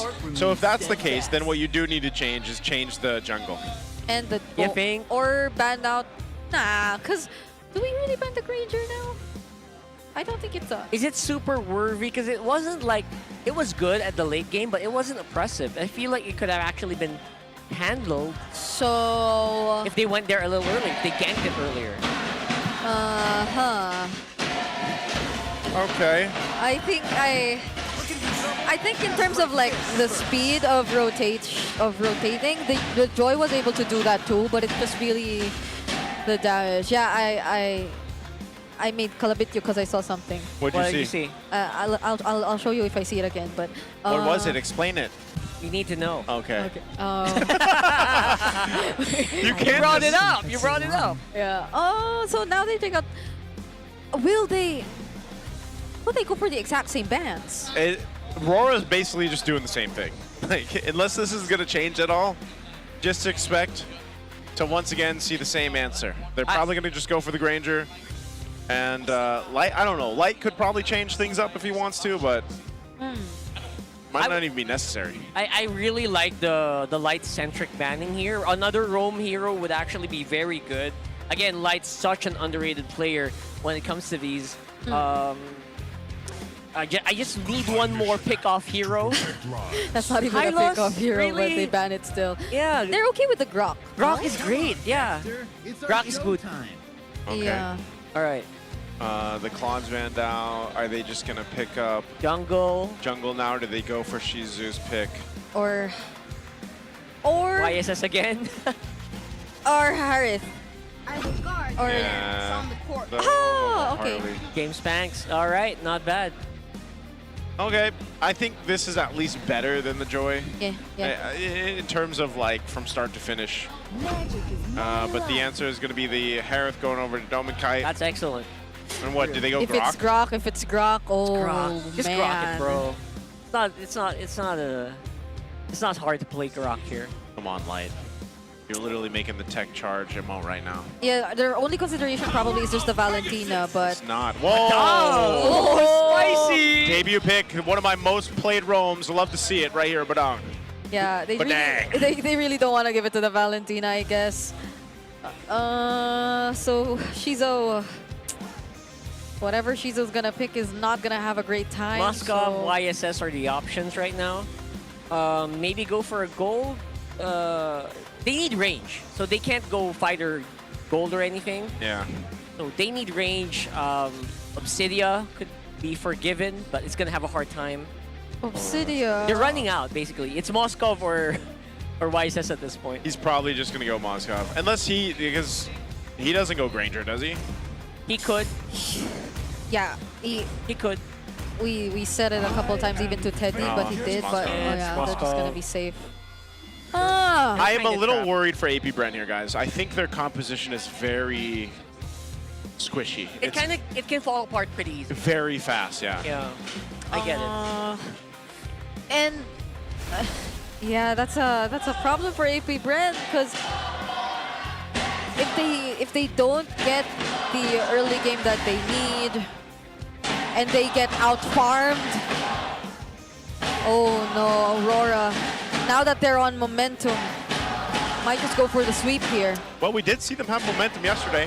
They had a pretty decisive game one, and then things kind of slipped out of their hands. They got reverse swept, so AP Bren There's still hope for them. They can still make this work. Maybe if they get an early start, like we got to see a glimpse of in game 1, that's going to be best for them, especially having a Harley this time. So I think for James Panks, him alongside Aqua, they got to go ahead and make this work and get the snowball rolling for AP Bren for hopes to get to a game 3. We're jumping in the land of dawn. Let's see if it's going to be a sweep here for Aurora. Yep. It does feel like we are seeing a bit of a...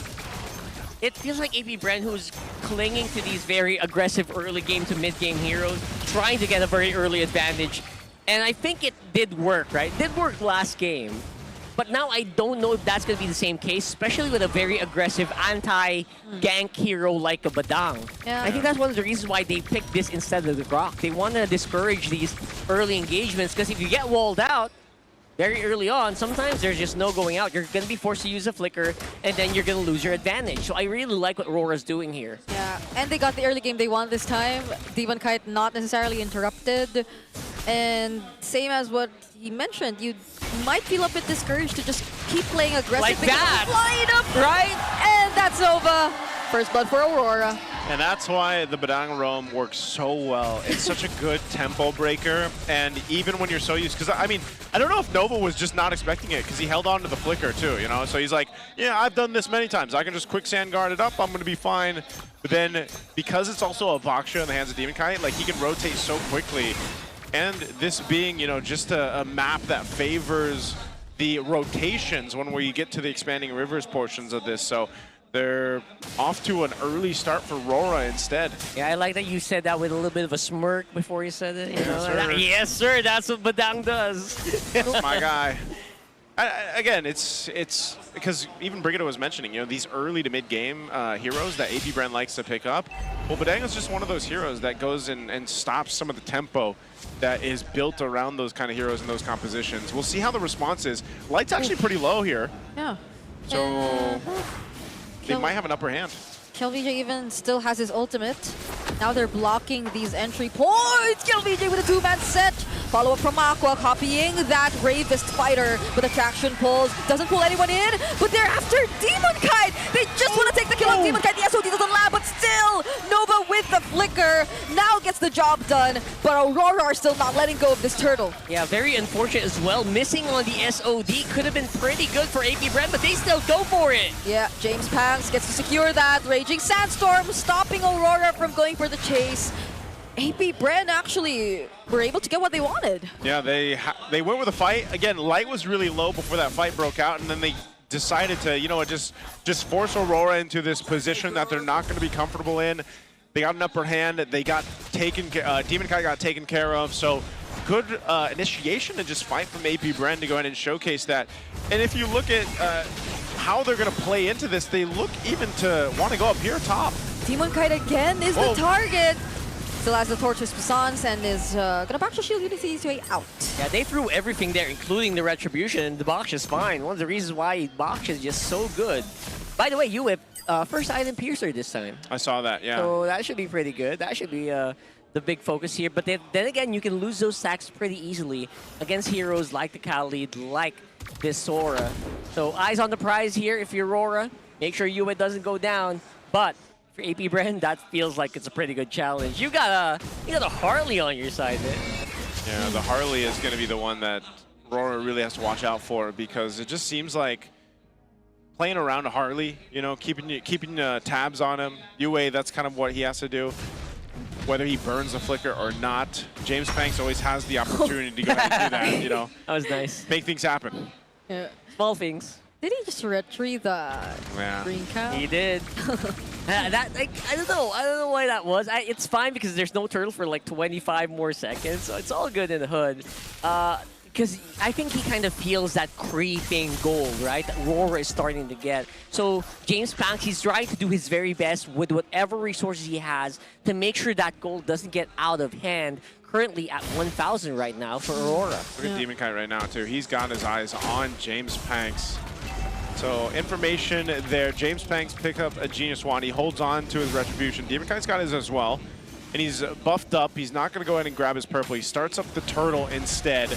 Meanwhile, James Banks is working on his, so he's going to have to go ahead and just try to blitz this down. That's what Demon Kite's trying to do. Edward already half HP, doesn't use the bravest fighter. Demon Kite just focused on the red tree. Now that's the cloud form already used by KLVJ. Oh, Nova's on the backside. Yeah, that's Nova all alone though. Does he have the damage? Might go for the kill on Edward, but gets stunned there by Demon Kite. Not even James Banks. He uses the deadly magic, but oh my goodness! What? Utilizing the Brave Smite. Oh! Whoa! He flickered in, making Light sure in Light trouble. couldn't recall. That's the... Okay, What? space escape. What? Okay, James Banks still secures the kill. Can I just say, that was beautiful. Even in the very end, you saw Yue, he tried to catch the deadly magic with the flicker to save Edward. What the heck is here? What's... so good. Good way to survive. They still lost Light, but, you know, in that sense, probably better that Light does go down and RORA maintains what they can. But AP Brent, this is what I'm saying. You really have to watch out for James Banks depending on where he decides to go, how he decides to move, but it is going to be a split now, 1-1 on the turtles here for both teams. Let's take a look at the items here before our next objective. Yeah, the items really show that, you know what, it's a pretty even battle in most of the lanes here, so no one is actually getting behind too much. Shizo is, he did get a little bit of a farm time. See if he can use that here now that RORA is actually invading. Yeah, and the difference is that Yue now prioritizing the Sky Piercer. He knows he's the guy to pick that up since Ramen Kite's on a Harith right now and Demon Kite's also on a utility jungle. Ooh, they're stealing resources away from James Banks. So again, it's the small things. It's the battle of those small advantages that RORA is stealing from you one by one is actually going to add up as time goes by. Yeah, but James Banks is ahead by 1 level still. So. Yeah, he's been farming quite a bit, just trying to maintain a bit of a lead against Demon Kite. It's a one-man army. Yeah, he's got to. I mean, that's one of the things he's got to do because you're not really going to be able to go toe-to-toe with Aurora's lineup with a Harley just yet. You're more so fighting around objectives. Nova's actually going to help with the damage department, picking up a Blade of Hepsies. Ult's thrown out here by Aurora. That was a fist crack already used by Light here. Nova already very low, set up from KLVJ, but he's all alone. Gets trapped in the wall too. But Yue! I need those stacks. I need those stacks. Yeah, he wanted the stack. He got it. He flickered for it, and he's actually really safe. RORA on the side are actually not quite done yet. Domingite, I think he will have the Zaman Force soon as well. Oh, no. Nova, where do you go? Where do you go? He gets trapped again. And that's a free turret as well over to Aurora. Oh, they're just taking what they want here at this point. This is why I was saying in the draft, you know, I'm a little worried about the lineup for AP Bren. You know, it's, oh, nope. What? You don't want to face check a Badang, bro. Yeah, Aqua did have the bravest fighter, so he'll be fine, but again, echoing the sentiment here that AP Brent's lineup just might be a little bit too soft to deal with full-on team fights against RORA. And as the game continues on, you see the graph building up here. You see the lead for RORA. It's not going to get any better. That's the unfortunate thing. So at some point, you're looking at AP Brent. Shizu just now getting Golden Staff. He's already got the Corrosive Scythe, so he needs that one more item, that DHS, to lock in the Trinity here. But you're approaching almost the 9-minute mark. Lord's going to be up here shortly. And I don't know, I'm a little worried for AP Brent to go into a team fight and try to contest against RORA. Same. Because you see the template they usually do when there's a team fight, it's started by KLVJ. Not even Nova, because for some reason Nova has this weird assignment of just keeping Edward in check, or at least based on what I observed. Or he's always at the backside. Yeah, he's somewhere more visible to Aurora, so they're not as surprised as to when the setup is gonna come out. KLVJ is the main starter for the team fight. They don't have a choice. James Banks can't do it. Again, Nova's trying to look for either Yue or Domingite, which is very difficult, by the way. So you're right. It feels like KLVJ, the pressure is on this guy. And so far, it doesn't feel like he can quite do it, especially with the composition they have. Okay. This is why I'm looking at how this is going to play out. Lord is up. AP Brent looks to want to go ahead and contest into this as they're on this side of the map.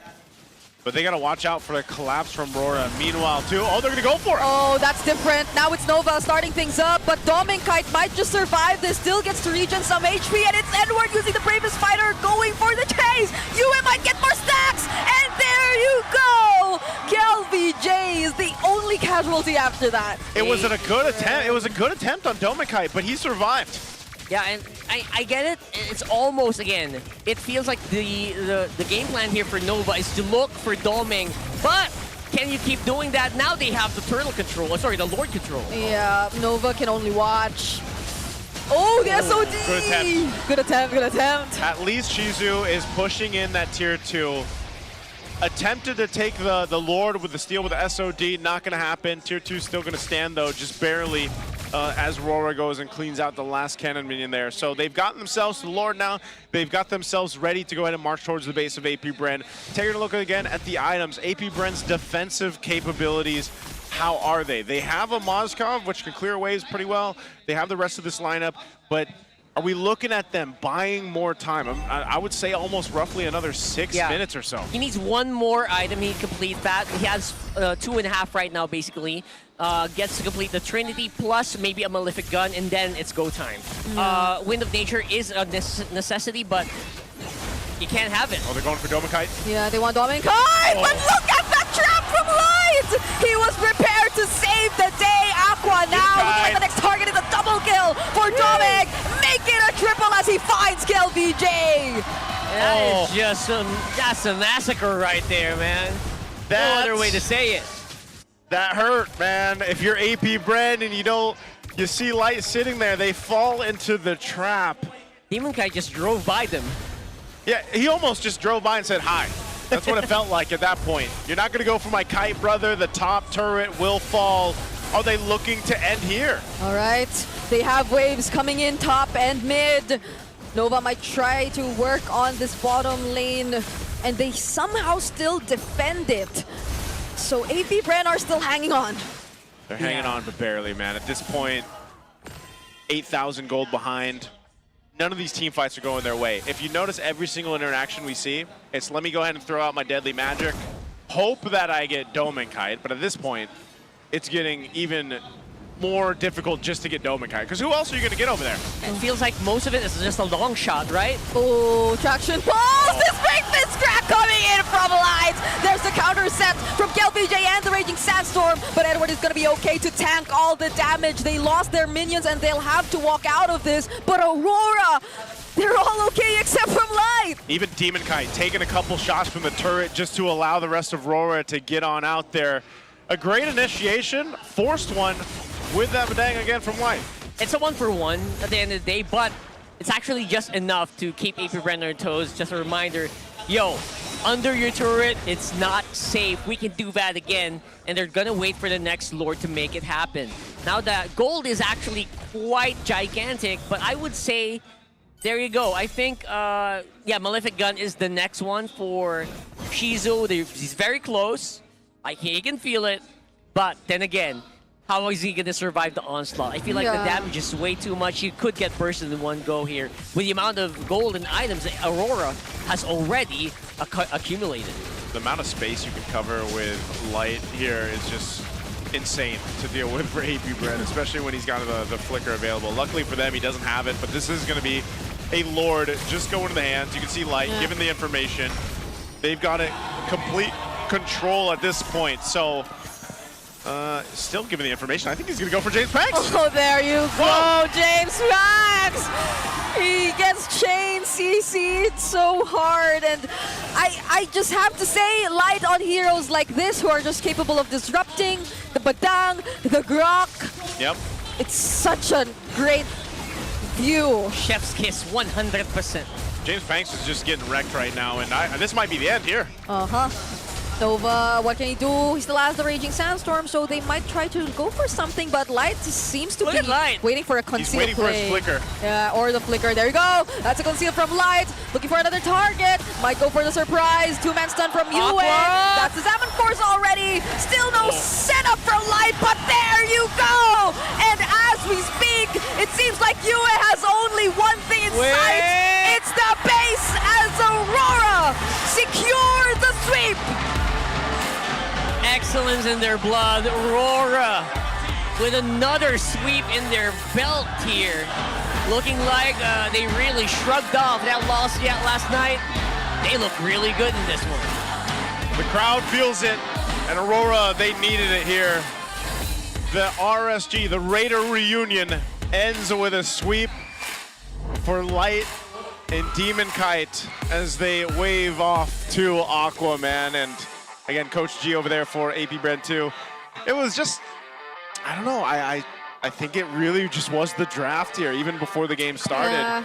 It just wasn't the one for AP Brand. I think there was just too many things that they had to overcome with this draft, and you know, RORA knew exactly how to play it, how to make it work. And it almost just felt like towards the end there that AP Brand was tilted a bit, like just trying to get what they can, forgetting or at least not respecting the fact that Light was on a hero like Badang, and he was able to just wait in a bush while Doman Kite does his thing. And whether he has a flicker or conceal or not, that's what Badang does. He sets things up like that. And we saw that so much. We saw this so much confidence that you have UA flickering forward just to get the stacks in a couple of those exchanges. My favorite moment once was when Domin Kite was alone, quote unquote. Quote unquote. And they tried to go, it's this one, look at this. I've done that so many times for you guys, by the way, when we play our 5-man RGs. I know. I thank you in advance. I know. What are you trying to say? It's my most played roam. So you're saying you're like Light? I was inspired by Light as a Raider. Yes, as a big Raider fan, I was inspired by Light. That is very true, Brina. Okay. I can believe that. But look at this, the chain CC. I felt so bad for James Banks in that moment. Yeah, that's true.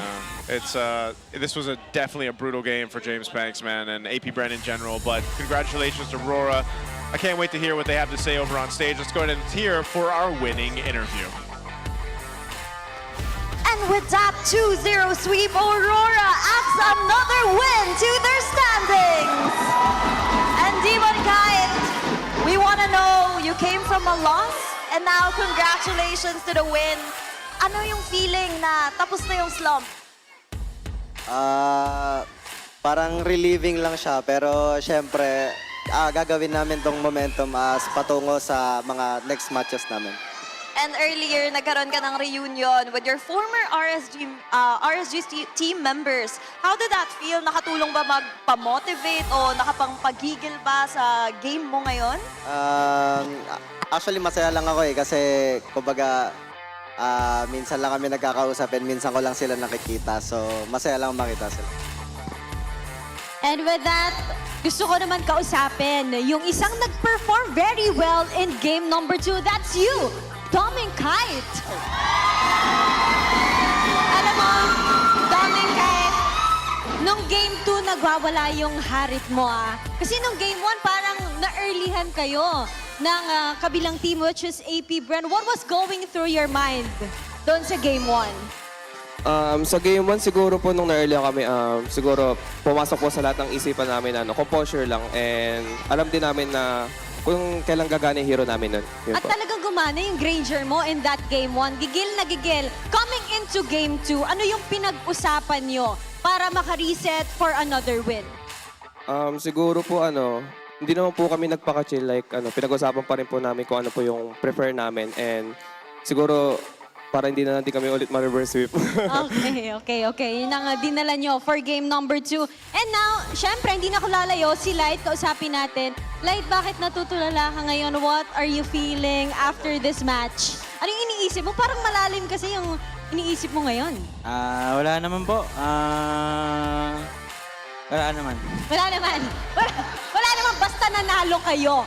Pero gusto ko lang din tanungin, na-pressure ba kayo after that M7 win? Kasi obviously, hindi rin naman ito yung inaasahan nyo na nagkaroon kayo ng challenges in the first half of the regular season.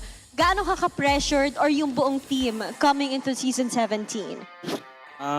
Actually, hindi naman kasi once nung nag-champion kami, sinet ko na sa mindset ko na after naman ng M7, parang wala na yun Kaya back to pagiging challenger ulit sa parating na season. So reset para sa inyo, even though nag-champion kayo, panibagong season, panibagong Aurora Gaming. And speaking of panibago, we are stepping into the second half of the regular season.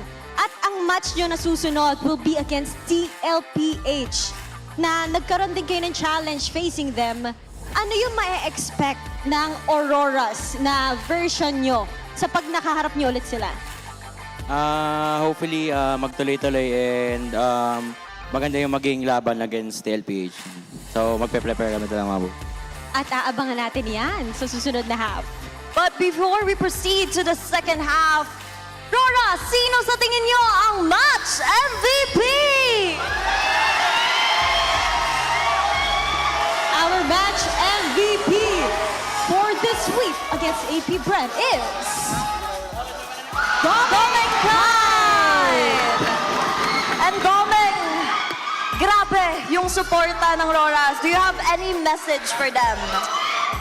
Yun po, thank you po sa lahat ng sumusupport sa amin and yung kahit minsan natatalo kami, nandiyan pa rin po sila and yun, sobrang solid po ng support nila, lalo na mga nandito sa venue. And yun guys, keep supporting us, yun, babawi pa na kami, parang momentum pa lang sa amin to. Once again, make some noise for Aurora Gaming! You may now take your bow.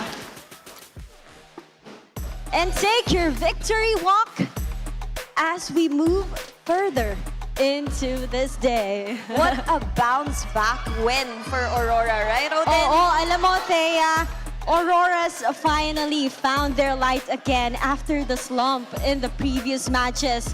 And napakaganda na resulta na ito para sa kanila. And we'll find out how that win happened as we throw this back to our panel. And there you have it. Congratulations to Aurora. Definitely a needed win, a sweep for the defending world champions here. Getting the groove back, and congratulations to Domenkite on the MVP for the match. Definitely played the part here. Let's see who our MVP is. Of course, it's going to be Light, my boy. Yeah, you were inspired by this guy. I was. He is very inspiring. Not just on the Badang, right? Like in any setter hero, kind of reminds me of the OG Chapter back in the day.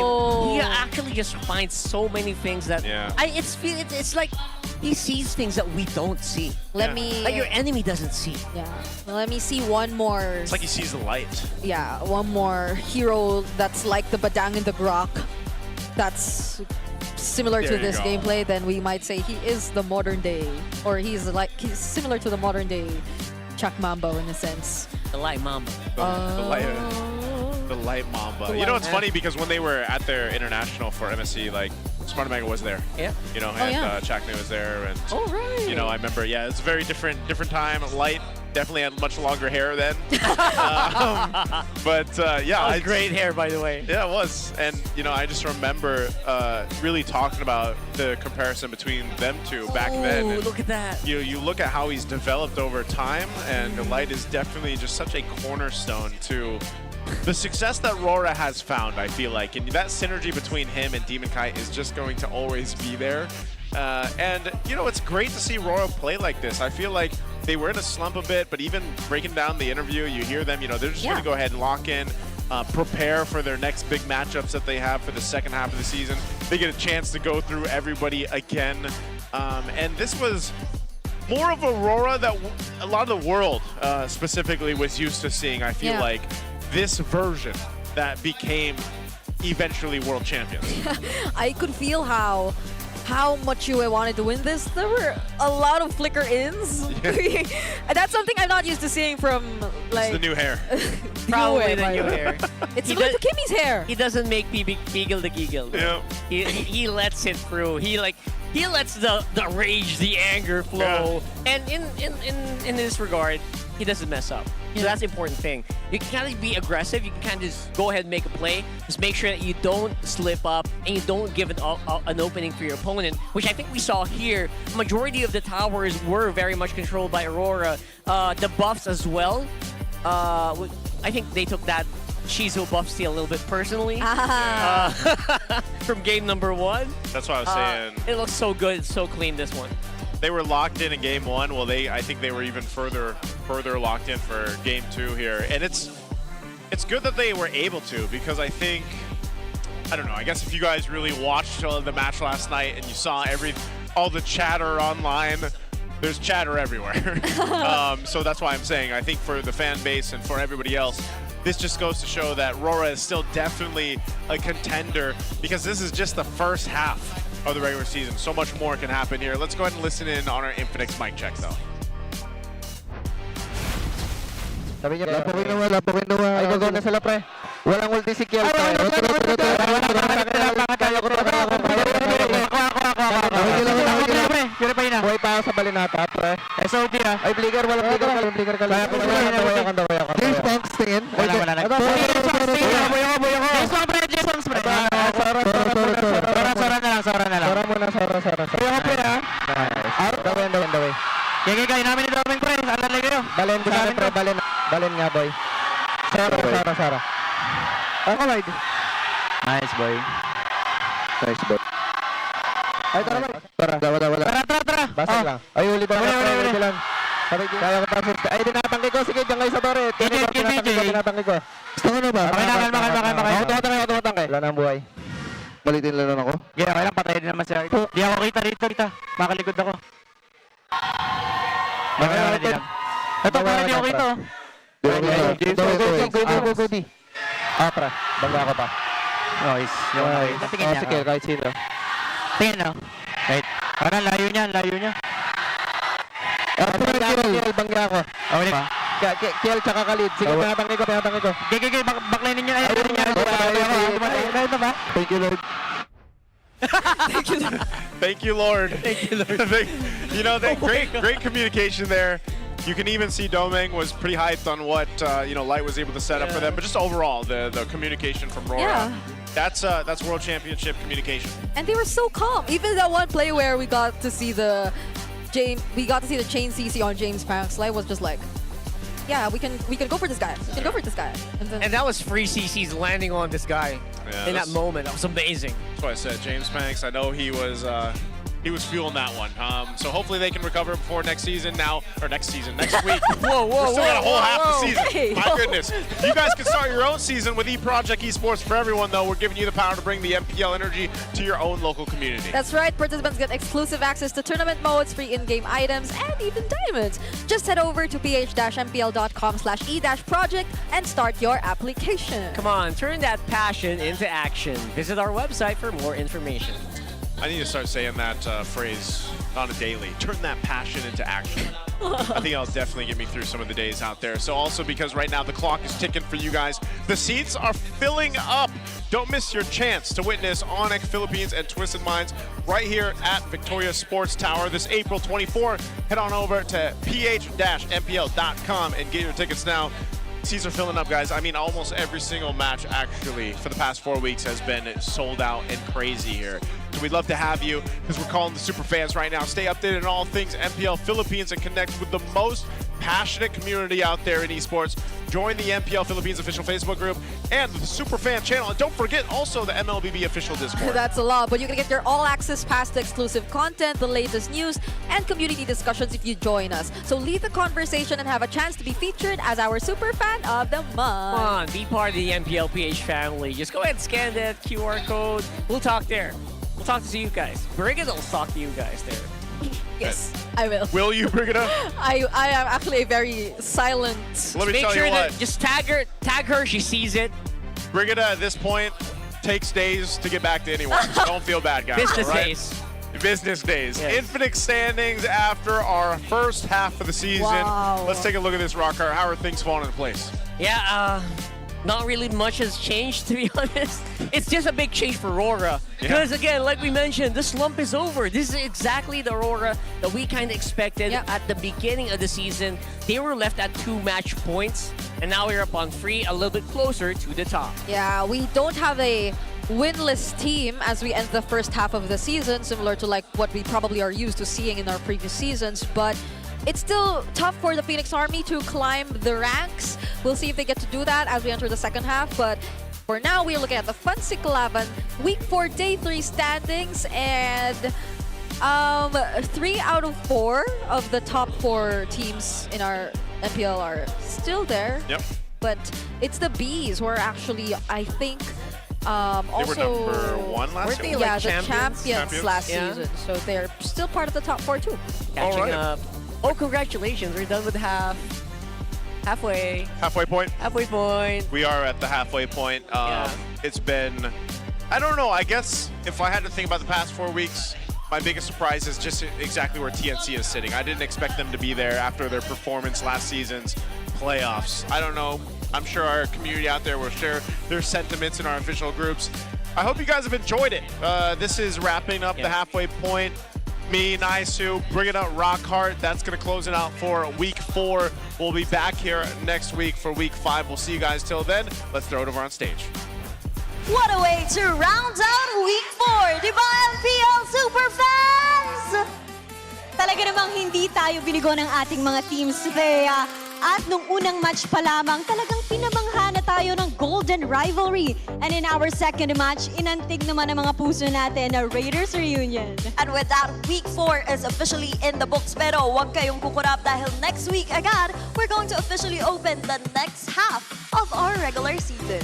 Sobrang bilis ng mga pangyayari, pero asahan nyo ang mas matinding bawian next week. At una na lamang dyan, ang rematch ng Team Liquid Philippines and Aurora Gaming. That's the epic rivalry. Kaya maraming salamat sa pagsama sa amin ngayong linggo. This is your host, Thea. And this is your very own Odin. Magkita-kita tayo muli next week. Dito lamang sa tahanan ng pinakamalalakas. This is MPL Philippines Season 17. Palag na to!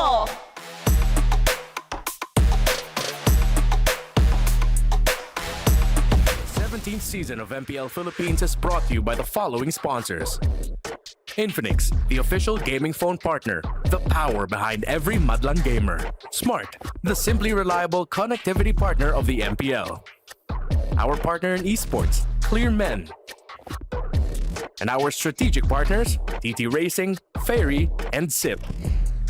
Don't miss any MPL action by following our official Facebook and subscribing to our YouTube channel. Follow MPLPH on TikTok for more content. Experience the lakas ng Pinas of MPLPH Season 17 live at Victoria Sports Tower. Grab your tickets now via the official MPLPH website. MPL Philippines is monitored and supervised by the Games and Amusement Board.